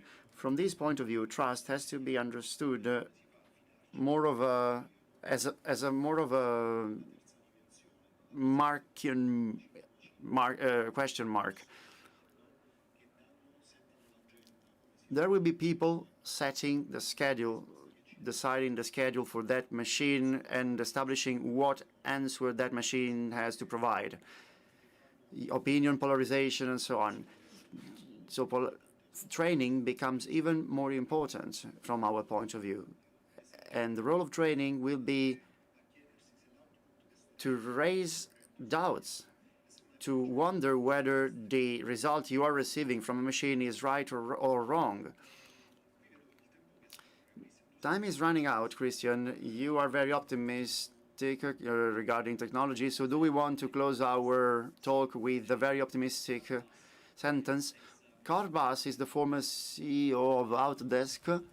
Autodesk said some years ago that future companies will only have two human beings, a man and a dog. The human will be there to feed the dog, and the dog will be there to make sure that the human doesn't touch anything, okay? Okay, I will now quote Jeffrey Gito, who was a giant of relational management, to climb... You need more friends, quindi lavoriamo sugli amici e sulle relazioni. Grazie. Grazie. Grazie Christian, grazie. Thank you, Christian. Thank you, Benedetto. See you next time. Thank you. Thank you both. So, as we said this morning, we've had some uncertainty about the Minister Adolfo Urso to be here with us today. He was not able to be here with us this morning for obvious reasons. However, he left us with a message that all of us could read to the founder of Innovation Training Summer. So we're going to read the message of the minister. And I would like to address this directly to you and to Kevin, to all of you. I thank your association for inviting me to this event for crucial topics for our country. And I'm sorry for not being there with you today due to unforeseen institutional commitments. The double transition, ecological and digital, requires new specializations that are oftentimes difficult to source. The mismatch between demand and supply of skills risks to slow down the growth, where competitivity is based more and more on the added value rather than on the cost of work. That is the reason why it's important to invest in technology innovation and in advanced technology by being better than the extra EU competition. The minister, with the transitional 4.0 and 5.0 program, and with targeted missions, is fostered with part of the research institutions to revolutionize the productive process. AI offers extraordinary opportunities to improve processes and personalize services, but we need trained professionals to better harness its potential. Italian training system is responding with dedicated ITS, providing practical information in strategical fields. We need to quickly align training to the needs of the market, integrating our traditional know-how with technologies. We need a cross-functional commitment from workers to managers, not only with the technical but also human commitment, so leadership, CPD, collaboration, with the goal of putting people at the center of transformation. I appreciate this initiative, combining different skills and competencies required to tackle the future, transforming challenges into opportunities. Through collaboration, we can make Italy stronger, more competitive, and able to face tomorrow's Italy with a neutral, better approach towards the technologies which improve economy and society. Have a fruitful proceedings from Ministro Urso. Thank you very much. And I'm sure, Kevin, you really appreciate this message, to receive this from Minister Urso very well. So we shall continue with the talks of main stage, talking data again. We have an expert who's going to tell us how to project them in a more persuasive way. We have the founder and CEO of MLC Presentation Design Consulting, Maurizio Lacava. Here he is. Welcome, Maurizio. So the stage is yours. Thank you. Crepi.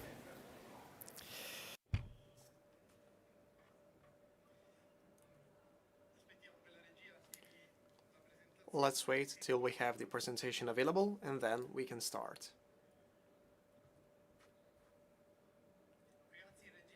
Gallery, please.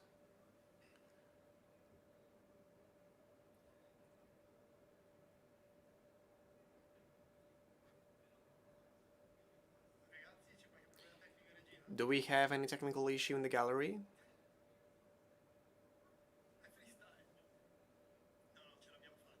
We made it. So let me take you back in time. A famous king of France who loved astrology. Close to him there was an astrologist, an expert, who was helping him in all important decisions, until one day when he made quite a bizarre prediction. He predicted that in a week his favorite courtwoman was about to die. So the king was worried. But then after just 1 week, that truly happened. So this woman died. And the king thought that maybe the astrologist forced the events to make sure that this person actually died. So he invited him to the tallest tower of the castle for a trap. So the astrologist reached the king and his tower, ready to fall from the tower, but the king had one last question for him. When is my last day going to come? What would you answer? Because if you give the wrong answer, the king simply kicks you out of the tower. And he said that it's going to be after the last day of the astrologist. So that was the only way to save this life. And so this person was then fed with the best food and received the best treatments and medicine, because the king wanted this person to live as long as possible so that he could live a very long time as well. Nowadays, we think that everything is important. Nowadays, we think that we need to show off, we need to prove that we did a lot of work to make a certain presentation. But truth is, when you take an important decision, you just need one key fact. That is often enough. Where is the key fact in something like this? It's difficult to find, but I can see it. Expert versus novice divided fact. In my slide, I can always see the core message, but people in front of me maybe don't see it. Who am I preparing these slides for? The key message may be visible, maybe in a subtitle. What if I had a graph? And what if that message was highlighted, maybe using orange as a color, or a complementary color like blue? Do you see the difference we would have had? Slides that focus on the key fact that people need. In the other case, it's just in the middle of many other pieces of information. So key facts and the way you show them make a difference. When you talk with people, we are in front of people that have limited memory and attention. Let's be honest.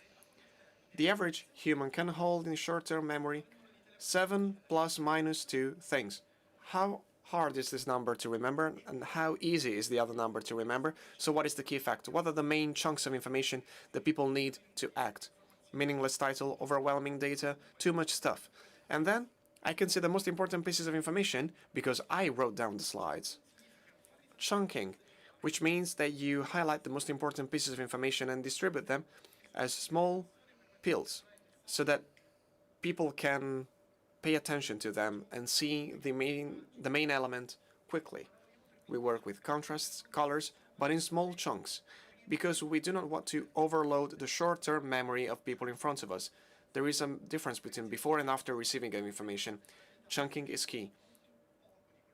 We won't remember most of the things that we listen to. I'm sorry to say this, but you remember only 10% of anything that is said by someone during a presentation because we forget what people tell us. But there is something that we will always remember. You know what that is? The way people made us feel. If we want people to feel something during our storytelling, then we need to be able to tell the story. I'm a CFO.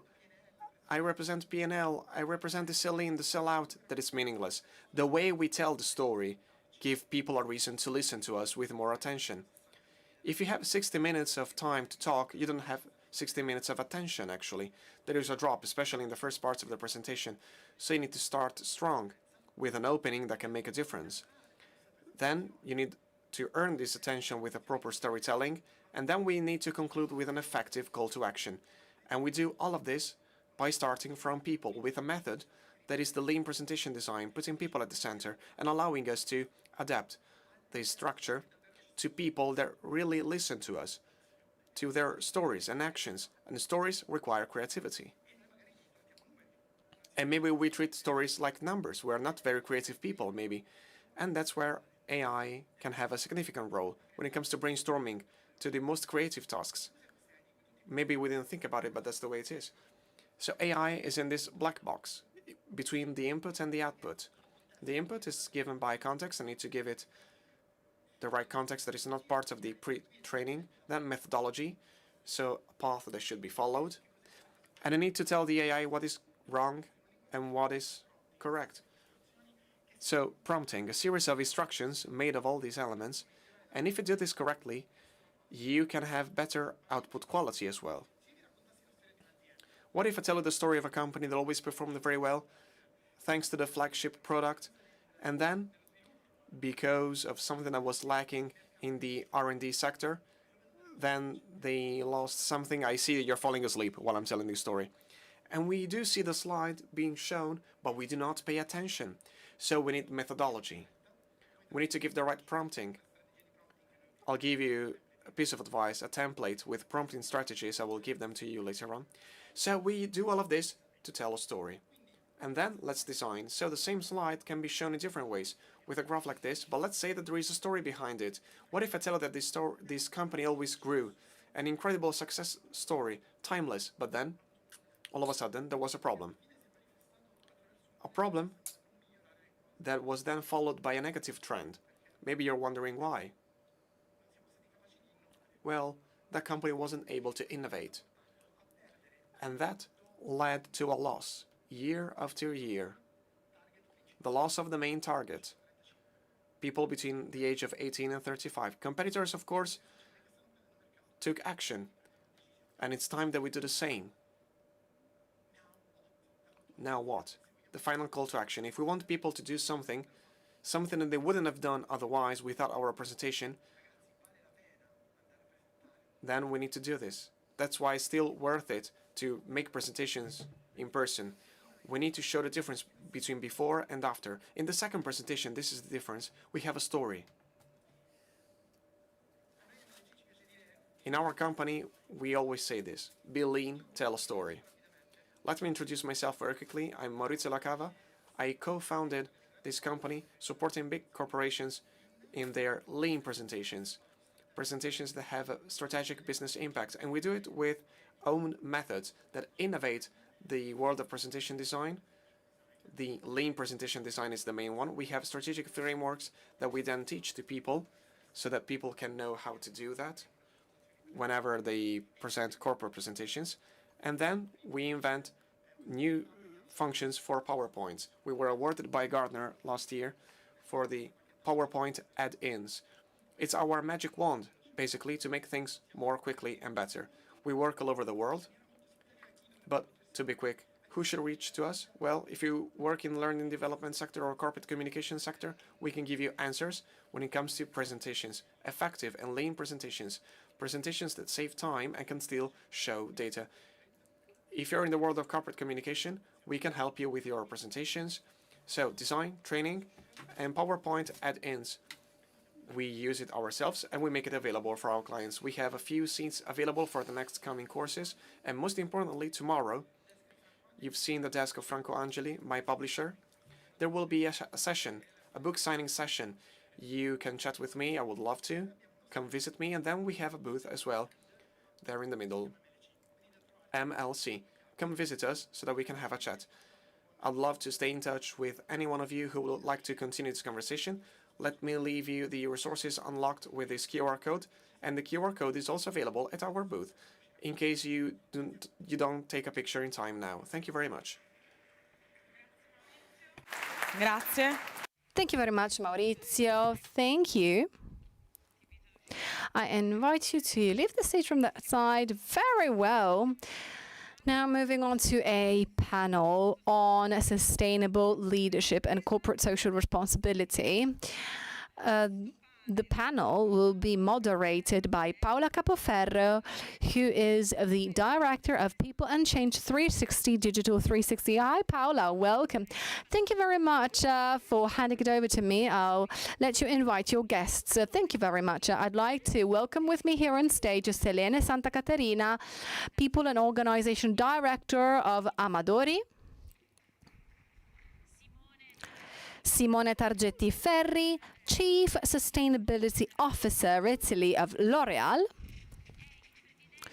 and the President Alfonso Pecoraro Scanio of Fondazione Univerde, Minister of Agricultural and Environmental Policies.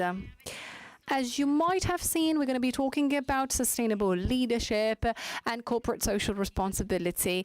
Let's say that these are two critical aspects into looking at the future, as the title says.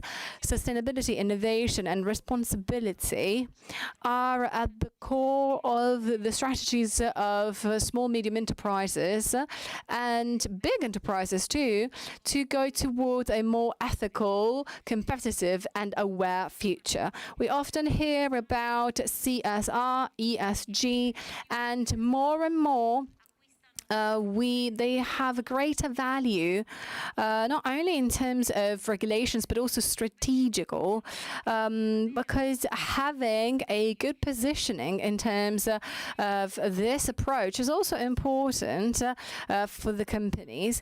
However, without any further ado, to our speakers, I would like to start with you, Selene. Let's talk about the HR to court strategy. So what is the value of working today on sustainable leadership, and how can we do it properly? Thank you very much, Paola. First of all, good afternoon, everyone. I would like to start quite briefly to first provide a definition of sustainable leadership, at least what I've tried to interpret over the years. First of all, a leadership that has to be generous and looking at the future, a widespread leadership, having the superpower of thinking what's going to be after us. So just getting outside of that control box and moving towards a coaching box, so where people can have leadership. This connects to a concept of sustainability, which is also accessibility of sustainability. We're actually coming from a model that provides us the role models of leadership leaderships, these incredible superheroes and superhumans who have got all the answers. This is quite the opposite of what sustainability of a long-term leadership can be, and especially something that is accessible to all the people who've got different talents. Last but not least, this is a psychological well-being, so creating workplaces where people can, first of all, bring themselves to the table, being able and free to choose if they want to wear a mask or not, maybe to be themselves or not, maybe. And this makes the corporate ecosystem something extremely sustainable for each and every one of us, because it integrates the different spheres of our lives. And how this fits within the bigger picture of ESG, well, the ecosystem of a corporate system, more specifically in the company I work for, we provided a framework, which is our corporate university, that is different. So a colleague said that doing corporate is easy. I was blown away by that, because to be honest, it may look easy, but I don't think it's something simple to do, because I think you should maybe adapt the skills more, the skills that are required compared to the specific company. We don't do this anymore through catalogs, but we do it with an ecosystem, a framework that fits with the specific needs of people. And compared to the strategic plan of the company is required. People, at the end of the day, perform well if they feel well. Part of the people's well-being is made by feeling prepared and trained, and this is something that is required. This is why we need a corporate university. This is not a style exercise. I don't see how can this be easily implemented, but definitely collaboration with people and of people, of this framework, of this ecosystem, where obviously we can have a greater and more long-term impact. And I feel safe to say that your industry is quite peculiar, because you have to deal with a lot of blue collars. So then being able to do that is quite not easy. No, it's absolutely not easy at all. But as a colleague mentioned this, once in a while, companies show some projects that are much bigger and wider than this. And for us, being able to train almost 10,000 employees in an integrated supply chain, it's our challenge. And this is what allows us to be agile and to then embracing a market that requires something very diverse. We are positioning ourselves in a very diverse and functional way. And obviously, we have and we hire skills and competences from the outside of the company, but we want to be part of the community and giving the community extra opportunities to make the difference. Let's can imagine what an impact it has on the society. We're going to talk about this with the president, what impact it has on the territory. Well, Simone, your position in the company, your role in the company, really shows how these topics are fundamental nowadays. Obviously, L'Oréal is an international, very renowned group, but you've got more and more colleagues, I assume, who deal with these topics. And I wanted to say, what is the relationship between business and sustainability, and how is your role evolving? Because it's one of those that never stops. Thank you very much for your question. Good afternoon, everyone. This is a moment of major changes, a moment where we need to reflect about what is happening in the world. And that leaves us growing uncertainty. For example, the tariffs that started yesterday. We see what happens with the wars going on, and then climate change. And the impact that is not too far away from us is closer to us. So all of this is leading to a major change. The role of business and sustainability is changing, and also the role of a chief sustainability officer. The level of competition among companies leads to a shift. Business cannot be separated and away from sustainability anymore. This is a key message that I'd like to present to all of you. I attended a few days of training in Cambridge with most of my colleagues regarding sustainability. We need to choose the right wars to fight. The fights that can lead to an added value for the company, for society in general, and the planet. Sustainability used to be everything. There were 20 different priorities. All companies had this difficulty to integrate all of them in their businesses because they couldn't even fully explain what sustainability was for them, because they took the benefits of it for granted. But now there is a change. There is the possibility to have a sustainable change of the company business, which is a revolution. What I just said means that a growing business can limit the environmental impact and the social impact, still bringing an added value. This is something very important. Nowadays, sustainability matches innovation. Innovation is a key word. We cannot talk about sustainability as simple philanthropy anymore. That is not the case anymore. Companies still need to tackle regulations, more and more regulations and challenges, and therefore sustainability is part of that concept of innovation that allow you to anticipate certain trends so that the company can be more competitive. Sustainability and the sustainability department of companies is a central part of companies nowadays. So let me give you tangible examples. In the L'Oréal company, we integrate the role of CSO is together with the CFO. It's fully integrated. So in the most important meetings, the CSO presents the extra financial results. Sorry, the CFO, I meant. Same as the financial results that fall into its scope.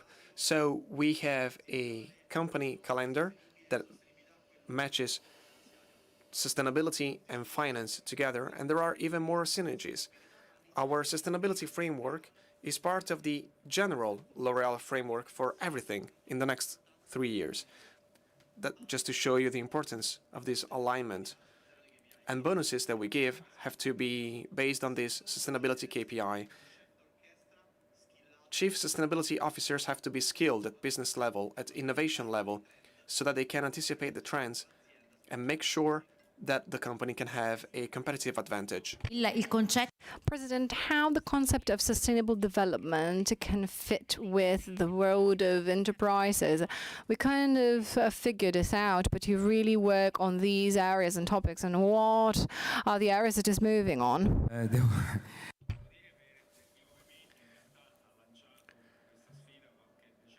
Well, someone like me started with this challenge decades ago.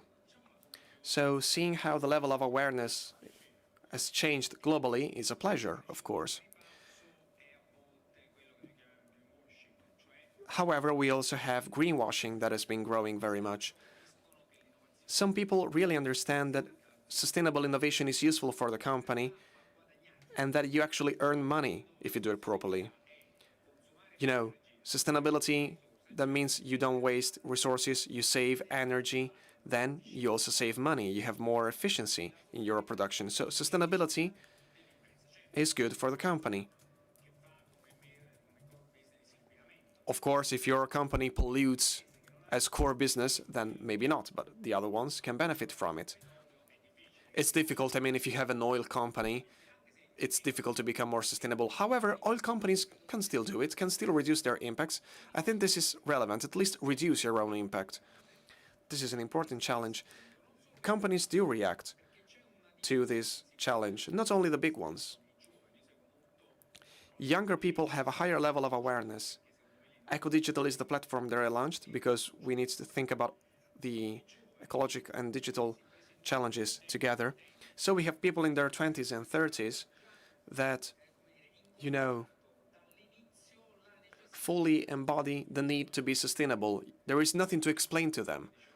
They are fully aware of sustainability and pay a lot of attention to it. So we need to make sure that new laws, regulations, I don't know if you will ask me something more about that later on, you know, should be based on a strategy. Politics shouldn't prevent companies from doing what they are already doing. When I was minister, I started with the first European plan 2020 for the reduction of the pollution by 20%. Together with the German minister, the two of us pushed forward on Italian companies as well.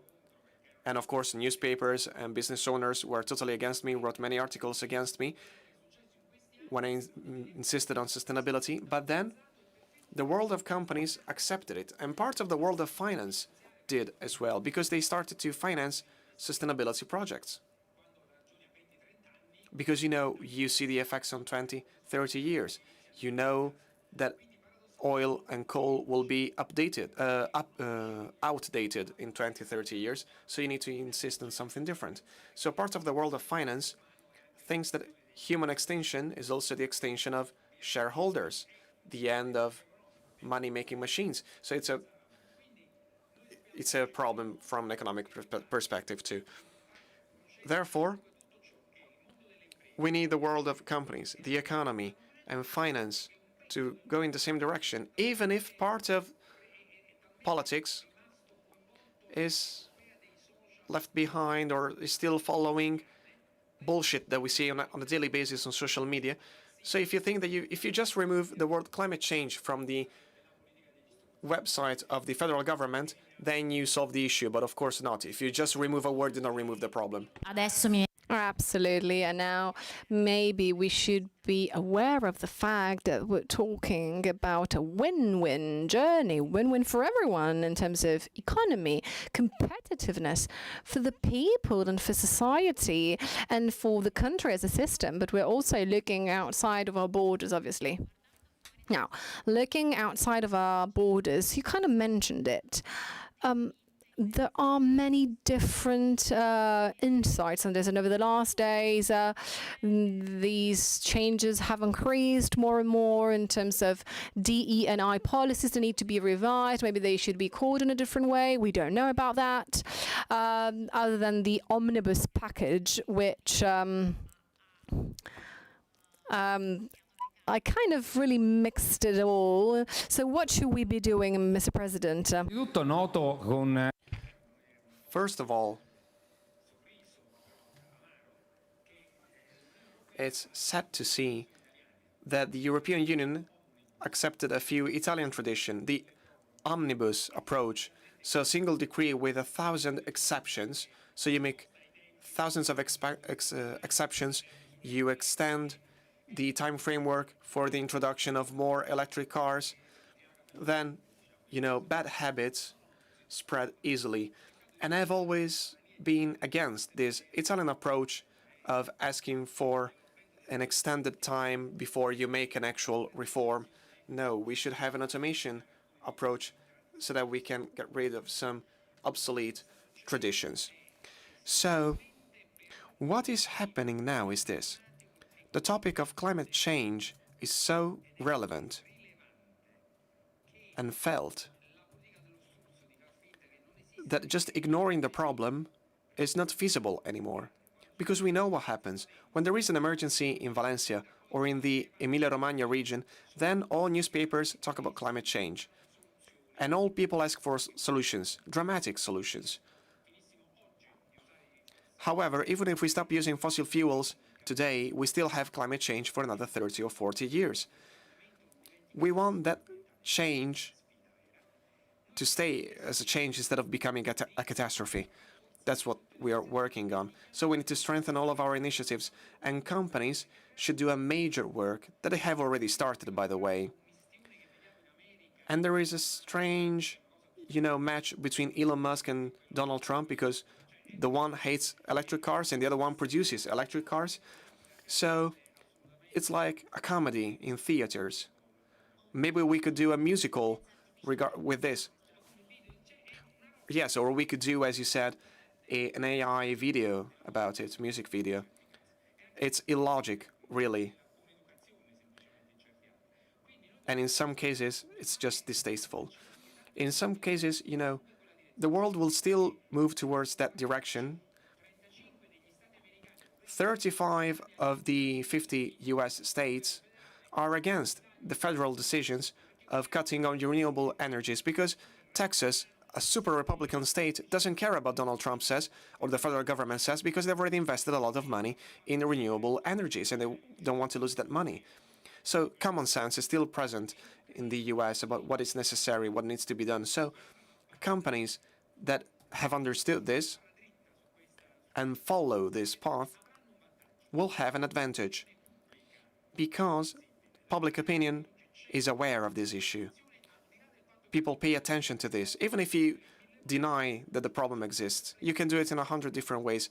However, some decision makers realize that the world is thinking about something else. We need to fight this battle, otherwise we will face extinction. Thank you very much, Simona. I totally agree with what has been said. The fact that the omnibus approach to law will limit the use of reporting is not even a topic for me. Sustainability and a sustainable transition of businesses is not a choice. It's not just about reporting or more specific actions that can be delayed. It's a real need. It's a need. So we can rethink processes inside all companies. It would be silly to think that in such a quickly changing world, we can stick to our previous traditions, ignoring what is happening on the globe stage. So this is important to say. Let me also add that companies that have started this journey, companies that have understood how important sustainability is, will continue to do it. It's not just about showing data to the public, it's about finding more opportunities, efficiency, as we said earlier on. It's important to think about the fact that NGOs, citizens, associations are present, are checking what we do and what we say that we are going to do. So this is fundamental. We need to continue on this path. And it will be even better if we take responsibility and inspire other small and medium enterprises and also big enterprises in order to make sure that this mandatory reporting in the coming years will stay longer, so that it will be part of our value chain. We need to have these small and medium enterprises on board so that we can have an impact altogether and it will be beautiful. Yes, I would just like to mention something about what Simone said, and I agree with him. As I deal with people, I look at people, and for our group, nothing changes because we have been doing and making financial statements for years, but what changes is the culture that we carry out on our people. We must never forget that companies are not islands, but they are totally integrated within the company and within the society. And so making culture and raising awareness on people, even those who are not directly impacted by financial reports and statements, but they're simply citizens, and they do it in an integrated way on the corporate and extended community. And as employees and as workers and as employers, we've got some attitudes and behaviors that we also take outside of the company work. And so the extra element that I would like to add is while we're doing our reports, while we're improving the way and we do accounting, is to raise awareness and the culture to the people who are part of the company, and even those who are not in HR, ESG, and innovation department, because each and every one of them brings sustainable culture. Well, the topic of culture and that of sustainable leadership, say at the end of the day, we're back on working with leaders to then get like a waterfall approach to all the other ones. Time's almost up. I'd like to ask you if you can give me just a final takeaway for the audience who's here with us today, please. Talking about sustainability reports, I think we need to work on certifications and constant monitoring. We need to measure and certify results. Otherwise, sustainability is just words. No one is against being green, being efficient. There is the Green Claim initiative, so maybe some things will change after that will be introduced. Anyway, the fundamental thing is that wrappers, for those that have already started to prepare them, including suppliers, because suppliers want to have it, there is a full mechanism requiring it. The most important thing is that it's not just a piece of paper, because at company level, consultancy groups and so on, just say, okay, give me 50,000 euros and I'll solve the issue for you. I'll prepare the documents for you. In this country, that happens. We just want to have the right pieces of paper. No, we need to be really transparent and certify and show results. In each company, it is important to define your scope, the battles that you want to fight, your priorities, in order to transform your company in a sustainable way. Focus on those that have the biggest internal and external impact, and be the sustainable leader the company needs. Be able to influence key stakeholders, join them on board, and inspire this transformation. Sharing is caring. So sharing as much as possible, not only in the company, but also among companies, sharing best practices. And it's easy for me to say, but being part of an integrated supply chain also in terms of sustainability. And that being said, I'd like to thank you all, Selene Santa Caterina, Simone Targetti Ferri, and Mr. President Alfonso Pecoraro Scanio. Thank you very much. Grazie Paola. Thank you, Paola. Thank you all. Paola, you were absolutely perfect with the timing. So now switching to English. To explore the opportunities in this part of the world, not too far from us. Moderating the conversation is the president of Ecosistemas Formazione Italia, Kevin Georgis. Accogliamo Kevin con un applauso. Welcoming Kevin on stage and seeing us for the 30th time. Thank you. Hi, Kevin. So this panel will be in English, so we switch back to English as the two presenters I'd like to invite on stage is Carm Kakia and Clayton Mikalev from the Malta Digital Innovation Authority and the National Skills Council.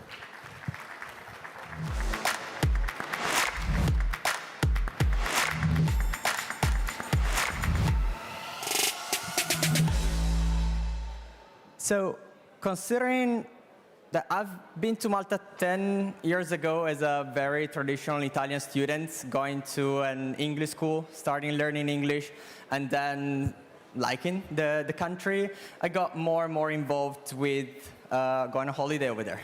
Last June, I was over there, starting talking to people. I'm a networker. I like talking and sharing what we've been doing in Italy. And one meeting led to the other.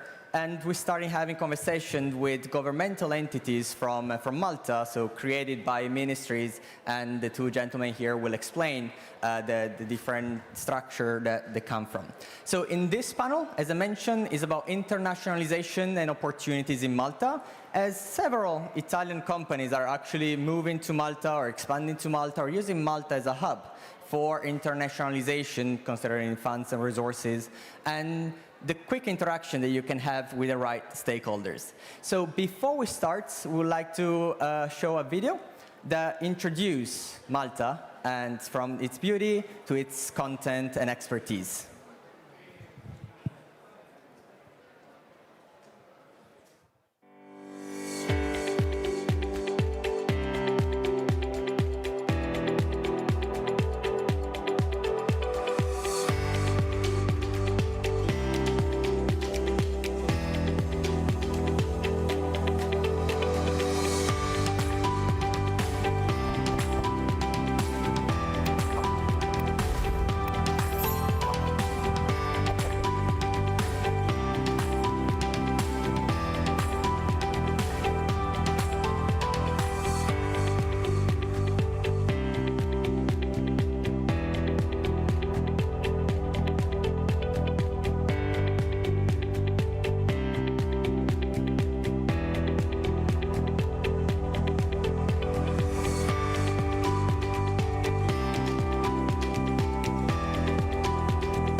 All right, so Malta Digital Innovation Authority. What I like, it's pretty self-explanatory, as well as the National Skills Council. But Carl, please, can you introduce what is the National Skills Council? We saw technology, we saw people, we saw a mix of both.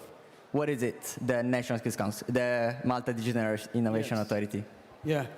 Well, actually, the Malta Digital Innovation Authority is a technology-neutral regulatory organization, which means that it is an authority and it's, let's say, it's responsible for the implementation and development of the AI strategy for Malta.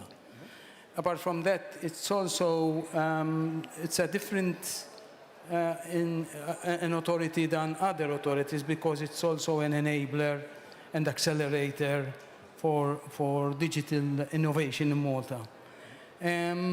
Apart from that, we call it the MDIA for short, is also regulatory regarding the, let's say, innovative technologies, AI and blockchain and IoTs and things like that. It's also, let's say, it regulates as well the implementation of cybersecurity and data governance, coming from aligning them to the EU legislation. Can you remind me the gov entities that created the MDIA? Well, actually, I used to, I'm CEO of eSkills Malta Foundation and the consultant at MDIA. The eSkills Malta Foundation was launched as a national coalition among founding members coming from government, industry, and education. And its main focus was the development of a national e-skills strategy. We had two of them. They had an impact on the, let's say, Malta's performance when it comes to the digital economy. In fact, Malta ranked 5th within the EU member states as regards to the digital economy, which is for us, it's, as a small country, we're very, let's say, proud of that. That means, you know, our strategies and our efforts are reaping. Then, obviously, in 2025, it integrated with the eSkills Malta Foundation, integrated with the MDIA, and we carry out the same within MDIA structures.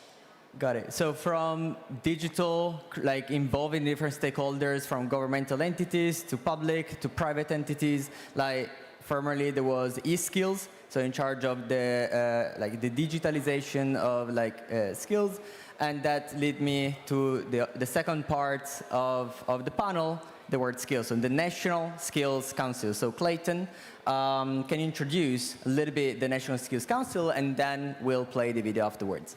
So first of all, thank you for the invitation. It's quite interesting and innovative to see such a summit, especially on the importance of training. The National Skills Council has been recently launched in Malta as an executive body. Our main scope is to bridge education, training, and industry. More often than not, there isn't good conversation among these stakeholders, and the rate of change is such at a fast speed that education and training have to continuously communicate with industry stakeholders. So our main aim is to, first and foremost, study the skills needed in industry, and then to bridge together through structured dialogue with education, from compulsory schooling to learning in companies and in higher education institutions.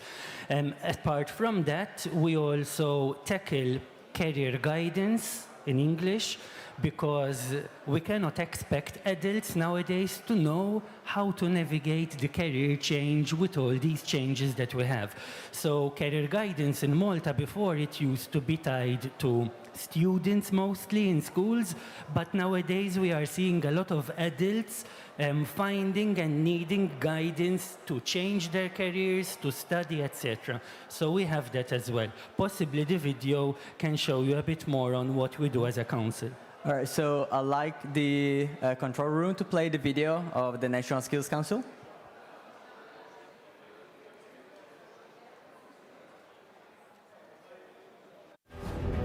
Introducing the National Skills Council.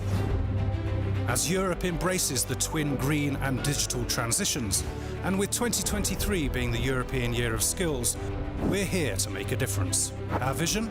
To foster a culture of lifelong learning for all, enabling people to reach their full potential in the dynamic world of work. How? We're on a determined mission. Evidence drives our skills agenda for employability, inclusivity, and well-being.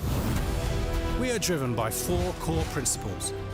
Evidence-based decision-making, backed by data, expertise, and input from stakeholders. Ethical development of people, empowering learners of all ages in an ethical and just manner.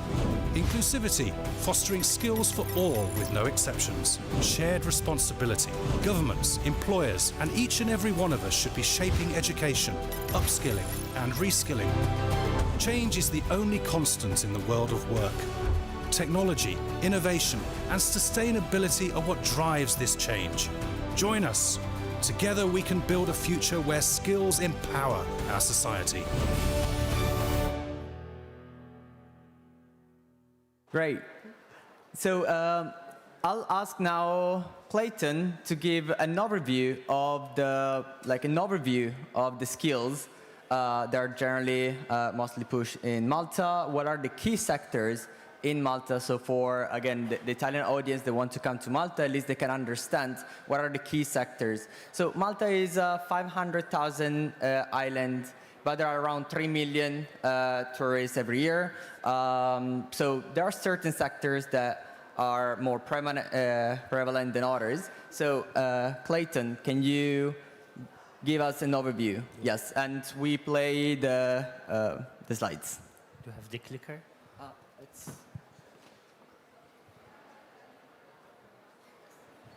So thank you. I won't be taking very long, but I wanted to give you a bit of an overview on the training sector in Malta. So in Malta, we have a sister authority, and we work very well with them. Every and all training institutions need to be accredited and given a license by the Malta Further and Higher Education Authority. So if someone wants to provide training services in Malta, then this authority is the authority which issues licenses for an entity to operate and offer services. Malta also has the Malta Qualifications Framework, which is based on the European Qualifications Framework. So if something is accredited in Italy or in the rest of Europe, it will be equally valid in Malta and vice versa. So if in Malta we offer training which is accredited at MQF, for example, level 6, if it is a degree, then it is valid in all the countries of the European Union. Malta is extremely forward when it comes to micro-credentials or standalone accredited awards. It is a practice which we have embraced for a long time now because we understand and we believe that people in industry and employees might not have the time to go and do a full degree over a 2 or 3 or 4 year period. So possibly a micro-credential, which will be micro-learning, could be a part solution for industry where you might do one module only depending on the needs that you have. And in Malta, these are usually accredited as well. These are the total number of providers licensed in Malta. As you can see, there is quite a lot of higher education institution service providers, along with the further and higher education institution. The difference is that further education usually offers from MQF level 1 to 4, whereas higher education is usually from EQF level 5 and above. In fact, these are the courses that in Malta are offered, including the private sector, so you can have an idea. Most of the courses are at MQF level 5, as you can see. Some of these, or most of these, will probably be full qualifications. This is an interesting data which we as the National Skills Council were liaising with the European Commission. This is a survey, this is specifically for Malta, as to why adults find it difficult to train. In Malta, it is not financial problems which are the biggest problems. Malta has quite a lot of incentives when it comes to training. In fact, the government offers an incentive where an adult can get a 75% back on taxes if they do a course, and this is open for now, unlimited. You can even do more than one course a year, and then you apply and you will get 75% back on your taxes the following year. However, schedule, family reasons are an issue. So this shows us that when it comes to the training aspect, it's not just about giving financial support, because you will not be tackling the issue. It is about seeking flexible learning opportunities, possibly synchronous or asynchronous, where the adult can do it at their own pace, and possibly liaising with the employer so that learning is integrated within the strategy of the organization. I myself am an HR professional, so I firmly believe in learning, especially also management to lead by example as well. Lastly, I wanted to share with you another aspect, because when it comes to upskilling and reskilling, it is not just about learning. We are at the moment responsible to launch national occupational standards. So what it is a standard, for example, that a child carer would need to have this knowledge, these skills, and these attitudes to perform their work well. And these need to be updated on a yearly basis, because with all these changes, our skill sets needs to change. Now, when you have a national occupational standard, this is the European Commission had launched this back in 2012. It is the validation of informal and non-formal learning. When you have such standards, a person can go into a validation center, they can bring a portfolio, do an interview, and they can get an experience certificate of the experience that they have. So we call this validation. And this is something which is quite popular in Malta and linked with what we call them skills cards. So far, we have 2 in the construction and in the hospitality industry. That is a bit of an overview. If there are any questions, I'd be glad to have them. Thank you, Clayton. An applause, please.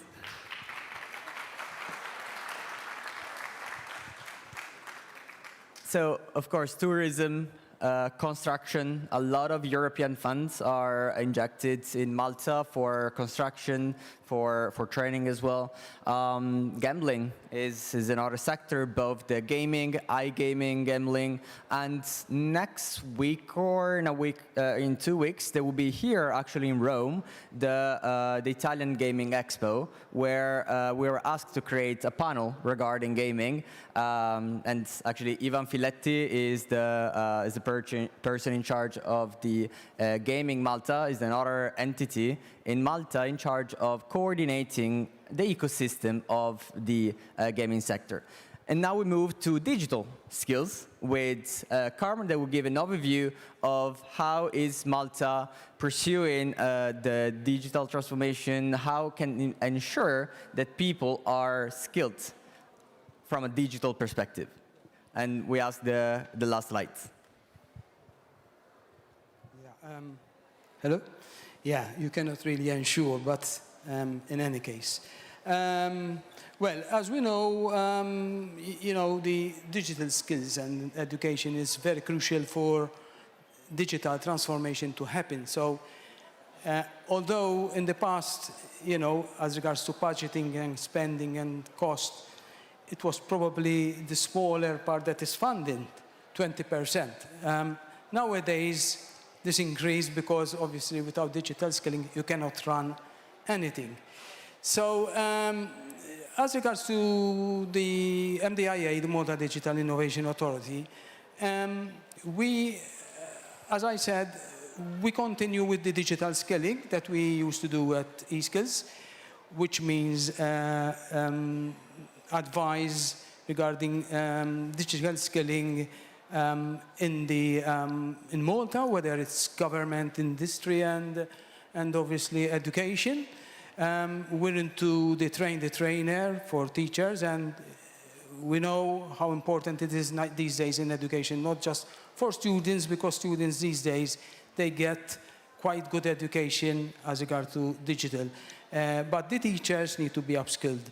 And however, then obviously it's important that the curriculum is actually energized regularly, which means when it comes to digital skilling especially, probably all curriculums need to be changed and updated.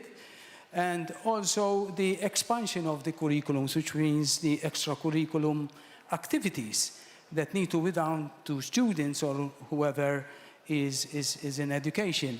Of course, then we champion as well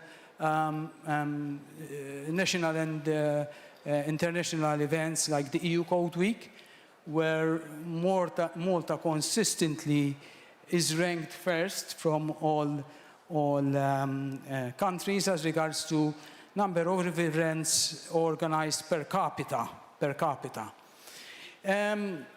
Then, of course, because of that, obviously, there's the innovative part of digital skilling. We need to keep, let's say, the way the methodologies of training needs to be attractive. We're into as well the ICT professionalism. We know that the ICT profession is not actually one that is actually regarded like doctors and, you know, because it was always based on experience. However, there are institutions that actually charter professionals as well, like the British Computer Society or the Italian Society. But as well, the ICT people need to be upskilled with new technologies, and this is important. Basically, that's more or less. Obviously, the importance of digital skills, we know it. You know, the industry and government, and they need to have skilled employees and skilled leaders. There is the term called e-leadership, and you know, the leaders need to guide. Special leaders need to guide, you know, the board about digital transformation. The labor force, obviously, they need to realize both employee and both employees and let's say, you know, employees from top to bottom. Young people they are the future of, let's say, of you know, the countries, and it's important for them to be digital literate. And obviously it's like knowing mathematics and other languages. It's as important. And of course we need to keep the education modern, okay? So that we keep students interested in the education. Obviously, one of the failures in education is that students or attendants, they lose focus and interest in what they are learning. Citizen is the greatest failure probably in Europe and Malta as well, because 60%, 65% of the European population do not have the basic digital skills. Some countries are better than others, but you know, it's very important. And obviously, the ICT specialists are important because they will run today's and the future's systems that are running. More or less, there's a lot to say, but I think that's enough. Thank you. All right, Carm, an applause, thanks. Now, coming towards the conclusions, what are your suggestions for Italian companies or even the international companies here in the room that would like to come to Malta, of course, on the focus of training and HR? So what would you say are like some institutions they should talk to? What are potentially funds? So if you want to open a training entity or you're in HR, you want to start working in Malta, if you have the time, like I like that you mentioned that there is not really a HR role, like Clayton? I think the biggest advantage of Malta probably is a very simple one. It's the fact that we speak English.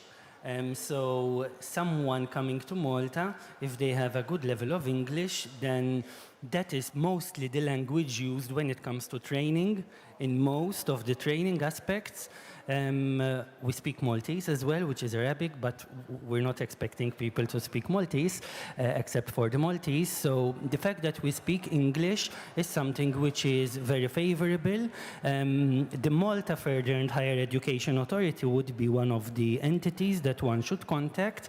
However, for funds, there are quite a lot. Maybe Carm can explain a bit more, but probably Malta Enterprise would be one of the best companies to approach because they are a government company set up specifically to anti-startups and companies in Malta. So Malta Enterprise.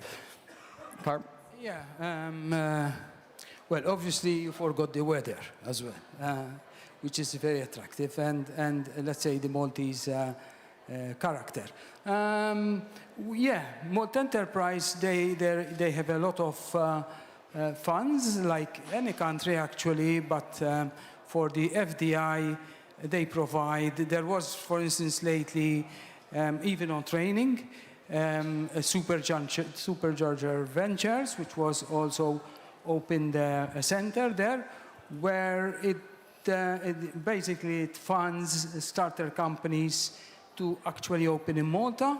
One of the, let's say, attractions in Malta is that you do not have to open a company to run business for the local, let's say, consumption.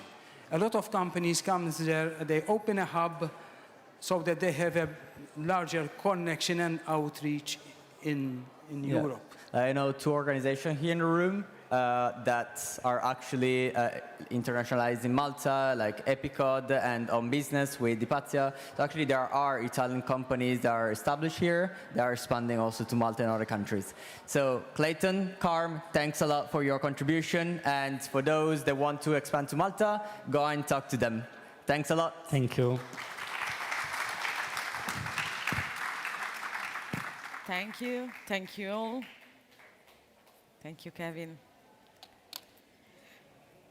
Okay, now we are taking you to the Middle East because we have two international speakers that have flown here specifically for this event. So please welcome to the stage to the Vice President of Business of the Infinitive Reality, Muhammad Hamza.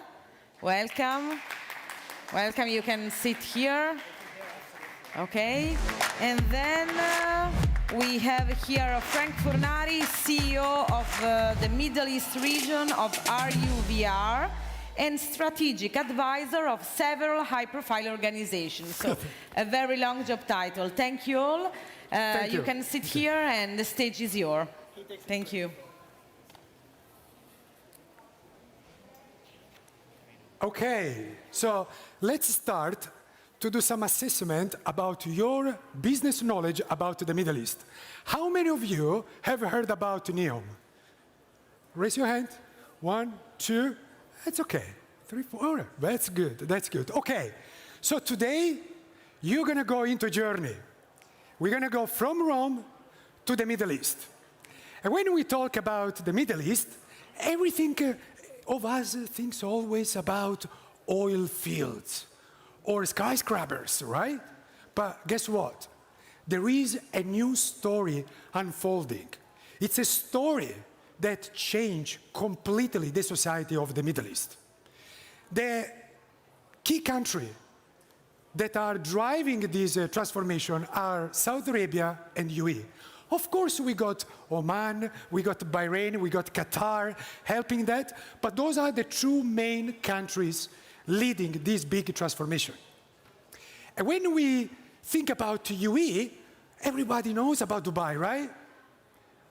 But guess what? Just a few people knows Saudi Arabia. But we need to know that our Italian government has got a long-lasting relationship with Saudi Arabia. But I started working in Saudi Arabia 5 years ago. And in these 5 years, I've seen a phenomenal change. Phenomenal. So I cannot imagine what is going to happen in the next 5, 10, 20 years, my God. I think that is the only idiot people with a jacket in the desert. That's actually my first day in Saudi Arabia. So, but what is changing these, what is driving this transformation, this renaissance? There are 4 key pillars. The first one, it's a top-down, bold government vision. Saudi Arabia 2030. This is it's a framework with a strong vision that wants to change completely the whole ecosystem and economics of Saudi Arabia from oil-driven society into a much more diversification economy, tourism. You know, you name it, tourism, you know, investment, finance, technology, of course. Everything is changing thanks to this top-down. They are also building new cities. I talked to you about NEOM. NEOM is not a city. It's actually, they're building a country within a country. It's on the top west side of Saudi Arabia, in front of Sharm el-Sheikh. It's a big country, big like Belgium. And they got multiple cities there. They got The Line, Oxygen, Trojena, Magna, you name it. They're building a new country within a country. The second driver is digital transformation. We all know AI, robotics, cybersecurity. But you know what? Saudi Arabia is not deploying or embracing this technology. They are leading in the world. Last month, they just invested 21 billion in data center. The data center, you know, it's the foundation of AI engine. So all these new changes and new skills require competencies, skills. So the opportunity there are phenomenal in terms of training. The third pillar, which I believe it's the most important one, it's the demographic. Almost 2/3 of the Saudi Arabia people are at the age of under 30. Do you know what that does mean? Means that you got digital natives, connected worldwide, people that wants to change everything. 2/3 of the population is under 30. And those people needs to be skilled, needs to acquire competencies. And the last pillar, of course, it's the private sector. It's booming. If you would go there, you can feel in touch the vibe that there is there. Investment, startups, SMEs, big corporate. But this is the catch. You can throw all the money that you want in these companies, but if you got the people with without the right skills and competencies, they don't know what to do with those money. So, that event, the biggest technology event in the world, it's not the CES in Las Vegas. It's the Leap in Riyadh. The Leap, it's 2 times bigger than the CES in Las Vegas. Almost 300,000 attendees. Did you know that? They do in April. It's the biggest in the world. So all these drivers are pushing this renaissance. It's the new renaissance of this society. And when we talk about renaissance, you may say, hold on, Frank, that is an Italian thing, right? because Renaissance happened in Italy. You are right. But Renaissance is not an Italian thing. Renaissance happened because Italians people made it happen. So as the Renaissance in Italy was done thanks to the Italians, now the new Renaissance, it's thanks to the Saudi people that are creating this new Renaissance. Now today, I got here my colleague, friend, Hamza. He's based in Dubai, and he's going to show you some of the work that we are doing in the Middle East. Thank you, Frank. That was amazing. Is it on? Can you guys hear me? Awesome. Let me start off with, let me see if I can get this correct. Buon pomeriggio, good afternoon, and assalamu alaikum. You know, I never thought I'll be here all the way from Dubai in Rome talking about the Middle East. So thank you for having me here. Now, I'd like to start off with a question. Do you think the internet is changing? Yes? We believe in 3 pillars: immersive technologies, artificial intelligence, and first-party data. Today I'll tell you why we do what we do, how, and some use cases and what I like to call it eye candy. I'll start off by playing a quick video that tells you why.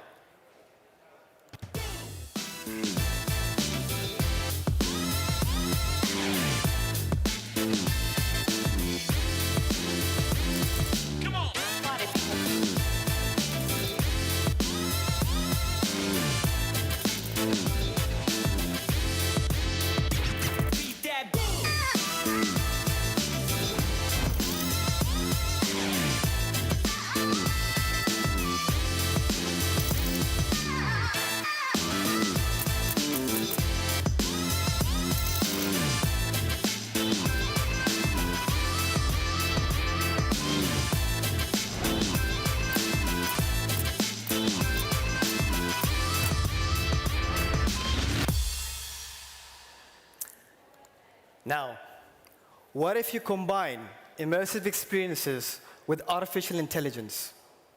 The results speak for itself. What we have seen is 88% more sales, 96% more engagement, 5 times more engagement rates, right? These are impressive results. A little bit about us in the news. We raised $3 billion, which pushed our valuation to 12.5.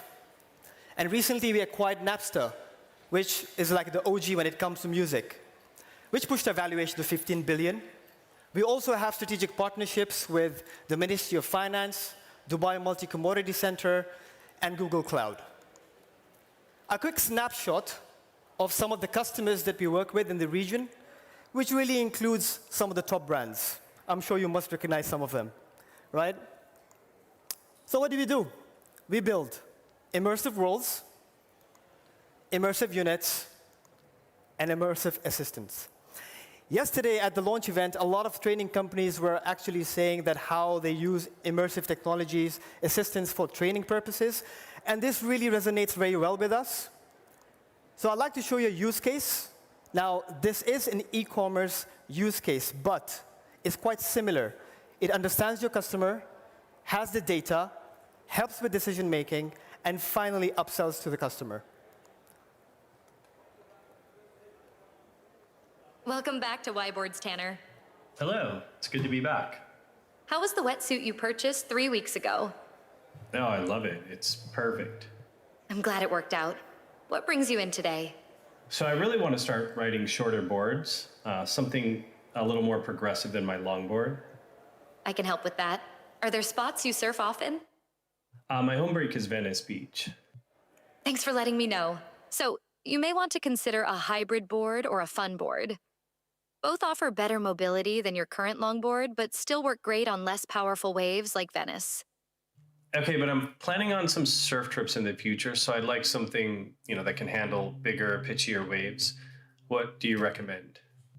While a fun board does offer a smoother transition from a longboard, a hybrid board would offer more flexibility and allow you to push your skills further.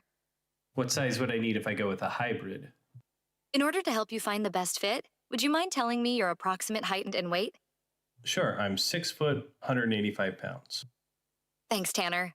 Based on your height and weight information, you should check out the Firewire Seaside, Lost V3 Rocket, and the Channel Islands Average Joe. Okay, cool. Is there one that suits me better? Based on customer reviews and your current skill level, I would recommend the Lost V3 Rocket. It features a wide nose and tail to catch waves in various conditions, from knee to overhead. The moderate rocker at the front of the board, combined with the flat tail rocker, allow for easy maneuverability and control, ideal as you look to increase your skills. In addition, fuller rails are highly beneficial for intermediate surfers like yourself and help set a better edge on the wave. This looks so good. Let's add it to the cart. Great. Would you like me to calculate shipping costs to the address we have on file? Yeah, please. Okay, Tanner. Shipping is $99. However, we currently have a promotion for free shipping of any purchase over $1,000. So, if you spend $16.01 more, you would qualify. All right. Well, I do need some fins. Can you help me with that? Absolutely. Now, we did this in partnership with Shopify, but as you can see, it really touched base on all the elements of customer service and seamless checkout. I do have some more use cases, so bear with me. Finally, we also have different use cases when it comes to culture and tourism, and I really want to show you what we have done for the Abu Dhabi tourism. So without further ado, let me play this as well. Abu Dhabi, a land of timeless beauty, where the past meets the future. Rooted in culture, built on heritage. A city of contrasts where ancient traditions stand alongside modern marvels. And now, Abu Dhabi is opening its doors to the world.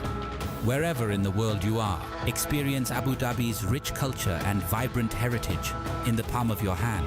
Welcome to the Sheikh Zayed Grand Mosque. I am your AI-powered tour guide.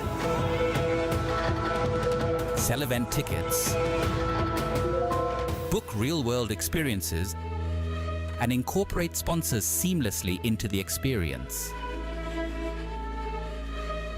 A new business model to boost engagement, drive tourism, and create fresh revenue streams for Abu Dhabi. A brand new way to monetize digital tourism and drive real-world visits. Explore, immerse, discover. Abu Dhabi awaits you. Experience Abu Dhabi Immersive live in 2025.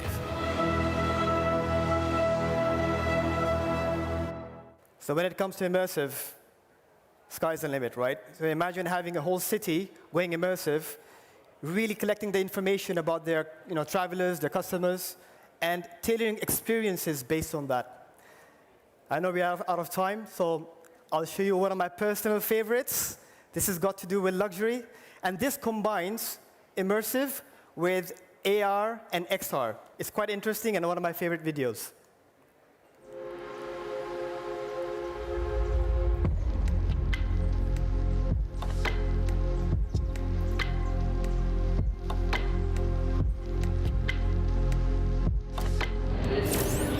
Welcome to Tag Heuer's Next Level. Here, time isn't just measured, it's experienced. Let me show you around. 3 worlds. Watches, eyewear, and our history. This is your gateway into the world of Tag Heuer. Step into the speed, the Carrera collection. Built for those who live life in the fast lane. See the craftsmanship. Precision you can wear. Welcome to the Tag Heuer Vision. Our eyewear is designed with aerospace precision, crafted to protect your eyes in any condition. See the difference, feel the clarity. Try them on virtually. With augmented reality, see how our eyewear fits perfectly, optimized for every face. Notice the difference? Experience enhanced vision clarity with and without our eyewear. Precision vision, made for the bold. Your eyewear is on its way. Precision delivered to your door. Discover the roots of time, from the invention of professional timekeeping by Mr. Hoyer to the evolution of our iconic collections. Explore the past to understand the future. Innovation runs through every second of our story.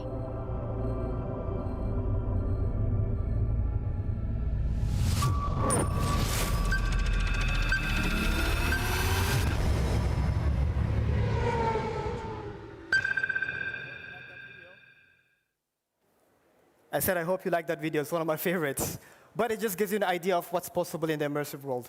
I'm out of time, so I won't show you this, but it just gives you an idea of what we have done when it comes to fire and safety for Ministry of Finance.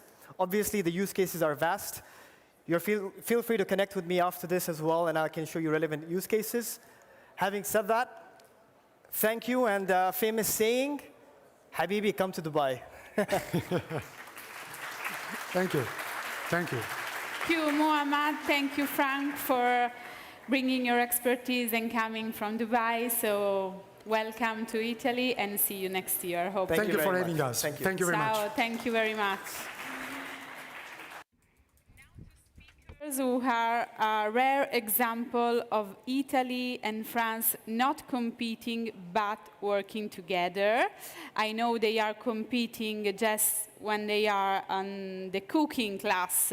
So let's welcome to the stage the co-founder and chairman of EdFlex, Philippe Riveron. Ciao, Philippe. Nice to meet you. And the managing director of Italy for EdFlex Italia, Davide Conforti. Un applauso. Ciao. A round of applause. Welcome, Davide. Thank you. I'll hand it over to you. The stage is yours. Thank you. Yeah. Please, after you. Grazie.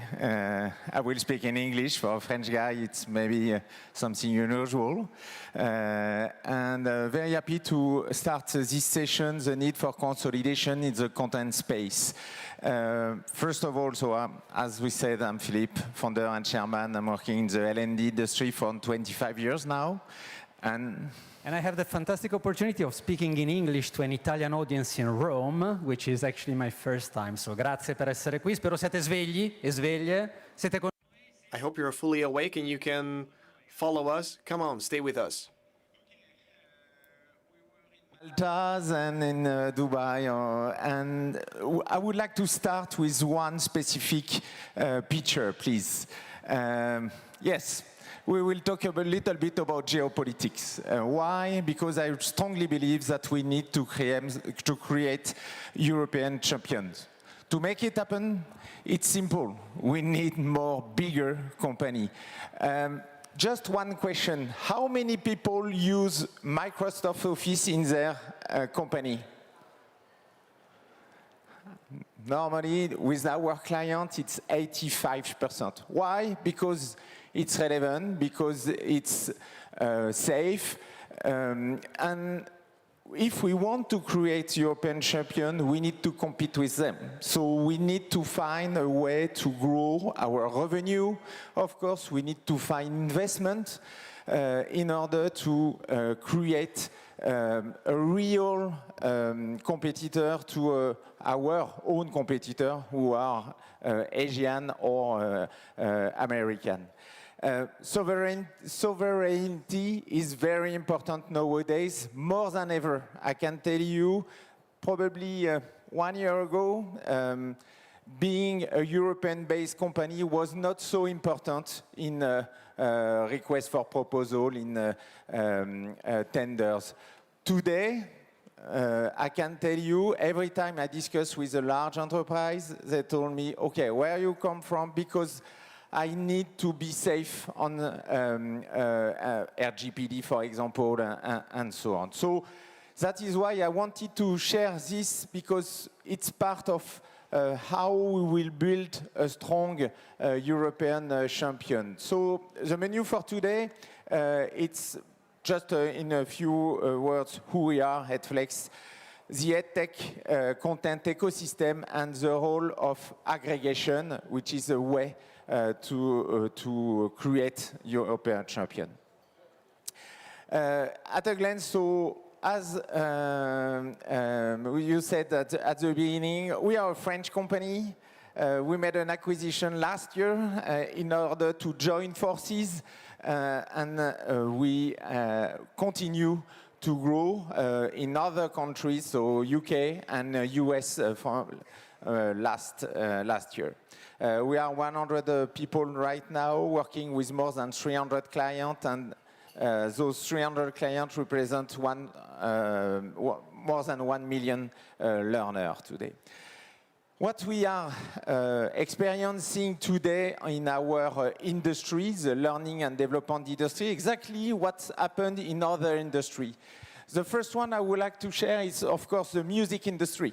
Music industry with Spotify. If you remember, before Spotify, you needed to buy album by album your music. And now, with one subscription, you have access to all the music in the world. Same for e-commerce. Before Amazon, if you remember well, it's 20 years ago, you needed to buy in each e-commerce website. Now with Amazon, it's a marketplace where you will have all the exhaustivity, and also they will recommend you some players. This is where we are in the content space, and EdFlex wants and is becoming the meta platforms for the learning content.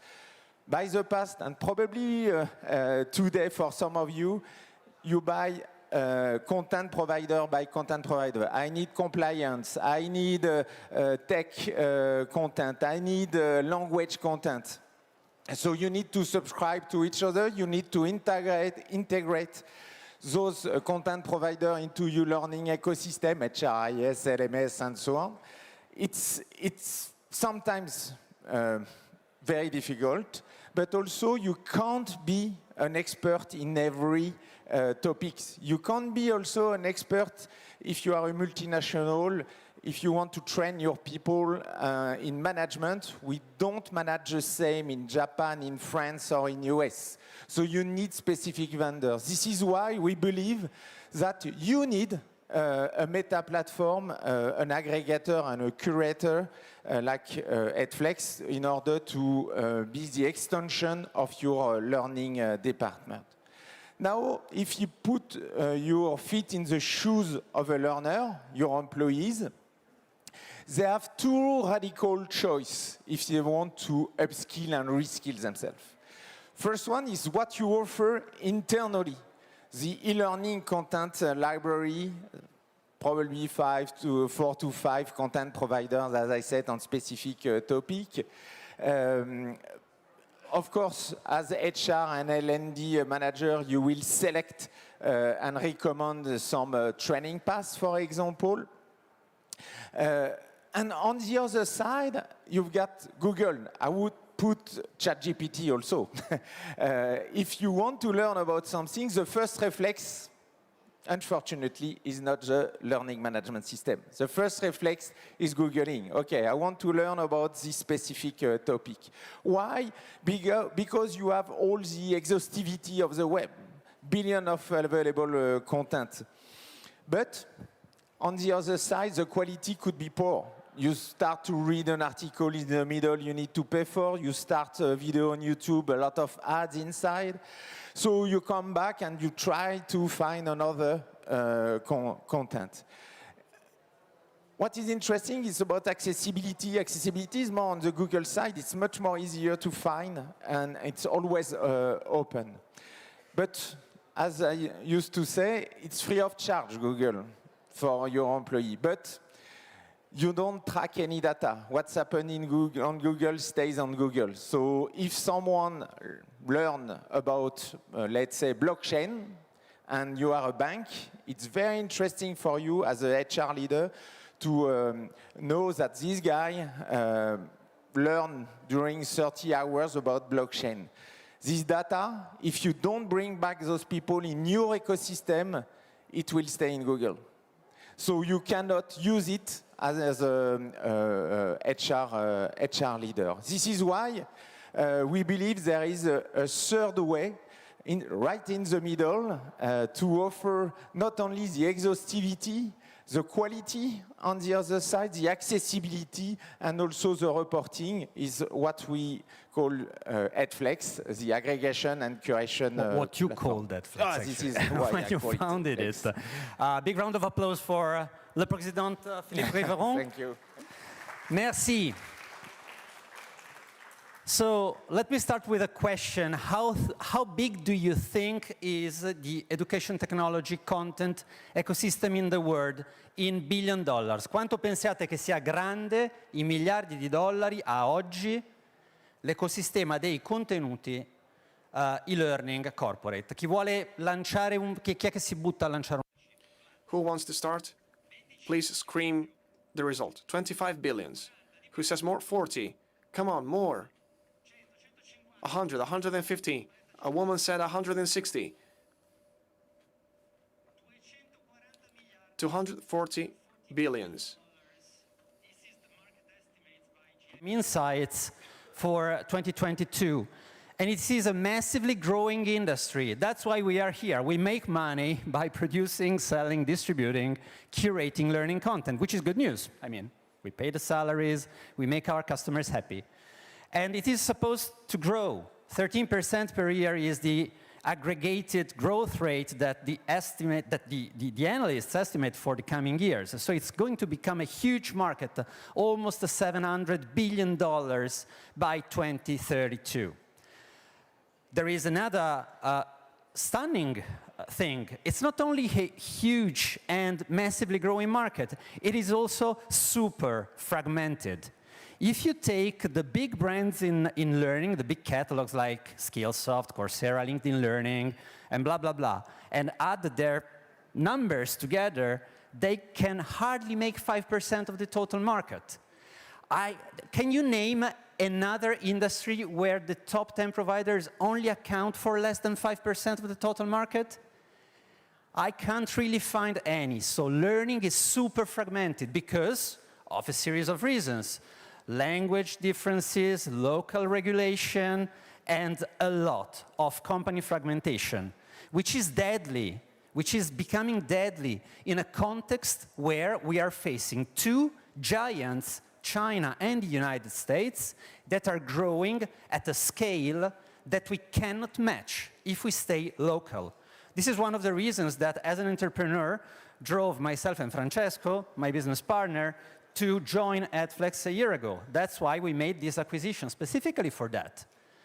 In Italy, we are specialized in building and maintaining small companies. It's the country of small and medium businesses. Fuck it, it doesn't work, guys. The economics don't work. We need to grow one way or the other, or we are dead. So we have better partner with our friends on the other side of the Alps. They have fantastic food and champagne. I truly recommend partnering with a French headquarter, by the way. So, as Philippe rightly said, we are an aggregator. What do we exactly do? So this is the metaphor that we usually use when we need to describe in a few words what AdFlex is about.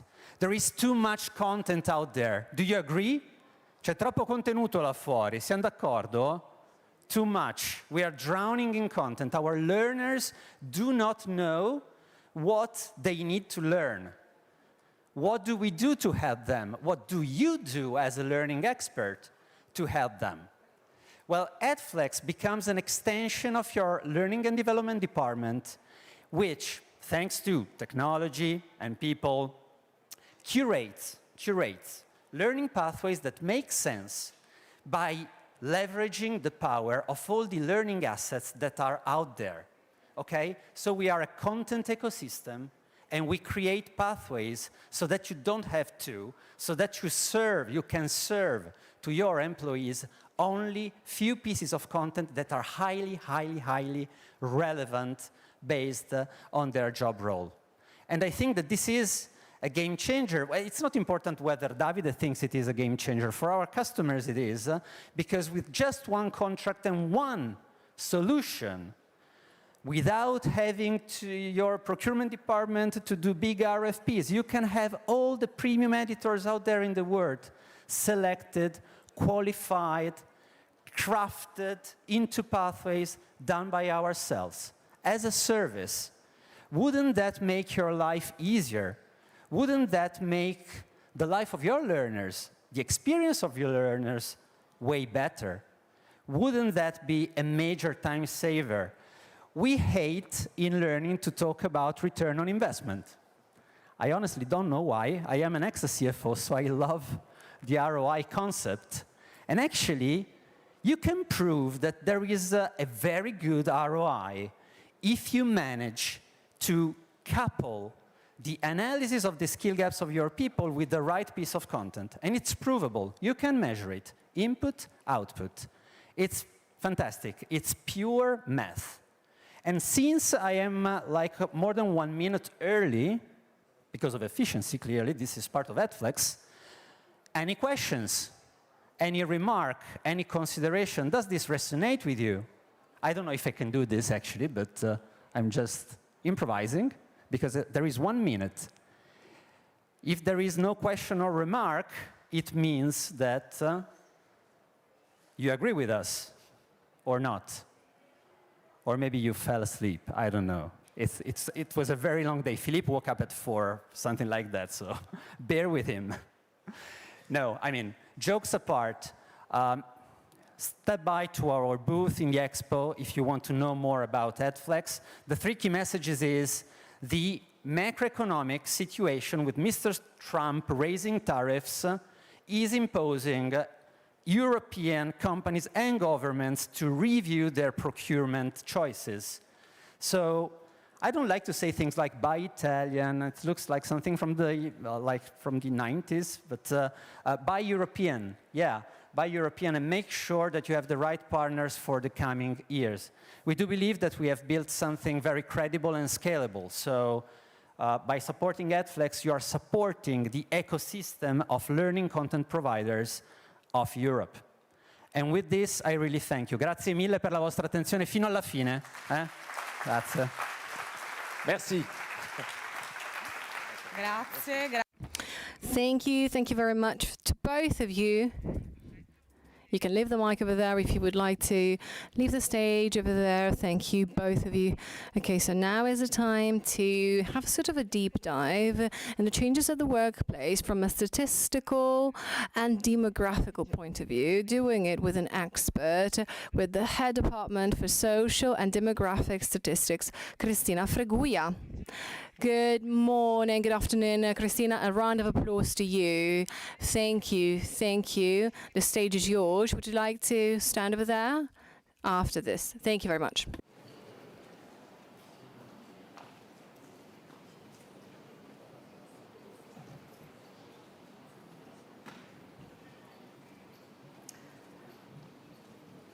Allora, thank you for inviting me, and thank you all for coming. I want to preface this by saying that considering the time I'm taking to break the ice, talking about changes in the market sector is the same as trying to summarize War and Peace in a tweet. So I'll try to do my best. We know that our country is one of the oldest countries in the world, but what we want to highlight is that workers are also the oldest in the world. Specifically, since 2009, the average age of workers is higher than that of the population. Italy is the European country with the highest average age, which is 1.8 years higher than the European average. So unemployed people are 38 on average, which is 8 years older compared to 1993. So what happens in our context, in our labor market? How are things going? employment after the pandemic is not going badly. We are growing. Employment is constantly growing. We've reached over 24 million employed workers, and that goes hand in hand with a decrease of the inactive people, meaning those who aren't working nor studying. And we have less and fewer unemployed people. So regardless of the number of unemployed people in Italy, which is a very significant figure, companies are having a hard time to hire for any gaps in the sector. So compared to in the time from 2018 to 2023, the number of contracts has doubled for those who contracts that are still not filled. And that is due to a labor shortage, which is the main cause of mismatch, with 28% of planned hiring. We also have a mismatch in the skills because skills are not in alignment, and that is mainly caused by the digital transition and the green transition, which is 12.4 of planned hires. People affected by this mismatch are not only highly qualified workers, but also all those profiles that are needed to maintain any productive supply chains. So any craftsmen and blue-collar workers. That happens because our unemployed people don't have the skills that are needed, and that's true. And unemployed people who are both young and a bit older have a medium to low degree, and especially in some regions, we have noticed truancy, and that is a significant issue. That means that students, after having completed their 13th year in school, meaning they have received a middle school degree, at that time, many of those students still don't have the skills that they would be expected to have for that level of degree. Of course, that number is decreasing right now, but in some regions, such as Campania and Sardinia, we still have a 10% of truant students, meaning that we have students who have a middle school degree but don't have the skills that go in alignment with that degree. Then we also have overqualified students, meaning that a third of all employees are in jobs that don't really require them to have the degree that they have. Of course, we have a gender gap issue here, and women tend to make choices that try to consider their work and life balance and family life, and that's not something that men do, and that's a phenomenon that specifically applies to foreigners. I also have to talk about migration of the most valuable human capital. We have seen an increase of immigrants, workers that leave Italy to go abroad, and that allows them to seek jobs abroad. But that means that in Italy, we are left without those skills that we would need. So young, newly graduate students leave Italy, and that means that the net number of young, newly graduated students between 25 to 34 is negative. We have lost 97,000 graduates. And of course, if you consider that we are investing in their education for them to get a third level degree, that means that that investment then is used for a different country rather than Italy. We have to mention foreigners because we have 2.5 million foreign employees. Their studies, on average, their degrees are lower. They, on average, don't really know Italian well. And that's because we don't attract skilled workers or highly educated immigrants, and that then reflects on the workforce. So what does our future look like? I see two main issues. Problem with a gender change and transition, and then the need to have a lifelong learning approach to learning.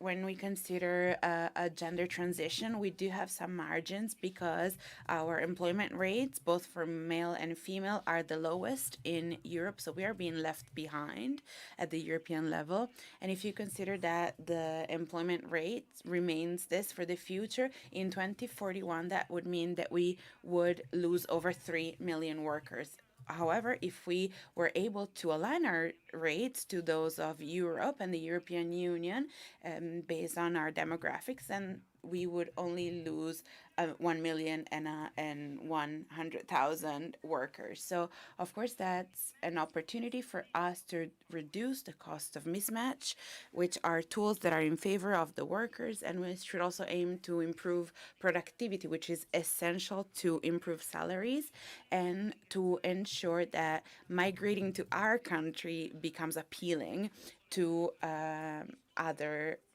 foreign workers, and also to retain young people, so to keep them working in Italy.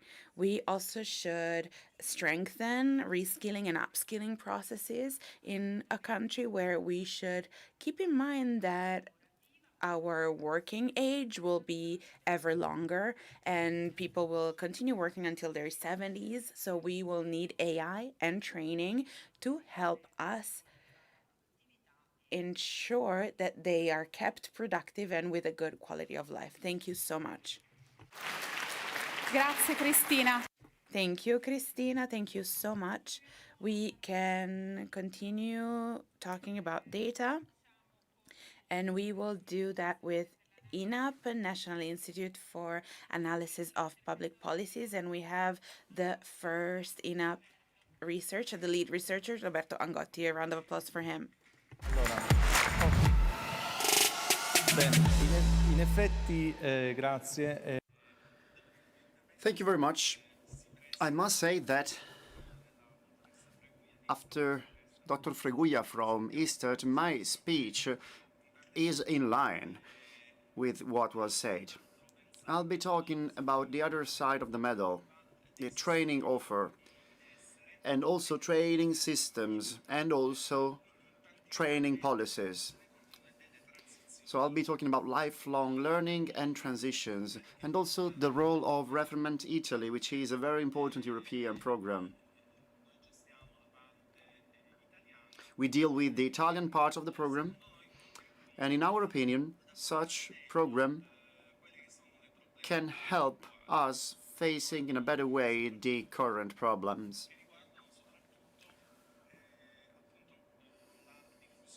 Problems regarding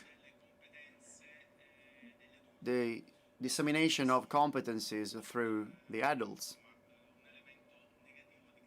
This problem is really negative, is really critical in our country. Other problems are the levels of training participation of adults in our country. We will also focus on young people participation in education and training activities, and also we will delve into the political tools that are available, considering the general framework of EU policies.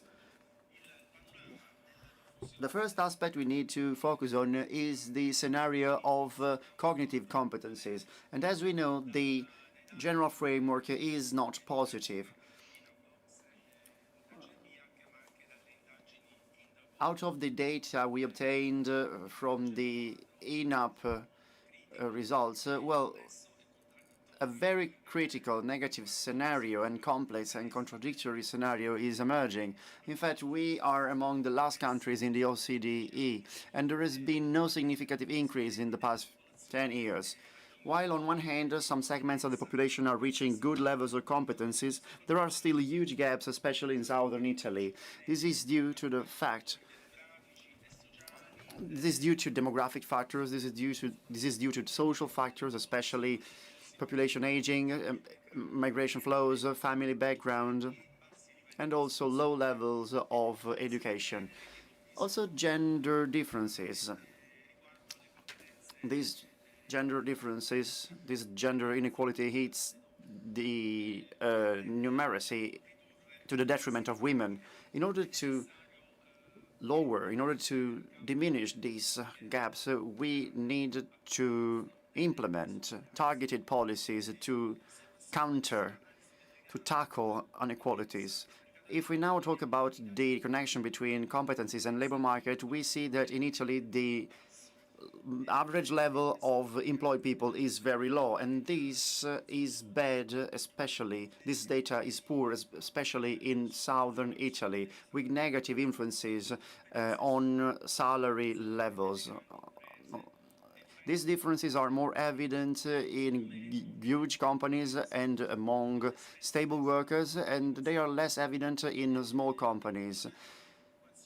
In order to improve employment and well-being, we would need a stronger relationship, a stronger connection between training and labor, a stronger investment on higher education, a reduction of inequality, especially at a local level, trying to put more women in the STEM sector. Italy now needs to face a very ambitious challenge, which is updating and making training offer more consistent in order to respond and to tackle social changes, to face social changes. A possible tool could be a greater spreading of EVC, which is identifying, assessing, and certifying knowledge. EVC is the Italian acronym. This could provide an accurate diagnosis of competencies, because many times companies do not know all the skills and competencies of their human capital. Nevertheless, we need to face the problem of territorial fragmentation with a more and more integrated approach and more customized one. And now we can talk about mismatch, something that was recalled in the previous speech too. Lifelong learning, in this case, is summoned, is called to provide a strategic answer, a decisive one. We will see that there are existing political tools and measures financing certain types of activities, but it is often the case that these activities are inefficient due to some cultural obstacles and organizational ones. And we should and could intervene and do something about it. So the challenge is promoting a new model in which lifelong learning becomes the steering wheel of training of workers, professional and vocational training. Now, let's see some data here. Here you can see the final results after monitoring all the training chains, all the training sectors. On one hand, we are seeing good results, good progress. On the other side, we are seeing a slowdown. For example, IEFP training programs for young people, this part of the chain is growing, is developing, but yet we experienced a drop, a reduction in the last year. The dissemination of these programs is limited. In fact, we only reached the 80% in the reference population. Also, traineeship is limited. Traineeship cannot be spread out, and this is particularly true in some regions. For instance, in Lombardy region is taking it all. Lombardy region is calling all young students to attend their courses, especially the EIFP ones. So everybody goes to Lombardy region and no one goes to other Italian areas. On the other hand, we are seeing also alternating programs, dual systems. This is a new option we have. This is experiencing a positive growth promoted through the National Recovery and Resilience Plan. And then the ITS system. You probably know this system. The ITS Academy has just been confirmed, and they are constantly growing and developing. Adults' participation in training programs is growing as well. According to data, in the past year, we experienced an increase of 2%. So Italy is scaling up, is climbing the European classifying, but we are still running below the European average. Let's see some data out of this survey made by INACO among adults. Well, in this data, we can easily see some of the reasons of these problems. For example, the fact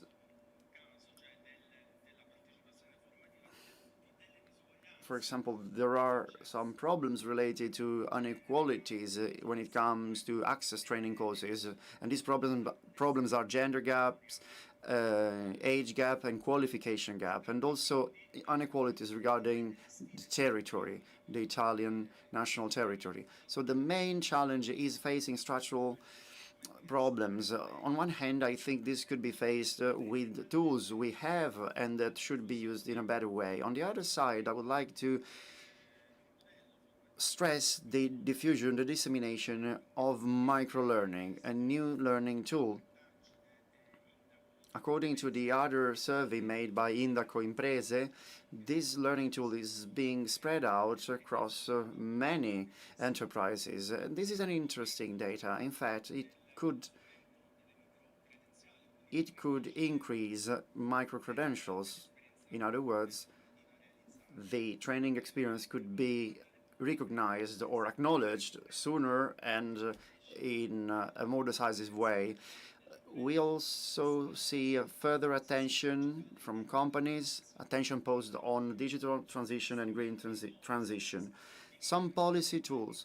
Let's see what do we have. Apart from the traditional ones, the ones we already knew, interprofessional funds for lifelong learning, and apart from the regional fund of the European Social Fund, we have additional programs, 2 additional programs that have been funded by the National Recovery and Resilience Plan, Programma Gold, and Fund for New Competencies.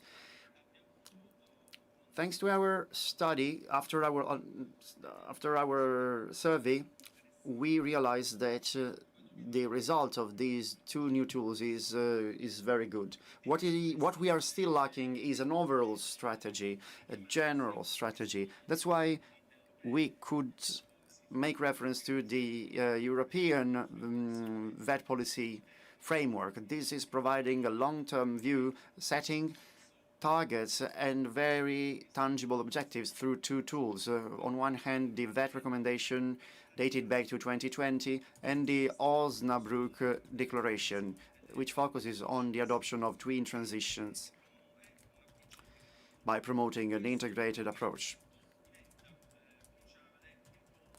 So the role of programs like ReferNet becomes crucial. ReferNet is the European network, and it has been here for 20 years. It develops and it supports training programs in Europe.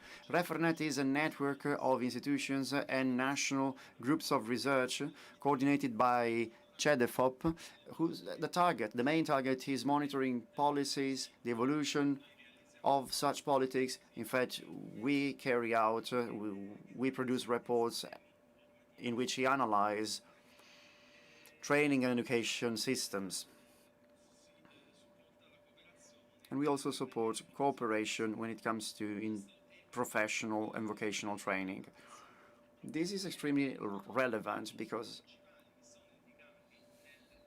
some of the objectives established in the framework, in the programming framework of ReferNet, well, among these, we can find, for example, agile and lean training, resilient training, promotion of flexible programs, personalized ones, innovation and collaboration among the parties. And on top of that, obviously, the increase of digital training training supply, sorry. Obviously, preserving equal opportunities and guaranteeing inclusiveness, quality assurance, and the fact that objectives are met. We are now at a crossroad. We know that on one hand, we are experiencing structural criticalities, the fragmentation of supply, inequality, but on the other hand, we have interesting opportunities.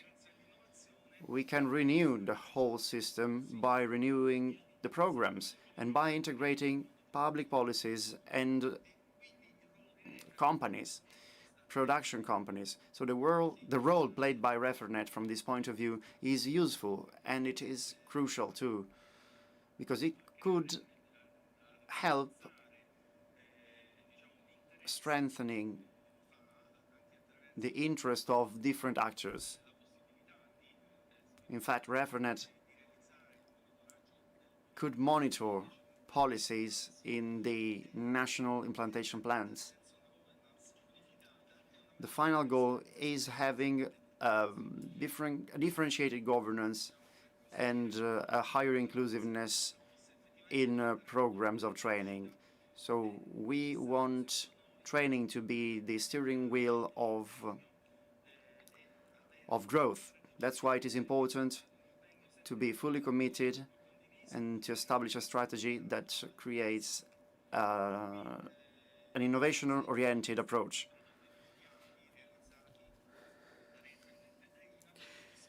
Some readings that I recommend can be downloaded using these links. Thank you very much.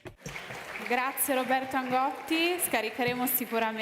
Thank you very much, Roberto Angotti. We're definitely going to be downloading the ENAP report, but now the time has come to get a little bit of knowledge about the regulations on AI at a European level with a panel of experts, and to moderate conversation is the most followed LinkedIn journalist. This is just a piece of information. Since 2017, this person every single day posts a positive news on the world of workplace. He's here with us today, Filippo Poletti. A round of applause to him. Hi, Filippo. It's nice to see you back here. Hi, everybody. It's good to see you again, and I hope you're having a fruitful meeting. Well, less than 300 days until the new European regulation on AI will come into force. This is an application. This is an applying regulation, okay? We will be talking about this with 3 leading experts. Who are they? So the first one is Ivana Pai, expert counselor at CNEL, professor at the Faculty of Sociology at the Economic Faculty of University Cattolica in Milan. Then a great round of applause for Francesco Tuffarelli from the Presidency of the Italian government. Welcome, Francesco. And the last panelist is the president of the ARAN agency, the Negotiated Representation Agency, Antonio Naddeo. This is the panel, okay?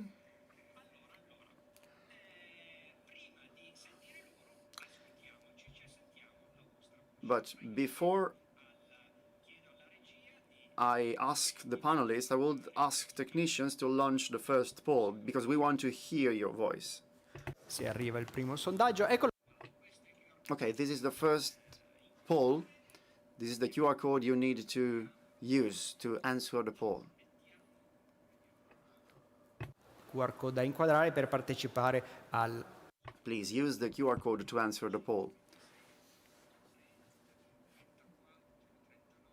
34, 39, 41 people are connecting, are using the QR code. 50, well, the number is rising. I see that almost all of you are using the QR code to participate in the poll. Let's see what the first question is. So what is... Sorry, next slide. Okay, here we go. What is your main concern regarding AI regulation? We have 4 possible answers. Well, interpretation complexity, costs of adjustment, uncertain timing, and competitive gap. The competitive gap that could be created among the different countries, like Italy, for instance. Please, you can now vote. Okay, in the meantime, I will take the chance to ask Francesco Tuffarelli from the presidency of the Italian government. So what is the Italian way when it comes to AI and AI regulation? We know that on March 25th, this law was passed at the Senate, at the higher chamber. Okay, you have 3 minutes. Okay, I'll be fast. Don't worry, I'll be short. So the general framework is the following. Europe tried it out with the European regulation. It is valid for every country. It could be applied in the countries of the European Union, and it was about AI. This happened in summer 2024. After that, the government created a group of work coordinated by the Undersecretary for Digital Transition, and the white paper was created with the main directives contained in the Italian law. This law is not necessary for the implementation. It's just necessary because we need to adjust to certain standards. The European Union is telling us that we need an authority of regulation controlling on certain things, but they don't tell you on what things you need to be on which things you need to be compliant. So we opted for a delegation law because we need to be leaner and more agile because AI will be applied in different fields. So it is clear to everybody that applications are different among each other. So, for example, we had not established a clear and adequate regulation for the healthcare service. So at the High Chamber, at the Senate, we reviewed our law, saying that the Ministry for Health will adjust the regulation to the healthcare system, something similar to what we did in 1995. So the healthcare regulation doesn't go hand in hand with this. Technology. Regarding technology, European Union wants us to use the same of the artificial intelligence. And the last thing is about controlling authorities. Some of them are appointed by the governments. On the other hand, the European Union would prefer that these controlling authorities is an administrative one, an autonomous, an independent one. We are heading 4 directions according to the directives of the white paper. One is research, the other is training, the following one is public administration, and the last one is enterprises. These are our 4 pathways. Under this perspective, in Italy, well, we are doing quite well. And recently, we have had an interfaculty PhD. This was launched in 2021, so professor will know that much better than me. The PhD students will finish very soon. We are the 7th country for scientific publication in terms of AI. The top 3 is India, China, and the US. So we are making several efforts. We are being very, very fast. But this thing started very recently, so we are trying now to bridge the gap. The law was passed at the Senate. Hopefully, at the House of Representatives, this will be passed too. Allora, il 52%. So the 52% of people here in the room is saying that AI regulation is complex. Hopefully, this delegation law works. But do you remember what happened with the privacy law? Well, all these are sorts of revolution, like when we switched from horses to car. You know, you need to face revolution being positive because no revolution erased jobs. Obviously, professions changed. We need to interpret evolution and transition like this. we need to think bigger. Okay, let's now talk with Ivana Pais from CNEL. So, regarding this white paper, Ivana, how can we promote, how can we foster a participated AI? Yes, there is something that we always say when talking about these issues that is deeply wrong, and it's the idea that the states are really doing the copying and each other, and China copies and the European Union regulates. No, it's not true. China does not copy and the EU does not regulate. It is quite true, but we have to interpret it as an alternative to doing, so we can regulate and do. The EU regulation highlighted the aspects of responsibility on AI, which is, however, interpreted at an ethical and individual level. Another aspect that is not available in the regulation, but it is important to pursue, is that of participation. AI, it's just like technical devices, which can be designed in a more or less functional design, but it's important to understand how these people use it in their implementation and design.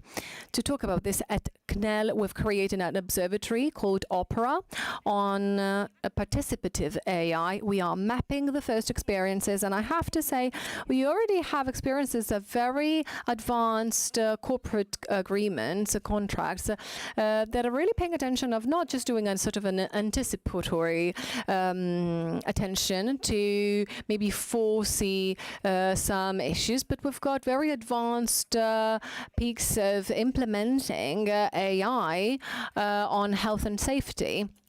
And this is a shared interest for workers and businesses, and it's easier to find a common convergence. We've got certain agreements that are very advanced and very interesting, and that we are capturing and analyzing so that we can convey them as soon as possible to then create also communication and raising awareness as to what can be done. Il secondo dato che emerge da questo sondaggio. Let's read the second poll regarding the competitive gap. So the first, the top of the podium is complexity. The second place in the podium is a competitive gap. Competitive gap comes from the industrial policies. So the other aspect of regulation are industrial policies. And this is a season where we have to necessarily go back to investing thoroughly in industrial policies with great attention to it. And there is a great attention when talking about aspects to AI, large language models. Well, I think that the most technical aspects are the fact that as a sociologist, starting from what we can do in Italian, we can do some models, but we just can't be that competitive with those who do English models. But on other aspects that are more linked to our supply chain, absolutely there's a big room for that.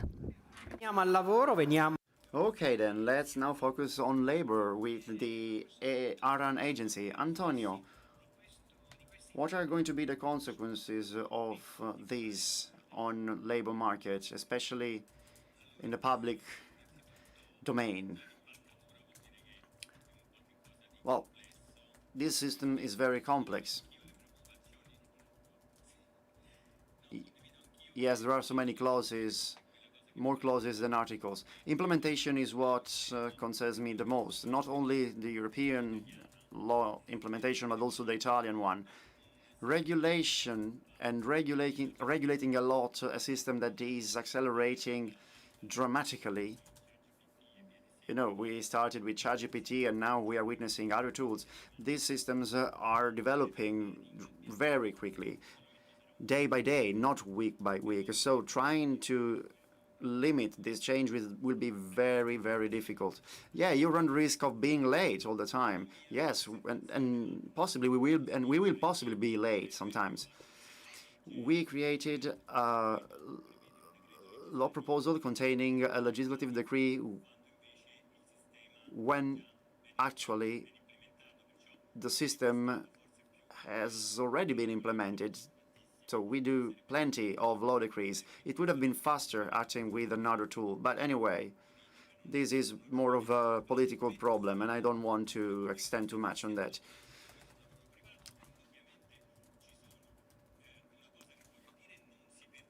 I'd like to say that no job will be lost. In public administration, no one lost their job due to technological innovation.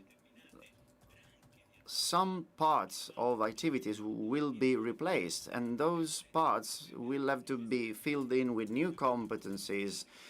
Competencies we need. Something that needs to be done by public administration is not interpreting old workers as old competencies, but imagining and figuring out new competencies in a new labor market that will be impacted by AI.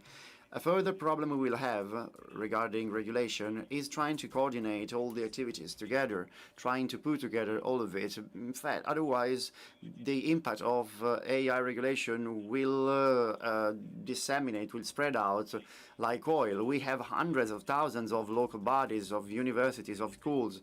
We have hundreds of thousands of public administration entities. That's why nobody can lag behind.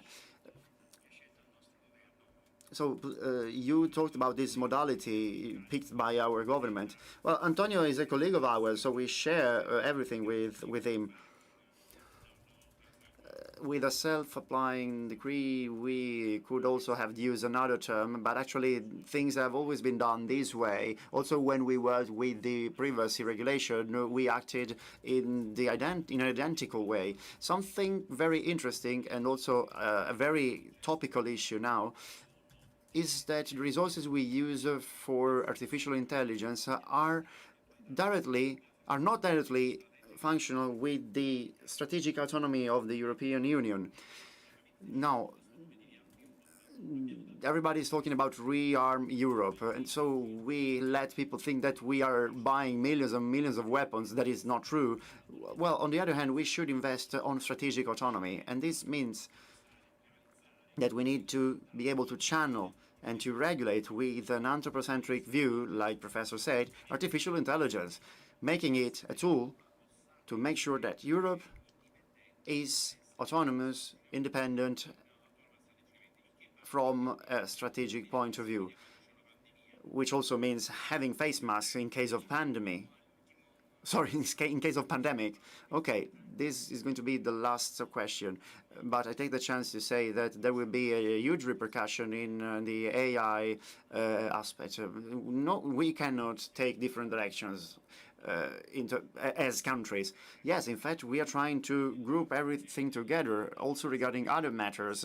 For example, strategic autonomy needs to be coordinated at a European scale. The spirit, the soul of it needs to be the same of the National Recovery and Resilience Plan. So giving contributions, giving incentives, and also the chance to break down some expenses in the Stability Pact. On top of that, we started here with the European regulation, so the line, the direction is set. Okay, second question, a very quick one. In your opinion, this is the question. Please, next slide. So in your opinion, what context should we add to the EU regulation on AI? Social and environmental impact, training standards for developers, and rules for the financial sector. So, again, we start with ARAN agency, Agenzia ARAN, with Antonio Naddeo. So, what we cannot lack, sorry, what can't we lack? What is essential? Well, in the labor market, we need tools ensuring things for workers. We need to requalify our personnel, our employees and workers, both in the public sphere and the private sector. And another crucial and essential thing, like Francesco said, and as it is written in the European regulation, we will need a controlling authority verifying the AI tools because obviously after that name, behind that name, there is a huge set of other tools that nobody knows. So who will have to deal with this? The grantor or the privacy authority. So Ivana, you are an expert of digital and digitalization, sorry. So how can work and labor will change? How will labor change? If we look at the past, the models of organization were seen first in top businesses in terms of financial, like automotive businesses. So Ford created and then Toyota created these models, these business models. If we would like to understand what impact AI is going to have, we have to understand what is happening in the platform companies. And here we're seeing three things that are happening, which we will probably see again in all of the companies with the implementation of AI. First is the matter of lack of transparency, this opacity. So we need to consider the sticking to the rules. The second matter is that the mechanisms of autonomy controls are changing, that they are intermediate managers are decreasing, and this brings to a rescheduling of the business model. And the third had already been previously said. Often we say AI is stealing jobs. So we unfortunately don't have that because we have less and less vacancies. But the topic of skills polarization is becoming more and more important. So we will not have a problem of vacancies. We have a huge skills mismatch issue, and it's back to what you were saying. So again, the policies that need to be implemented. Francesco, we close this panel with you. What framework do we need to provide? Well, I think that we need to be in line with the European regulation, and from this point of view, we have been the first at a planetary level. We were quick enough. Other countries are now adjusting to this regulation. The model needs to be anthropocentric, not replacing any profession. You were wondering, together with Antonio, what jobs will be cancelled. Well, I've been working in archives when I was 18 years old. Well, those jobs will be probably replaced. A great degree, a great load of that activity will be replaced. In fact, AI will deal with it. This is, yes, this is the thing. But on other sectors and on other activities, we will develop other kinds of potentialities. This is an extremely important part of strategic autonomy. And this is quite similar to what we did at the beginning of the 90s when we were experiencing a new computerization of the public administration. And we experienced a real problem, a serious problems related to privacy, because computerization was invading the private sphere. But this is the thing, this is what happens. Antonio, at the National Institute for Social Security, how do you archive documents now? Well, as far as I know, this Social Security Institute used the AI to manage mailing, to manage mailing. So this AI system is just making things easier and more simple. AI is called to replace humans in the most repetitive tasks. This means that humans will be employed in more noble activities, more qualifying activities. In many public administrations, a great attention is posed on that.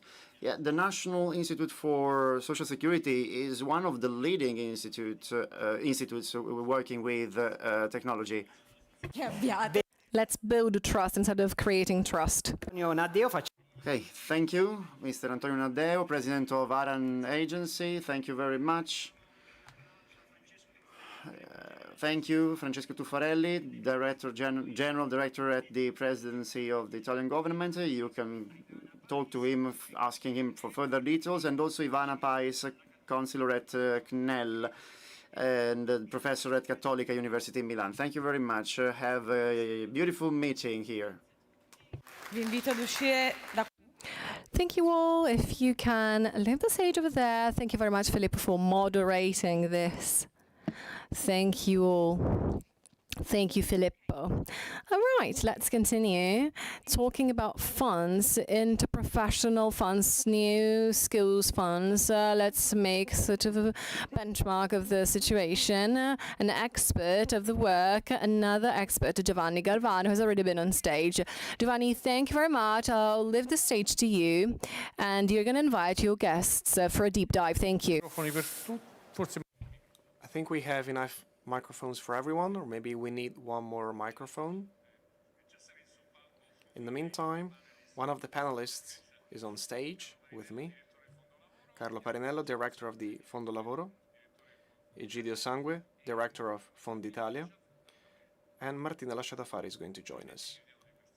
We meet in person finally.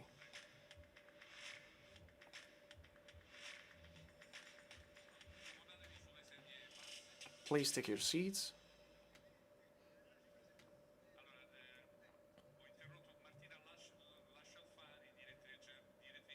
As I was saying, Martina Lasciatafari, General Director of the Fund for Social Enterprises and Digital Republic,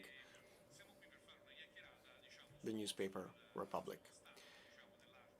Let's talk about the state-of-the-art of financed training.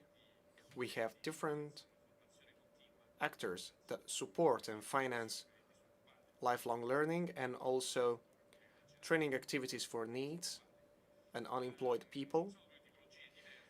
There are different types of solutions. But what they have in common is that there is a mix between public and private funds. Private funds manage these public solutions sometimes.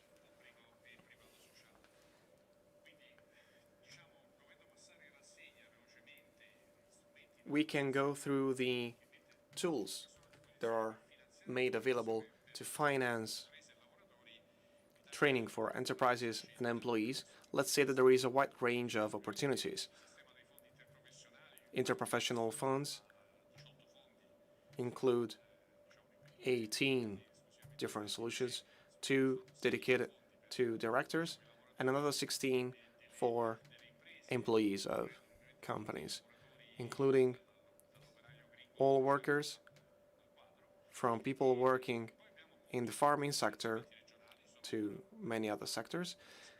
We have many calls for tenders for such financing opportunities for all regions and autonomous provinces of Italy. And the New Skills Fund, which is the new element, a powerful tool with 3 financing opportunities, 2 for 1 billion euros and the third one for 750 million euros, including training and other activities. There are bilateral bodies that can finance training, for example, banking foundations, private foundations. So there is a huge variety of financing solutions. Here we have 2 interprofessional funds, Repubblica Digitale, with its peculiar features. So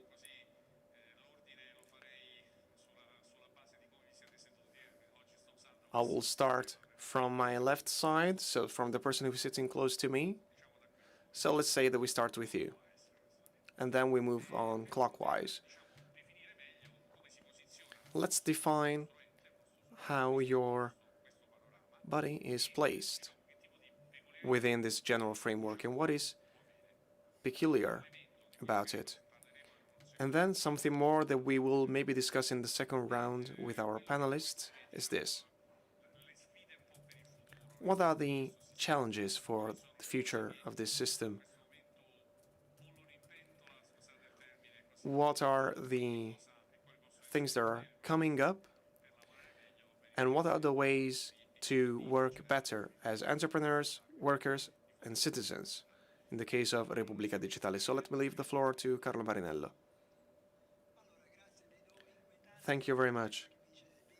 The timing says about 20 minutes before the end of the event, so we need to pay attention to the time that we have available.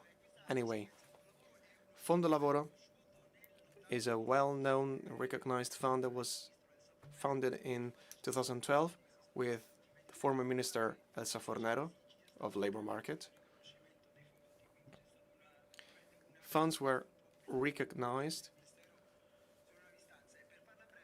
To keep it short, in Fondo Lavoro, we have 2 manuals and 4 further warnings about everything that needs to be done for the use of these funds, with a radical change in accessibility criteria, with standard costs that go beyond the analytical approach of real costs, with different systems for freelancers, for innovation, and others. More than €1 million has been allocated for each of them between March and April, and 150 million for professional roles. We have 4 moments during the year in which access to these funds is available, with the 4 different seasons. And then large and medium-sized enterprise can have access to another one, as long as they are registered in the official registry for such funding opportunities. So every 3 months, there is a full month available in which then we have the review of each application. So very quickly, we approve these financing opportunities for the bodies, and then they have 1 solar year for the implementation of their activities. They have to be registered in different registers for their legal or economic or commercial activities. We need to follow the procedure of the ministry, so we need to follow what a third party does, and that can be a difficult point. We will discuss it maybe later on. So we have these tools managed throughout the years with the warnings that I mentioned. Basically, in general, we guarantee continuous availability throughout the year. By the way, we can also simplify access procedures, especially when it comes to accounting of such financing solutions. And we've done it this year with a major effort, and we needed to improve the algorithms of our technological infrastructure. From an administrative point of view, this was necessary. So all training bodies and companies that were registered could have an easy-to-use tool. Let me conclude and leave the floor to my colleagues. One of our goals is to simplify the value chain. So moving from funds to companies to public administrations is easier, with no fragmentation, no middleman, so that we can save time and give advantages to people that will be then using such financing solutions. Thank you very much. Let me leave the floor to Egidio Sangue, Director of Fondo Italia. Thank you very much. Good evening, everyone. Let me just give you a few figures. We are a fund just like Fondo Lavoro, representing UGL Trade Union and others, organizations that represent entrepreneurs and workers. Let me give you a few figures. So our fund represents 82,000 companies and more than 340,000 workers. We were founded in 2010. We financed 27,000 companies for a total of 107 million euros. We started 2025 with 14 million euros already, simplified procedures to have access to such funds. And then another feature, not the only one, of our fund is that 92% of the companies that joined us are micro-enterprises. So we try to find suitable solutions that could help them having access to resources as micro-enterprises, especially in the internal areas of our country, the ones that need more support because they have less access to financial resources. So the results may change depending on the year, but we are between 62 and 68% of companies that benefit from our financing solutions that are micro enterprises. I think that's it for the moment. Thank you. Thank you very much, Egidio. Martina Lascialfari, she's going to tell us about something different, which is still very interesting, and I had the pleasure to work with the fund she represents, and I discovered something very interesting. So now she's going to tell us something more about how it works. Thank you. Thank you. Good afternoon.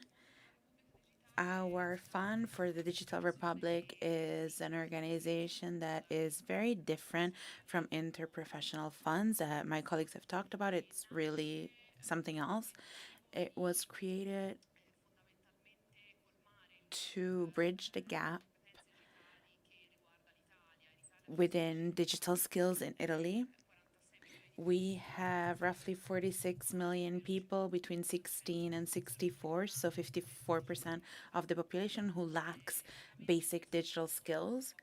And this factor is even more severe if we consider specific sectors of the population and specific areas and regions of the countries in specific financial brackets. So our fund supports the Digital Republic, and it was created in 2022.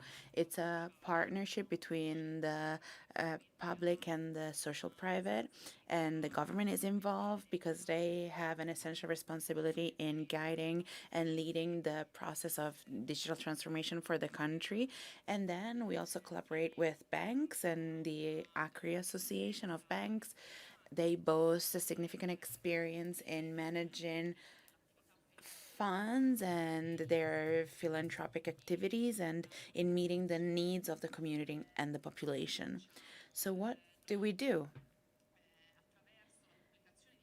Through launching public tenders that are open to everybody, we fund digital projects with the goal of launching training programs that are free to everyone and to specific sectors of the population so that we can understand what practices work best and scale them so that we can put them into practice on a wider scale, and then we can recommend these to the government so that they can understand how to frame permanent public policies. Since 2022 to now, we've launched 9 tenders overall, and we allocated 69 million euros. We funded 131 projects across Italy with the goal of reaching at least 64,000 people. What's very interesting is that these projects are aimed at categories of the population that are, so to say, frail. And we want to ensure that the digital transformation process is as democratic as it can be and effective as it can be. Our projects, the one that we funded, are aimed to the NEET category, so young people who are not employed and are not studying and are not part of training programs. And we have 2 million of these NEET individuals. The projects are aimed at women, and unemployment, of course, is decreasing, but in Italy we have a huge number of people who are inactive, so people who are not looking for employment. Our projects are aimed to workers who are at risk of being replaced. and we talked about AI and the impact that it's having on the world of production and employment. We've addressed operators in the third sector who are employees, collaborators, and volunteers within the third sector, inmates. And we want to give them opportunities to be reinserted and within the social community so that we can put a stop to recurrences and relapses, which are a severe number of cases in Italy. We've worked with CNEL in Italy for this, and we've also targeted students because we want to provide opportunities for reskilling and upskilling and ongoing training. But we also think that it's important to ensure that young people from the onset of their school journey are led to STEM careers so that their opportunities in the job markets can be many, but that we can provide for them digital training opportunities. Thank you very much. Everything that you said was very interesting. In the last few years, funds have been called by the ministry to focus on specific groups of people in greater difficulty, unemployed, inactive. The Cutro decree for immigrants that need to be hired in Italy is also included. So there are different challenges that can be faced together with the support of interprofessional funds. Let me ask this to all of you. What do you think about the future of your own fund, the fund that you represent, and what initiatives, new initiatives, could be implemented? What could be the problems? We discussed certification of skills earlier on, and funds have been involved with a specific ministerial decree. Let me ask to Ms. Ashafari what she thinks about it, and then we will move down towards me. I'll try to be quick, starting from me, because I see that the time is running out. So what do we expect for the future? The goal is to make Fondo Lavoro, let me use this expression, inclusive from a secular perspective, but strong from a religious point of view. This is what I say. So we want to simplify access procedures. We want them to be more inclusive and easy to manage and to use. But that requires major work, not just by us, but by institutions as well, and by people who monitor the work of funds. As I said in the workshop, we need to review the legislative framework for funds. In the last few years, it has become more complicated, and we need to recover more resources. We need to repeal the law 191 of 2015, because we lose hundreds of millions of euros of social security funds because of that, and we need more active policies for employment at regional level. We need to have more cooperation between companies and workers and funds in order to guarantee quality of training that starts, as I said, from the definition of needs, and then with the validation and certification of skills that is up to these laws. So we need to work on the one hand internally in order to have easier and more accessible procedures, but then we also need to encourage the government, the regions, and anyone who deals with active policies to cooperate with us in order to find a solution that can best benefit people and companies. Otherwise, funds alone can never do it. And we need more resources, as we said, so it's better to start. And Giovanni, you know, we see what happens in other countries, and we see that the availability of resources for lifelong learning is reduced. After 2014, we started losing money for the law that I mentioned before. So we need to have a fruitful cooperation and discussion with local and centralized institutions. Otherwise, we cannot move forward. Thank you very much. Egidio, please. Topics and challenges. An important topic is this. certification of skills. After 20 years, this topic is now emerging. And we are glad that after 20 years of funded trainings, now we can have a transparent review of what has been acquired through courses. So this is the beginning of a change from a system that simply controls bureaucratic aspects to a new system that is starting with this first step, starting to measure the effectiveness of such courses and training. We had started 2 years ago with a platform and all the European frameworks on health and safety and beyond, because that is the first step. And I think now we have the necessary conditions to create a wide national database. Let me give an example. Interprofessional funds train 1,200,000 people per year on average. So the possibility to have this national database in which we profile skills of Italian workers and what has been acquired also thanks to interprofessional funds, but not only thanks to them, that would be useful to make sure that the demand and offer meet each other on the labor market. There is a dramatic lack of personnel in some regions, and in other ones we have unemployment because there are not enough labor opportunities. So we need a system that can tackle this issue, and funds represents employers in some cases that require knowledge and skills, and then employees, on the other hand, that of course need to protect their working conditions. So one of the important challenges is this. And by the way, let me go back to what Carlo said. Funds want to be proactive actors when it comes to active labor policies. We can see that in the figures throughout the history of the funds, and then their ability to spend money and to react, which has been shown recently as well.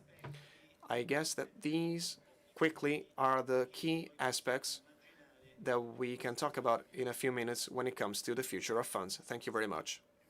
Let's now ask the same question to Fondo Repubblica Digitale.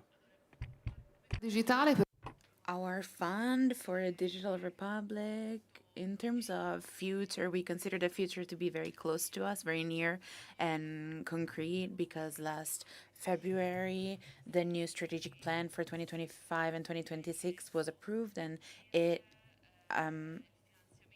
was for 100 million euros for a project that support the digital transition and development, and that's a larger scale than what we did in the first 2-3 years of the fund's inception. So of course this targets larger projects with higher and more significant goals in terms of the beneficiaries that we want to reach. Our strategic plan also includes 5 million euros for co-funded initiatives. That means that the fund allocates resources to finance projects or tenders in collaboration with other companies. So this mode is something that we've done before when we launched 2 tenders in collaboration with Google.org. And of course, we are well aware of what Google is, and I'm sure you know this company and this project. So the first tender was launched over a year ago, and the goal was to support projects that aimed at developing solutions for AI for small and medium enterprises. The goal was to promote the adoption of new AI technologies by those enterprises. So we wanted to affect their productivity and the productivity of the country at large. A few days ago, we launched a new tender called Viva that allocates 2.6 million euros to finance training projects within the context of AI that benefit small and medium enterprises in the Made in Italy sector with a special focus on vulnerable categories. So those are projects that benefit and train people, including NEETs, unemployed people, on AI skills so that we can provide new opportunities and employment opportunities in the Made in Italy field. This tender, as all our tenders do, targets nonprofit individuals and public entities as well as enterprises. So we have a contribution of 100% of each product, and this tender will be open until the 12th of June. Just to give you some practicalities in terms of the concept of certifications that we were discussing, for us, certification is something that we do make possible within those projects. Of course, this is up to those who present these projects. It's up to them to have activities that allow people to have training programs and certifications. Attenzione, grazie. Thank you very much for your attention. Let me thank the colleagues who participated in this panel. Good evening, everyone. Goodbye. Anni, alla prossima. Thank you very much, Giovanni, for your speech. It was a second moderation today. Was it maybe the third roundtable? Wow, forgive me. So congratulations. Is it over for you now? You're free to go, ready for the aperitif. Now talking about a hot topic that many companies are facing, which is attracting and retaining talents in the company. Many organizations are doing it, trying to fit the concept of well-being within companies. We'll see how our two experts are carrying this out. With us today is the enterprise and founder of Executive Coach Pixis. Welcome, Tiziana. A round of applause for Tiziana. Thank you. And with her, because we've had a conversation with another, she's going to have a conversation with another person. We've got the privilege of listening to the BYD Special Advisor for Europe, BYD. Alfredo Altavilla. Good evening to you both. Thank you. Bene, buonasera. Good evening, everyone. Good evening. I would like to start by explaining this combination, which might seem strange.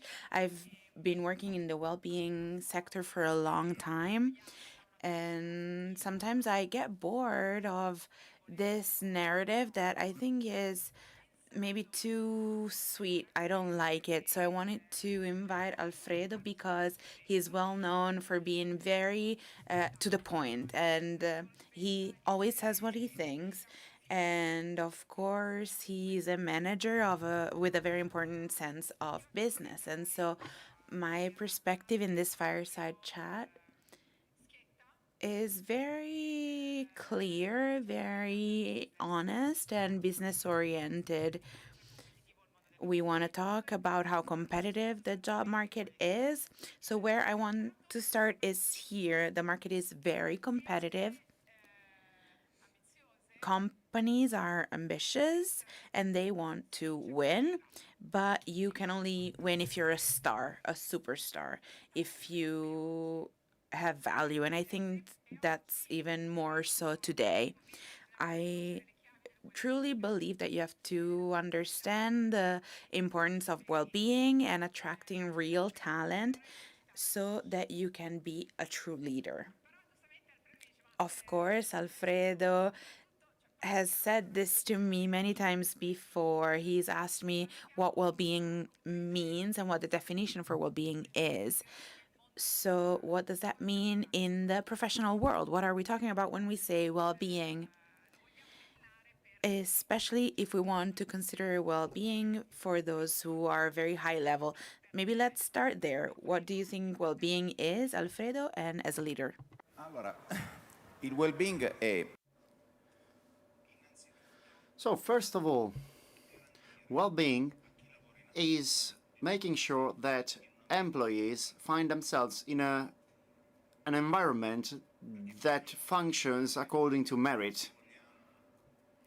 We can say whatever we want about all the aspects described as well-being according to scientific literature. But the truth is that if you work in a company that doesn't acknowledge the merit, well, this makes you feel frustrated. Every talent feels frustrated. So if you want to hire a talent, if you want to hire a skilled person, you need to make sure that your company works according to methods. Sorry, to merit. Back in the times of Fiat Chrysler, we had this sentence: mediocrity doesn't worth the trip. If you think about it, mediocrity doesn't worth the trip. If you think about it, this choice of being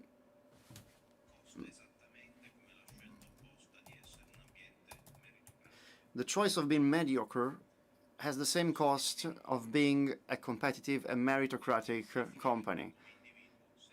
It is up to you as an individual deciding whether you are at ease in a place, in a company that is not meritocratic. So in my opinion, well-being depends on the way you maintain a meritocratic environment. Sportiva. So if we go back to sports and sports metaphors, which I love and I think you do too, we can talk about winning teams that attract the best players, the best talents, and can win matches in very competitive markets. One of the pillars is what we're talking about today, so leadership. Of course, 75 or 78% of people leaves their jobs because they don't get on well with their manager or their so-called leader at the time. We can also say that the topic of leadership is very important, and the guests that will come after us will discuss this too. Being a leader is very difficult. How can you be a leader and ensure that people have the well-being and the circumstances that they need? Of course, how has that changed? And you've had a long history in leadership, and I think that's important. Up until some years ago, leaders were considered as number 10 in football teams. So you were a leader only if you were born a leader with the characteristics of a leader. But this is only partially true, because you can also become a leader. You can also become a leader. You need to challenge yourself every day. You need to question yourself every day. And you also need to count on good masters, good professors. But you don't necessarily have to be born as a leader. And even if you were born as a leader, you can never think that that innate characteristic is enough, because if you think so, you will lag behind, because companies, markets, and people, well, they evolve. Everything evolves. And you, as a leader, always needed to anticipate this change. Otherwise, your leadership style will become old and obsolete. Today's leadership models are different from the ones we remember from the 80s or the 90s, when I started to work. If you are still a leader today, that's because you managed to interpret the change. What types of leaders are you looking for? What type of an expansion are you planning? What are you doing in Europe? One of the things I was most fascinated by BYD is that they are a giant in China. They have billions of turnover. They have millions of employees, many more than Stellantis or Volkswagen. But in Europe, BYD was just a startup. So when I was asked to deal with the development and the European market, the first thing I decided to do was creating the right teams in the different countries. We are now hiring people at a very high pace, 60 to 70 people per month. We are hiring a lot for the commercial area of the company.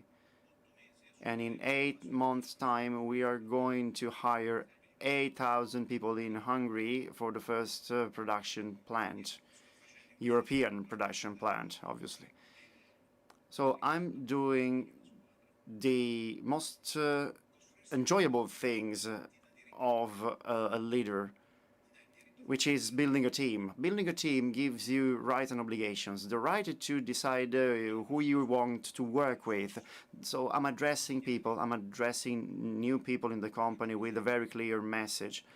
For instance, a topic that is often faced in our meeting is that in our work contract, smart working is not possible, okay? I hate people who work in a jumpsuit from home. So these people that are fond of smart working can go to another company. I always repeat that our company promotes work-life balance, but if you need to deliver a result, there is no Sunday, there is no Saturday, you work all the time. And the last day of the month, when you put a plate on the card, the plates on the card, people need to work until midnight. If you don't want to do so, you go somewhere else. You go to another company. So guys, we need to be clear about that. If BYD has dramatically changed. 4 years ago, they sold 400,000 cars, and last year they sold 4 million cars. So they were nobody. They were anonymous as a company, and they are now a huge company because they've been working on Saturdays and on Sundays. But when you go to visit a company in BYD in China, there is a requirement that all BYD factories need to have a sports center, a sports facility, because employees need to make sport. Do they use that?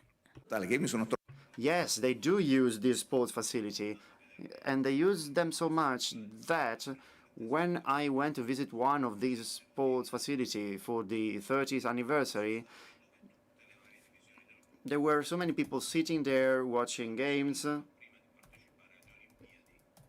and all the divisions of the group of BYD, well, they ran through the pitch because those were the Olympic Games of the company.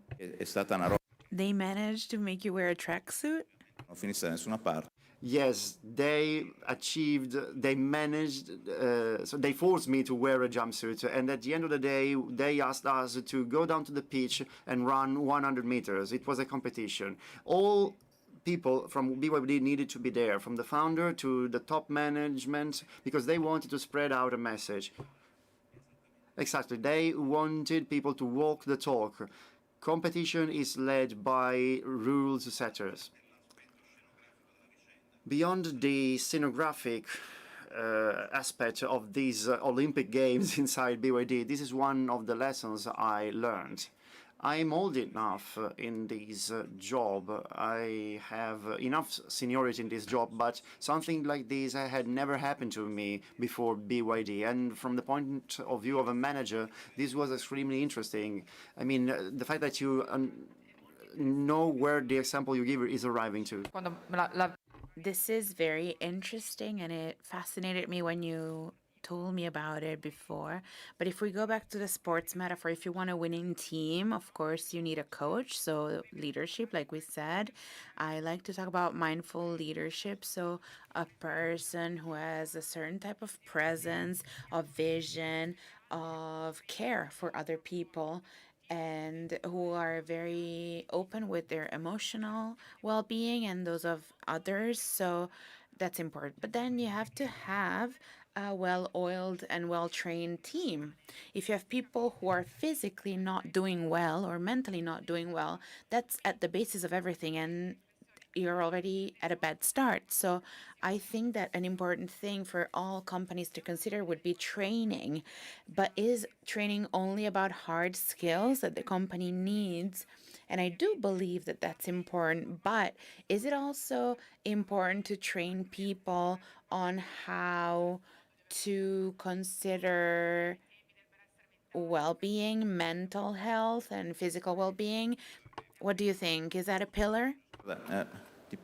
Yes, this is extremely true.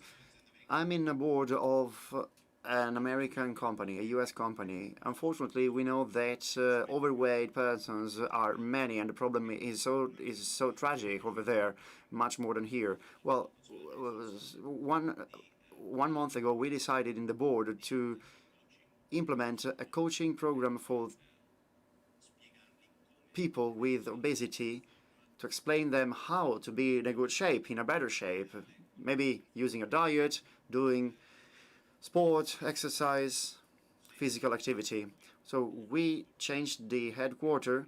We went somewhere else, and inside the headquarters, we have built a gym with a nutritionist, a dietist. You were saying earlier that if you need to deliver something, you'll do it no matter what. It doesn't matter if you have to work overnight or on the weekend. And of course, that could be fine, but there needs to be time to recover because otherwise we risk burning out. So of course, if you get in the loop of having to deliver results, that you get sucked in, and that's difficult. So what's the attitude there? What's the balance between training and cultivating your health and your mind? You have to find room for training. And how do you balance that with results? How do you do that? Well, I'll be frank, I've just slept a few hours. This is one of the few privileges I have. I do not have to sleep a lot. Pixies does have sleep coaches, so don't listen to this. So I don't need to sleep a lot. But apart from my personal case, one of the top abilities for any coach, for any leader, is being able to interpret, to read the moments, the ups and downs of the life of an organization. And no doubt you have to be able to schedule those cool down moments in which people need to recover, in which people need to rest. Well, you also have to find a good balance between the cool down moment and the top performance moment. And these moments need to be, well, individuals need to rest on their own, and maybe some groups need a cool down moment on their own. You need to understand when someone needs a cool down moment, and favoring these moments inside an organization is important because you need to abandon the competitive dynamic of delivering every time, every month, and every year. You also need to understand what the relational dynamic is, what is happening among people. You need to understand what is happening among people apart from performing well as a group of employees. You need to know if they get on well among each other. You are preaching to the choir because in the Pixies team, we do think about this a lot, about locker room talk and sharing and how to really foster the team's well-being. And there's no results and no delivering that's too important for us to forget well-being, and everything for us is about team building.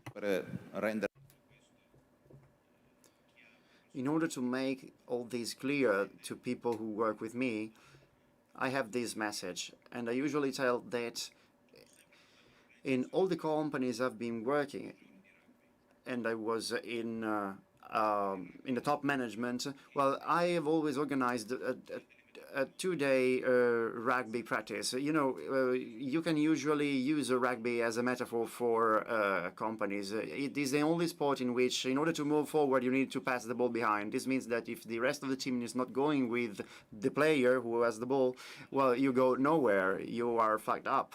The second feature of rugby is the third half, the third time, let's say. When the game is over, the two teams need to meet. It is compulsory that they meet in a bar or in a pub to be together. So once the delivery moment, once the performance moment is over, they need to socialize, they need to be together. And I did so in the companies I've been working for as a manager. I wanted men and women to play together, to play rugby together, because mental mechanisms are the same in men and women. So this is what we understand by keeping balance between the cool down moment and the performance moment. Alla fine lo sport. That's interesting. I think that we can draw from a lot of sports metaphor, but then the practice of the sport really builds your attitude. So to wrap things up and move forward, we've talked about leadership and well-being. We've talked about the best in class and how to attract them. We said it's important to have a managerial team that rewards merit, because the best talent that don't want to work for companies that are not worth it. So they want to work for the right attitude, and but companies that have a certain set of procedures. So they create their own playing field. So in terms of these playing fields of the company and corporate setting and the meritocracy in all corporation, we've said that that should be the first driver to attract those who make a difference. Of course, you also have to have people who can deliver from maybe lower and more relaxed levels, but we're talking about the stars. So mindful leadership, that's number one. A field of play, that's important, and then a very American mindset to promote health and well-being. They do a lot in American companies. I don't know if they still do, but I know when I worked there, they had a strong focus on that. They also care about tending to their own orchard, and that's something that we should all do for the future. Young people are different than that. They require different things. They definitely want work-life balance. They want well-being ensured for them. They're not sure what well-being means for them, but they want it. So when we have such a fast-paced dynamic, how do you tend to your own lawn? How do you foster and build an attractive company that can attract that new generation of young people who, of course, has different drivers than we do? They want to work remotely. Detto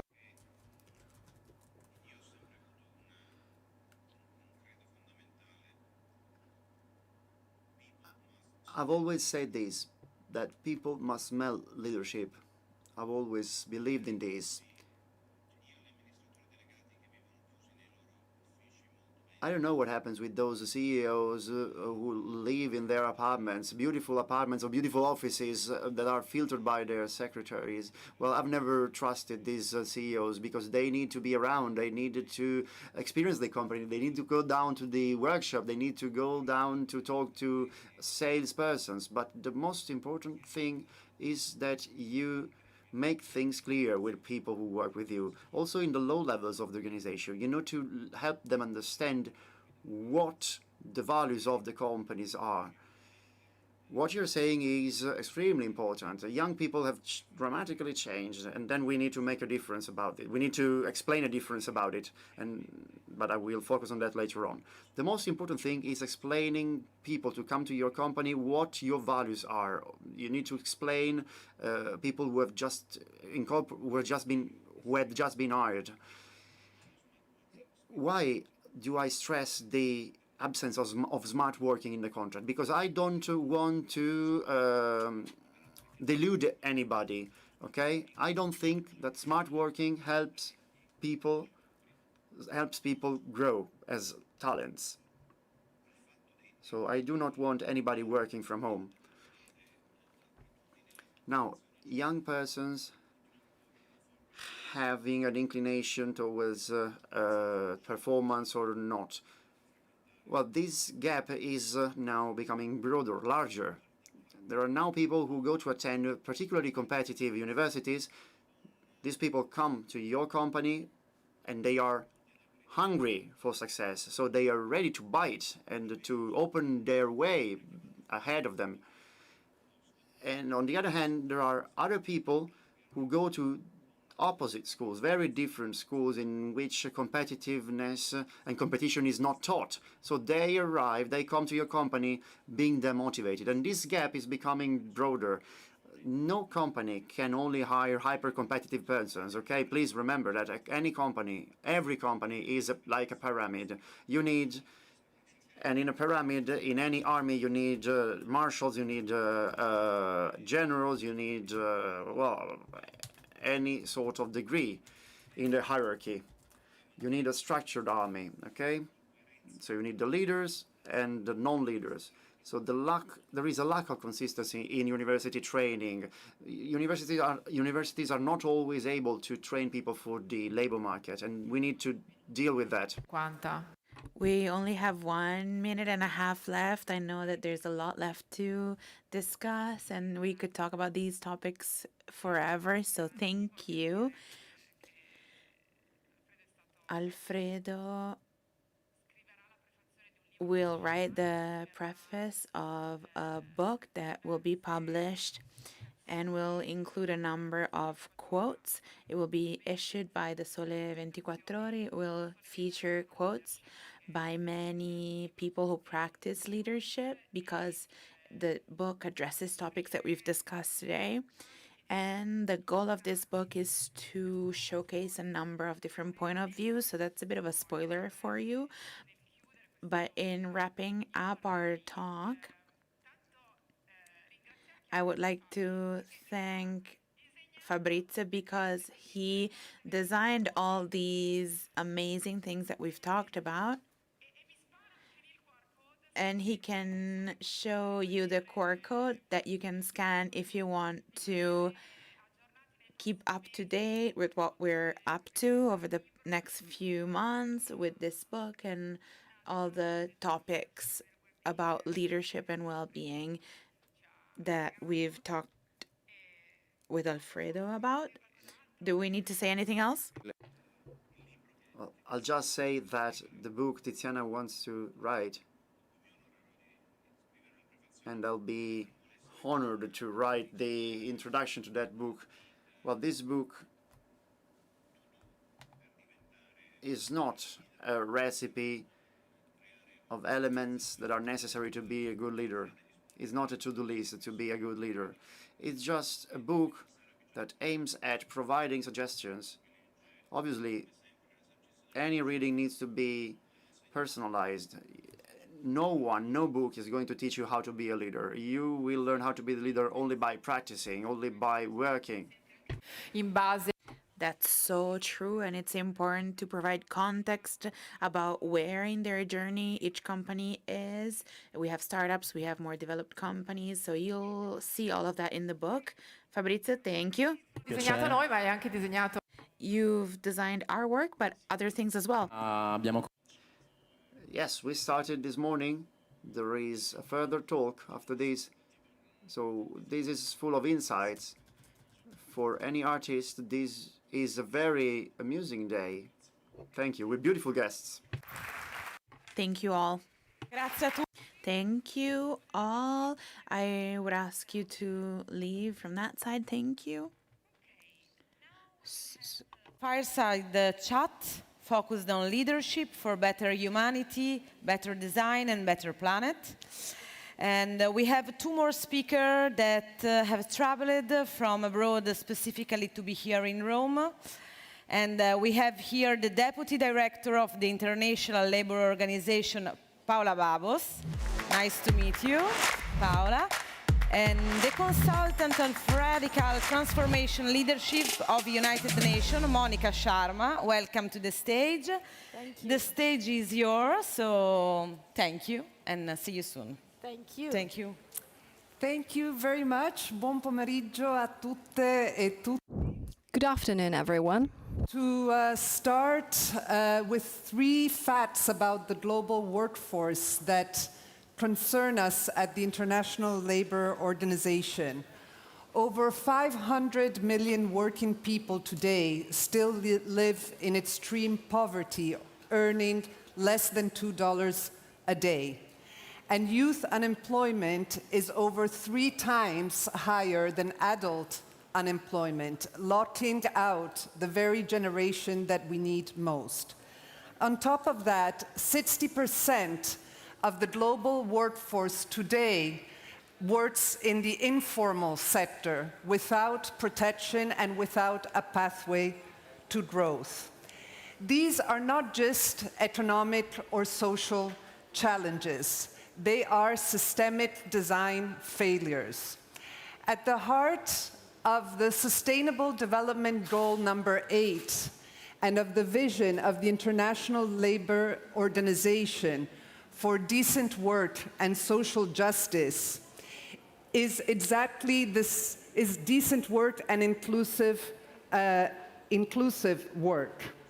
Now, today, let's face it, we are not educating, we are not learning, and we are not designing for us to get us there. We're innovating very fast, but the question is, are we simultaneously including everyone? We're designing learning and development programs, but what values are they anchored in? How are we designing learning programs to generate results at scale for everyone? These are some of the questions that we work on at the International Training Center of the ILO. And today I'm very honored to share this space with Dr. Monica Sharma, whose work has helped thousands of people to unlock their potential to transform systems from within and to generate results at scale. So today, with Monica, I want to explore this afternoon how we can activate transformational leadership of everyone for a better humanity, better design, and a better planet. So Monica, I'd like us to start with better humanity and really look at radical transformational leadership, the power for each of us to source our action from within and make change. Can you tell us more about that and how we can work on radical transformational leadership in our organizations where we face pressure, we face metrics, and we face performance? Monica. Thank you, Paola. And I want to thank Alfredo and Tiziana, I think, who began this conversation talking about leadership as evolution and leadership as well-being. And so this is very similar. And what I'm going to share with you is the practice that we have had. So what is RTL, Radical Transformational Leadership? As I shared yesterday, it is the ability to connect with the root of my being, your being. And that's what we have done in our work worldwide. For example, when I was working as the global director for HIV and AIDS, one of the biggest things in the workspace was stigma.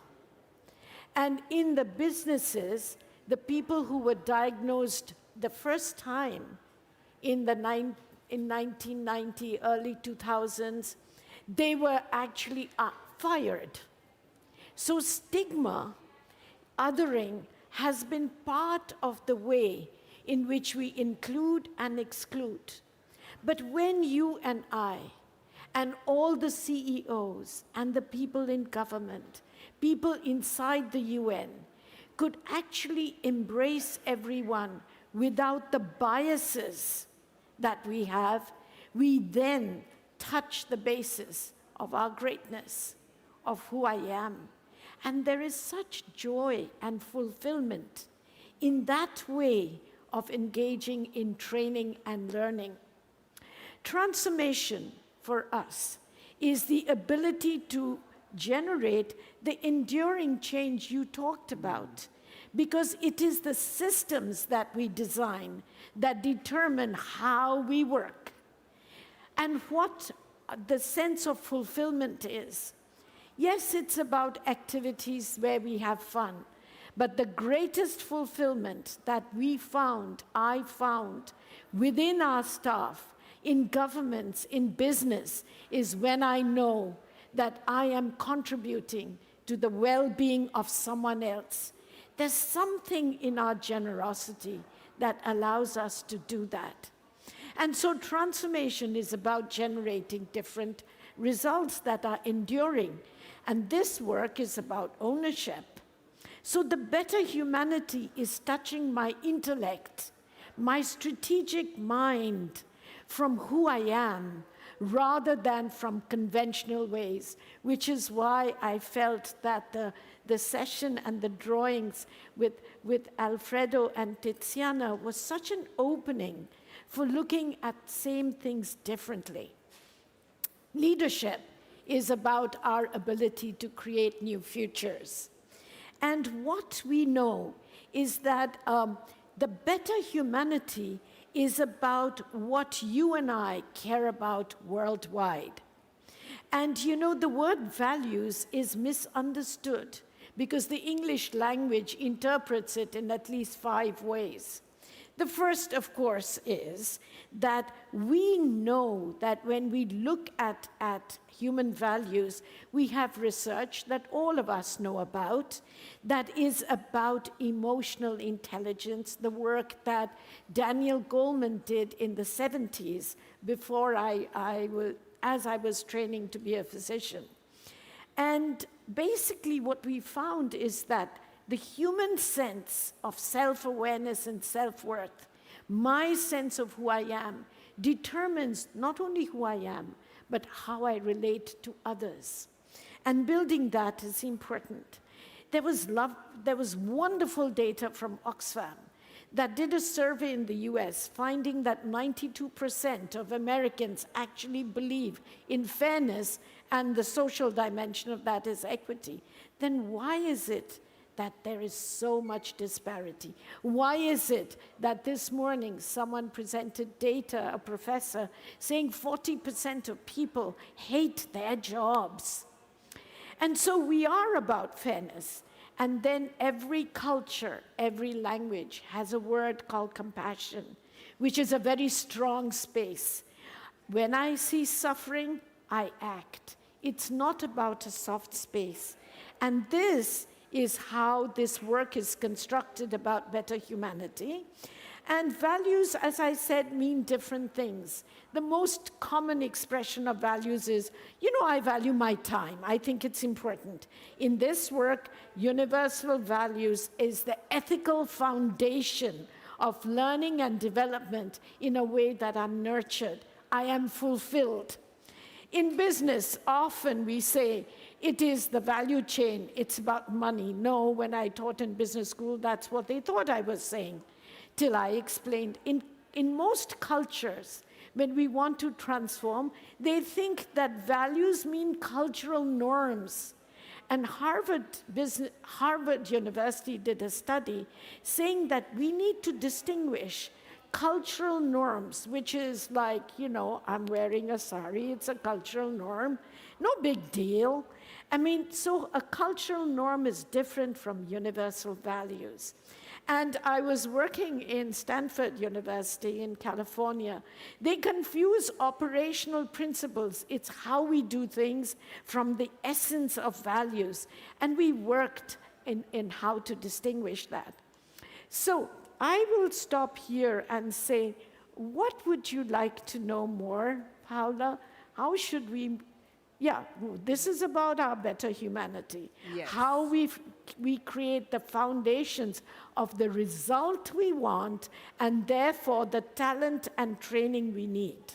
That's right, Monica. So then let's go to better design, right? So we've been talking about how we connect purpose, what people really care about, and systems change, addressing policies, learning program, labor policies, and generate results at scale, right, of the world we want to see. So can you tell us more about what better design is and how we connect those three spheres of self, of systems, and of the domain of action and results? So, you know, Paula, you've connected the three, and there is something in each of us. When we accomplish the results we are committed to, we are willing to commit our time and energy. So working worldwide in over 60 countries, both from at the level of national leadership as well as grassroots, we realize that one of the big things that we all bring in are technical interventions, whether that's AI or jobs. So we need to learn technology. We must. But this technology is taught as if it is a separate space. And there are no connections made with the second dimension that we've all been talking about, which is how do I use the technology to create the systems and culture I want my grandchildren to live in, for the next generation and for ourselves, for fulfillment in jobs. How do I activate that? And I activate that from who I am. The underlying space, connecting these three for jobs. For example, in the HIV epidemic, I just said to you that, you know, people lost their jobs. They lost their jobs not because of anything, the fear that, you know, what if they are in my workplace, I'll get the problem. And so what did it take for us to look at stigma, to look at discrimination, to be able to alter culture at home, to be able to alter the policies of how we care for people? And I think when we can integrate all the three in a seamless way, we have fulfillment, we break hierarchy, we are able to establish safe jobs. So what would you like to say? So we talked about better design, better humanity. What about better planet? Right, so better planet, right? So Monica, what we can see from the better design is the concept of a better planet, right? It's not just about transitions to digital and green jobs, the green and digital transitions, but at the ILO we speak about just transitions, and that means integrating social justice. Now, it's not just about policies, it's not just about policy papers, but it's how we bring together people from different sectors, whether it's government, social partners, labor and corporate sector, to really look at international labor norms, the values, the principles, what we want to see, more social justice, more inclusion for everyone, and start and learning about how we connect that to those systems changes to deliver, whether it's decent work, youth jobs in the Philippines, whether it's addressing the worst forms of forced labor in the rural sector in Brazil, or working on a new curriculum in Peru for the circular economy. We need to systematically work on that alignment, right? Right. And too often technology, let's take the internet. I mean, because of the internet, we are connecting in one way, but the internet carries child pornography. So AI, as we know, when it was programmed in the beginning, we found some flaws in it. But we found some flaws like biases. And the question is, are we willing as humanity to look at the inevitable flaws that will come up, that is not oriented towards justice, towards dignity for all, because that's what technology can do. That's right. And so today, you know, and sometimes on the Sustainable Development Agenda, we might think these are big theories, but actually this is a platform. It's a platform to inspire those. We need more transformational leaders at every level who act from purpose, design with courage, and align their choices to what we really want to see. So better humanity, it doesn't just happen in a vacuum. It happens when each of us chooses dignity, compassion, and inclusion every day, whatever we are doing. Better design is not just a technical upgrade, a technical fix. It's a value-driven act of system-shifting creativity, imagining new solutions. And a better planet, well, it doesn't come only from innovation. It comes also from the innovation of leadership that puts people and persons before convenience. And this is not idealism. It is real, it is radical, and entirely possible. So the question to leave you all today is not whether we can do this, is when can we start? And the invitation to you is for us together to lead from our deepest values, to design for breakthroughs and not fixes, and let's together co-create a future where leadership serves not just short-term results, but serves people, purpose, and planet. Thank you. And yes, would you read that, Paola? Monica? A designer is an emerging synthesis, an evolution actually, of an artist, an inventor, a mechanic, an objective economist, and an evolutionary strategist. Thank you. Thank you. Buckminster Fuller. Thank you, Monica. Thank you, Paola. You can leave it here. Thank you. See you next year, I hope. And please enjoy Italy. Thank you.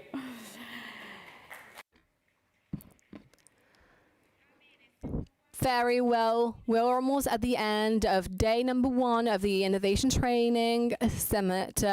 Final keynote before the end remarks, where we're going to say something new with the founders of Ecosistema Formazione Italia.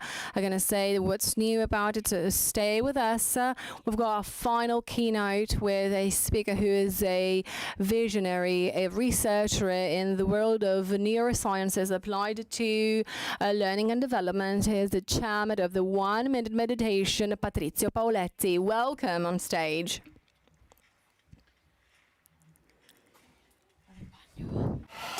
Patrizio, eccolo. Ciao, Patrizio. Hi, Patrizio. Good evening. The stage is yours. Buonasera a tutti. Good evening, everyone. I'm very happy to be here. This is extraordinary because we have very different souls gathering, which is always good. Hybridization is change. Let's say something about human sustainability. Let me see if I can show you my slides. Nothing is happening.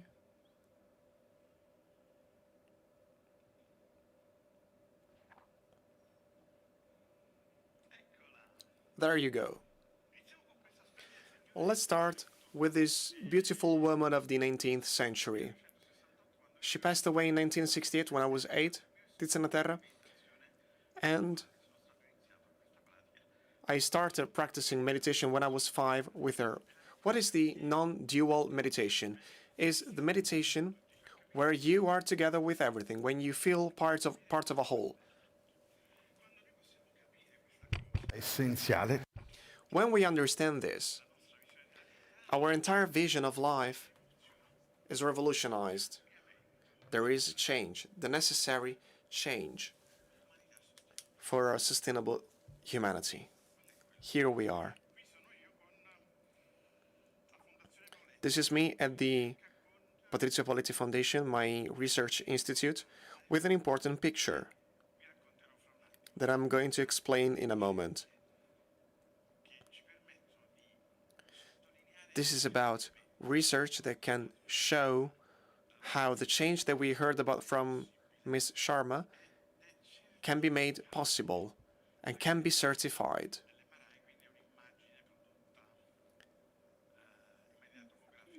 This is an image obtained with brain observation before, during, and after a specific exercise, QMT. So my life was revolutionized. I come from a world of artists, opera, singing, directors of orchestras. So I started working in the field of arts as well. But then in 1984, I read the book of Michael Gazzanica.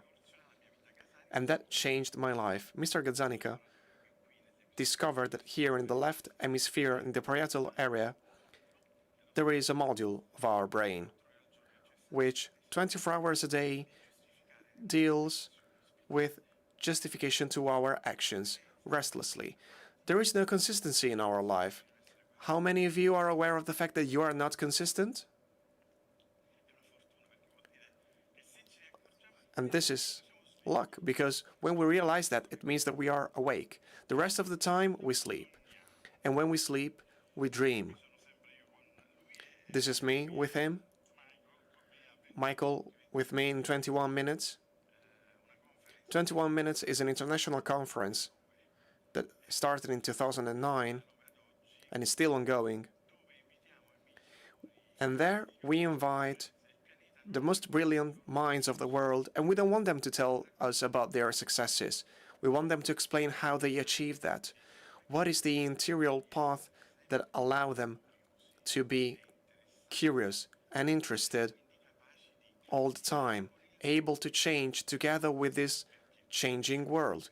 Because everything that we say, everything that we will continue to say and listen to is that the world is changing.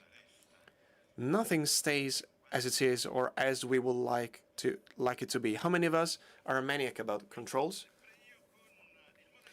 This is me with this spheric model of consciousness.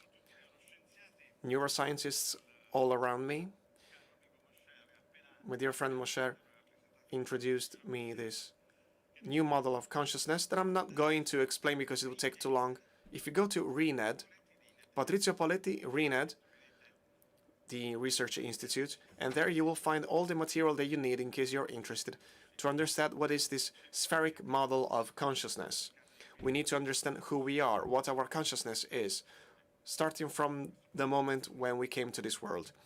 And this model has been recognized as the most elegant one and most effective one available today, and most sustainable one as well. Here we are. I think that a couple of minutes of presentation about me was necessary, otherwise everything that I'm about to say now wouldn't have been supported by facts. How much does it cost to companies the fact that employees have psychological problems? 12 billion workdays lost every year because of depression and anxiety, and $1,000 billion lost every year. Isn't that a waste? If not, then you tell me what a waste is. And you tell me what sustainability is. This situation is absolutely not sustainable. And that's why the most important magazines and newspapers in the world deal with this issue, because they want to raise the awareness around such important topic of human sustainability. What is sustainability? It's your level of awareness, the fact that you can be aware of yourself. Another devastating piece of information. Regarding UK alone, £8 billion a year are spent by parents for mental health issues of their children.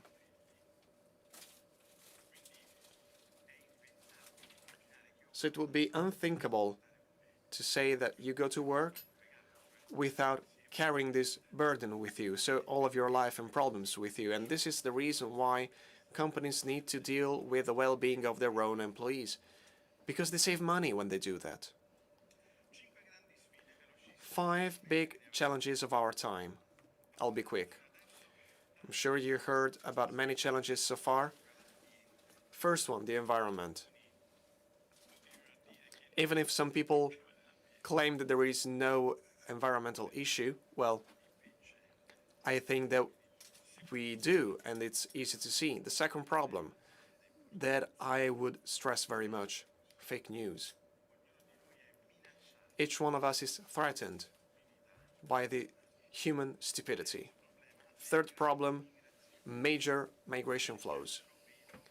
Whether we like it or not, this problem threatens our way of living because it's difficult to integrate with one another. We discussed the integral approach to life yesterday, so you know what I mean. And then work. We think that technologies may threaten, this is the most exact word I think, threaten our serenity at work. And I'll tell you why that is the right word. And then the fifth point, wars. Wars take us to the most important topic. We need a shift of paradigm in our lives. We need, as I said yesterday night in my presentation of These Days Together, we need to shift from what we all know, what is good for me may be bad for you, to another one where we can both benefit from something. 9/11 and the consequences of it show that preventive wars don't work, because then something even worse started, where we have a negative result for everyone, no serenity for anyone, nowhere in the world. So we need to switch. We need to reach a level where we take care of each other's well-beings. I pay attention to you simply because it's convenient. It is. We live in a world that is complex. I'm sure you know these two words, VUCAV and BANIV, two acronyms that were introduced a few years ago. VUCAV was introduced by the American Army to define the situation of the future, which is what we are now living in. Volatile, uncertain, complex, ambiguous, and virtual, I added. They didn't add the word virtual decades ago. It wasn't clear that the threat would have been virtual as well. And then that makes us feel brittle, anxious, non-linear. The future is incomprehensible, and it's very quick. How many of you feel like this? Uncertain in the way you program your own future? You're very kind, you raise your hands, and I thank you very much for this, so that we have a direct feedback. But I know that it's true. I know that the answer is that, but anyway, keep on following this presentation, please. What is the problem? We are all aware of the fact that we have problems in our lives. The problem is this area of the brain, which is fundamental for our survival.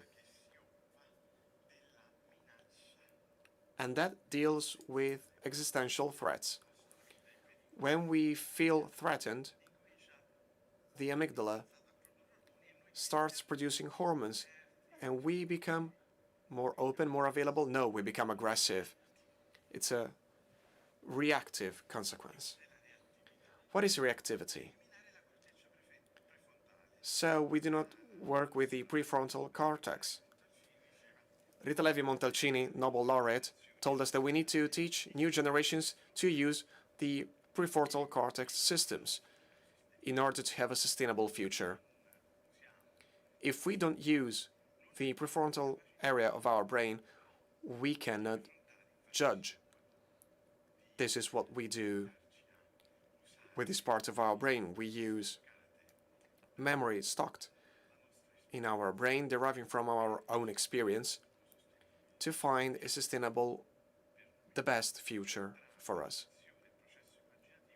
With imagination and illusions, you know, there is a big difference. Illusions is thinking about something depending on my needs. But when you figure out what is about to happen, what you do is elaborating the data that you have available. So when you use your brain properly, which, by the way, is something that can only happen when you relax, observe, and stay happy. You're relaxed, you can observe, and after all, you feel happy. You have trust in life. That's the only moment when you can think about it. Only when you think it's possible that you keep on living and that you live happily instead of feeling like this. I'm sure you felt like this sometimes. It's background noises that prevent you from understanding anything. This quote struck me very much, and I wanted to add it to laugh about it together. 1945. Men were leading, so men blamed women for causing wars. I think it was the only time when in an official document, like the Constitution of the UNESCO Agency of UN, we have women before men because they are blamed for causing wars. I just wanted to show this because, you know, it may sound like a joke, but this was actually said by UNESCO when it was first founded. I ran out of time already. Well, but I need to conclude, I'm sorry. Should I conclude? They said yes. The audience said it. Don't blame me. Mental health starts from the ecology of mind. Gregory Bateson, philosopher, an extraordinary person, understood something fundamental. The way we tell our story to ourselves changes the quality of the interactions that we have with the present. So basically, we are the way we explain ourselves. For those of you who understand this step, here we have a change. How employees can work in the company when they are properly oriented. So again, if I take care of you, you give me an advantage. So you have a benefit, I have a benefit. Productivity increases from 40 to 60%. But in order to do that, we need practical tools. Non-dual meditation is not for everyone. It's a long process, and it takes some time. However, do you have 1 minute for yourselves, for your mindset, to restructure your mind? If you don't have 1 minute available, then you're in big troubles. So you must have at least 1 minute available for yourself every day, maybe several times per day. It's just a 1 minute meditation? No, it takes more time to learn the 5 lessons, and after you learn the 5 lessons, it takes only 1 minute to realign yourself. And you can do it anytime you feel stressed. This is very important. You can constantly realign yourself and feel okay again. Trust yourself again. Here you see experimental research, what we do with thousands of people. This is what happens with QMT. I'm going to conclude with QMT. This is a technique, not an experimental one. QMT, in 3 months only, in 90 days of activity, can do this. This is the pre-training, the starting point. Look at this. Look at the connections in your brain. After 1 month, you see that there is something different. After 3 months, at the end of the training, this is it. You are 4.7% smarter. With a simple approach. You don't have to be a genius. You just need to do 1, 2, 3, 4, and so on and so forth. Fantastic. So you answer to your own needs, to your stimulations. We were invited to Montecitorio, to the headquarters of the Chamber of Deputies, to talk about mental health. I would have many other things to say, but let me thank you for your attention. It's been a pleasure.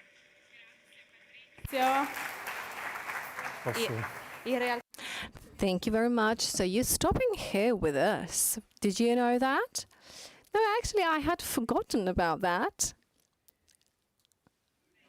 Well, Sorry, I forgot, but I'm happy to be in the middle between two beautiful and extraordinary women. Let's say that here we need to really wrap up about what this day was all about, with many ideas, many speakers, many insights. I know that the founders of Ecosistema Formazione Italia would like to say a few words and also make a very important announcement. So we'd like to welcome here on stage Kevin Georges and Stefano Marchese, who are going to tell us what their first impressions of this first day have been. But also now I would like to welcome Fabio Cutrella here on stage, and you will understand why. I'll hand it over to you, and we'll just stay here next to you. But I mean, it's the four of you, so you can do it on your own. Thank you. Siamo arrivati alla fine. So this is the end of our first day. And then we have exciting activities that are about to start. We're going to announce them. We introduced them this morning. We have Patrizio Poletti and Fabio Cutrera here on stage. Why is that? Let me show you a video so that we can explain you the reason.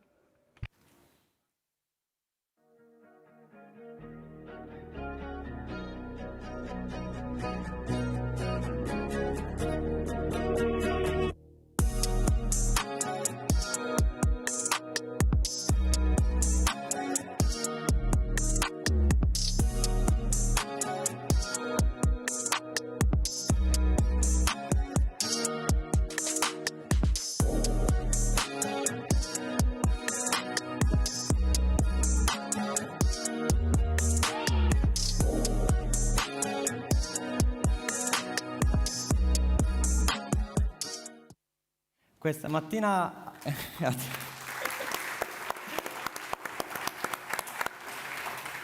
mattina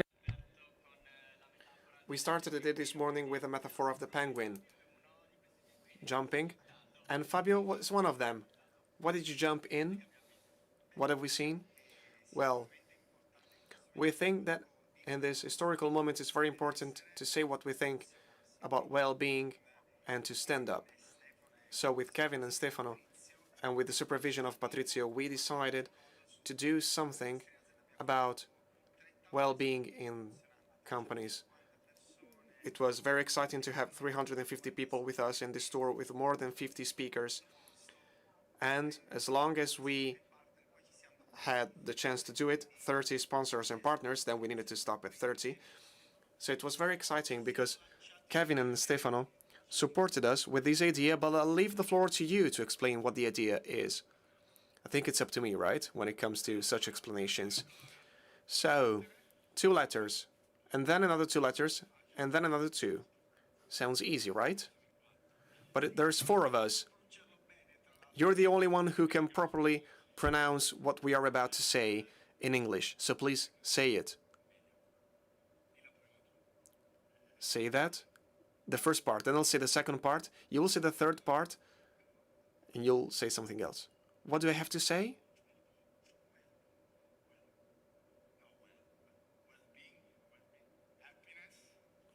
Well-being, happiness, summit. Join us, it's going to be beautiful. 29th of October 2025. Following our experiments, our 3 sessions, we decided to do this. We double down on the things that work. We try to improve them in terms of quality and quantity. This Well-being and Happiness Summit, the acronym WEHASU 2025, is going to be the first summit in Milan on the 29th of October in Abbey Village by Crédit Agricole, with 450 or maybe 500 participants that can join us with a similar concept. On a single day, it's going to be just the starting initiative, but we will still have the dinner available the night before. This is a symbol, it's a must for us. It's important to gather the day before with speakers, sponsors, and partners. For those of you who deal with well-being and happiness and how to make your own people feel better with themselves, this is for you with meditation, psychophysical well-being, running. I don't want to give you any spoilers, but there will be many other activities. half a day tomorrow will be dedicated to sustainability, social sustainability mainly, so we encourage you to stay with us tomorrow as well. So methodologies in the morning and then sustainability in the afternoon. This is the plan for tomorrow on the main stage. And the other sessions will follow. We encouraged Patrizio to stay with us on stage because he just told us something very important about well-being.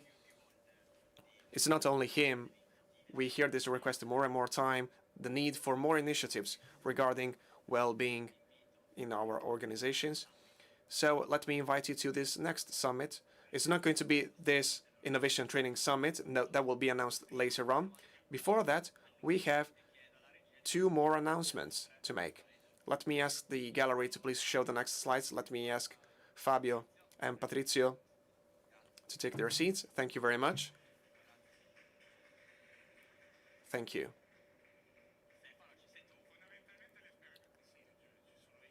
Stefano, you're here? Yes, because you didn't have time to do it, so I needed to take care of something else, taking pictures maybe. So, experimenting is one of the key elements of our work. Before we give you this spoiler, in case you didn't read it on our banners, let me ask you to give us your feedbacks. This is one of the pillars, so continuous improvement. All the people who gave us a feedback probably saw me. This is what I said last year as well. Give me active feedbacks, please. Fruitful feedbacks, so that we can improve every day. One of the nice things that you have seen is the figures of the EFI, with more and more penguins following us, people who believe in what we believe. We'll probably have penguins in the speaker room too.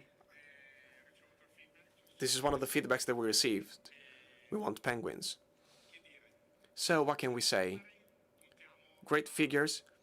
And now the goal is, by the end of the day tomorrow, to add many other dots on this map that you have seen in the picture. You can share ideas at the EFI aisle. You can write down your ideas there. What I wanted to announce, which is the reason why Anna from Smart is here, is that we have now the official first part of our EFI Tour 2025-2026. We have a starting point today and then another starting point for tomorrow, with this immersive learning, how to make it memorable, 15th of October 2025, Smart in Padua. Would you like to say something more? Smart is a competence center with many different organizations involved in different areas of the country. And one of the activities that we wanted to focus on is immersive solutions when it comes to HR and learning. There are several partners here with us, Piazza Copernico, for example, that was explicitly mentioned. So together with Smart, we decided to add it to our EFI Tour. It's not the first one, it's not going to be the last one either. Yes, that was the spoiler. Let me thank her for this. Then you see something else in this picture. Cristina, together with Francesco, I think. Entity Data and Preply will organize this event in Rome, from Rome to Rome and back. I was eager to say this. So we'll be back here in Rome on the 30th of May with interactive EFI events at the headquarters of Entity Data, with Preply, with us as main partners, with a big topic being discussed that has already been discussed today, AI and HR trends. So these are our 3 invitations for the current year and the coming year. And now, of course, if you go back to the aisle, you see there the aisle of EFI. I want to reach the level of 10. Let me announce something more, something I wasn't sure till the very day of the summit, and we didn't know whether we wanted to do it or not. You know, it was the first edition last year. It was a bet. Many organizations believed in it, but it has been incredibly difficult. This one wasn't easy either, but we see that this event is strengthening. So with a lot of anticipation, we already want to announce the Innovation Training Summit 2026 on the 26th and 27th of March 2026 here in this very location.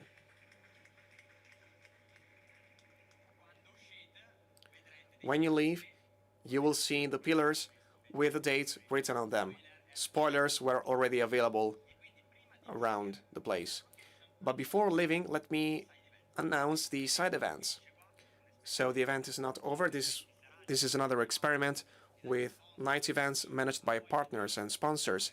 So if you want to contribute even more to these activities with something fun, with a drink or some food together, we have these initiatives available here in this venue. And they are going to start as soon as we say good evening, everyone. Let me call on stage Roberto and Fabio. We are very worried about him.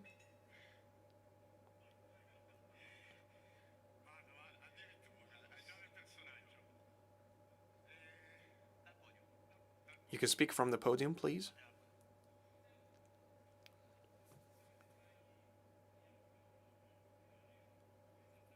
I'm sorry, but we cannot hear the speaker. Can you hear me now? Now you can hear me.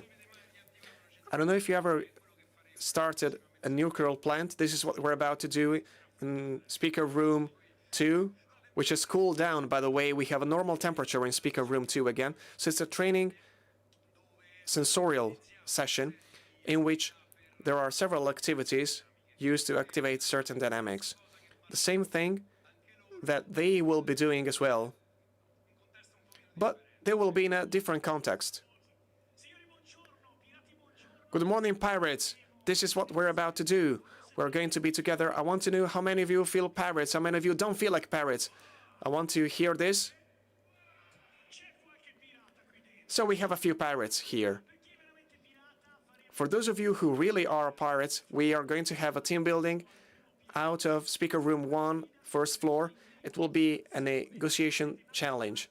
You will be representing pirate ships, and you will have to exchange rum, amber, silver, gold, spices, and tobacco. But you will realize that the information you have available is the key element. It's going to be a challenge, ready to rule the 7 seas and to become the richest pirates of the 7 seas. If you see someone else with a red t-shirt like me, follow them if you want, and let's try this challenge all together. Thank you very much, ladies and gentlemen. Thank you, Fabio. Is rum really part of the negotiation? I cannot give you this piece of information. If it's tobacco, tell me. Well, we can take care of it, maybe. And this is the part that I'll leave to you. Surprises never end. So for those of you who will join the escape room, there will be another surprise later on. I don't know if it will involve rum, but we will have the opportunity to spend some time together and continue until we will be kicked out of the auditorium again. We have a cake and wine available for those of you who will stay with us. So wish you a nice evening. We will have happy hours available all over the place. You can see them listed in the side event webpage. We encourage you to participate in our events, Fabio's and Roberto's events as well upstairs, starting from now, tonight. Thank you very much. I'll see you tomorrow morning. Gates will open at 8 a.m. Breakfast is available. There is no bracelet needed. That is offered to everyone for free. And then we'll start on the main stage at 9:30. The breakfast time will be over at 9. We will talk about methodologies in the morning and then sustainability. And there will be many other speeches and workshops and general states available. Something very quick. I didn't want to conclude with technical information, but let me tell you that for those of you who will participate in escape room, negotiation, rooms anyway, whether you will join the pirates or the other ones using the rope, I don't know. Let me ask anyone who is going to join to collect their jackets now, and you will have space to leave them upstairs so that we can facilitate the work of the people on the ground floor that take care of our jackets. Before 7:30, please collect everything that you left there. Thank you very much. I wish you a good evening, everyone. Thank you very much. I wish you a great evening.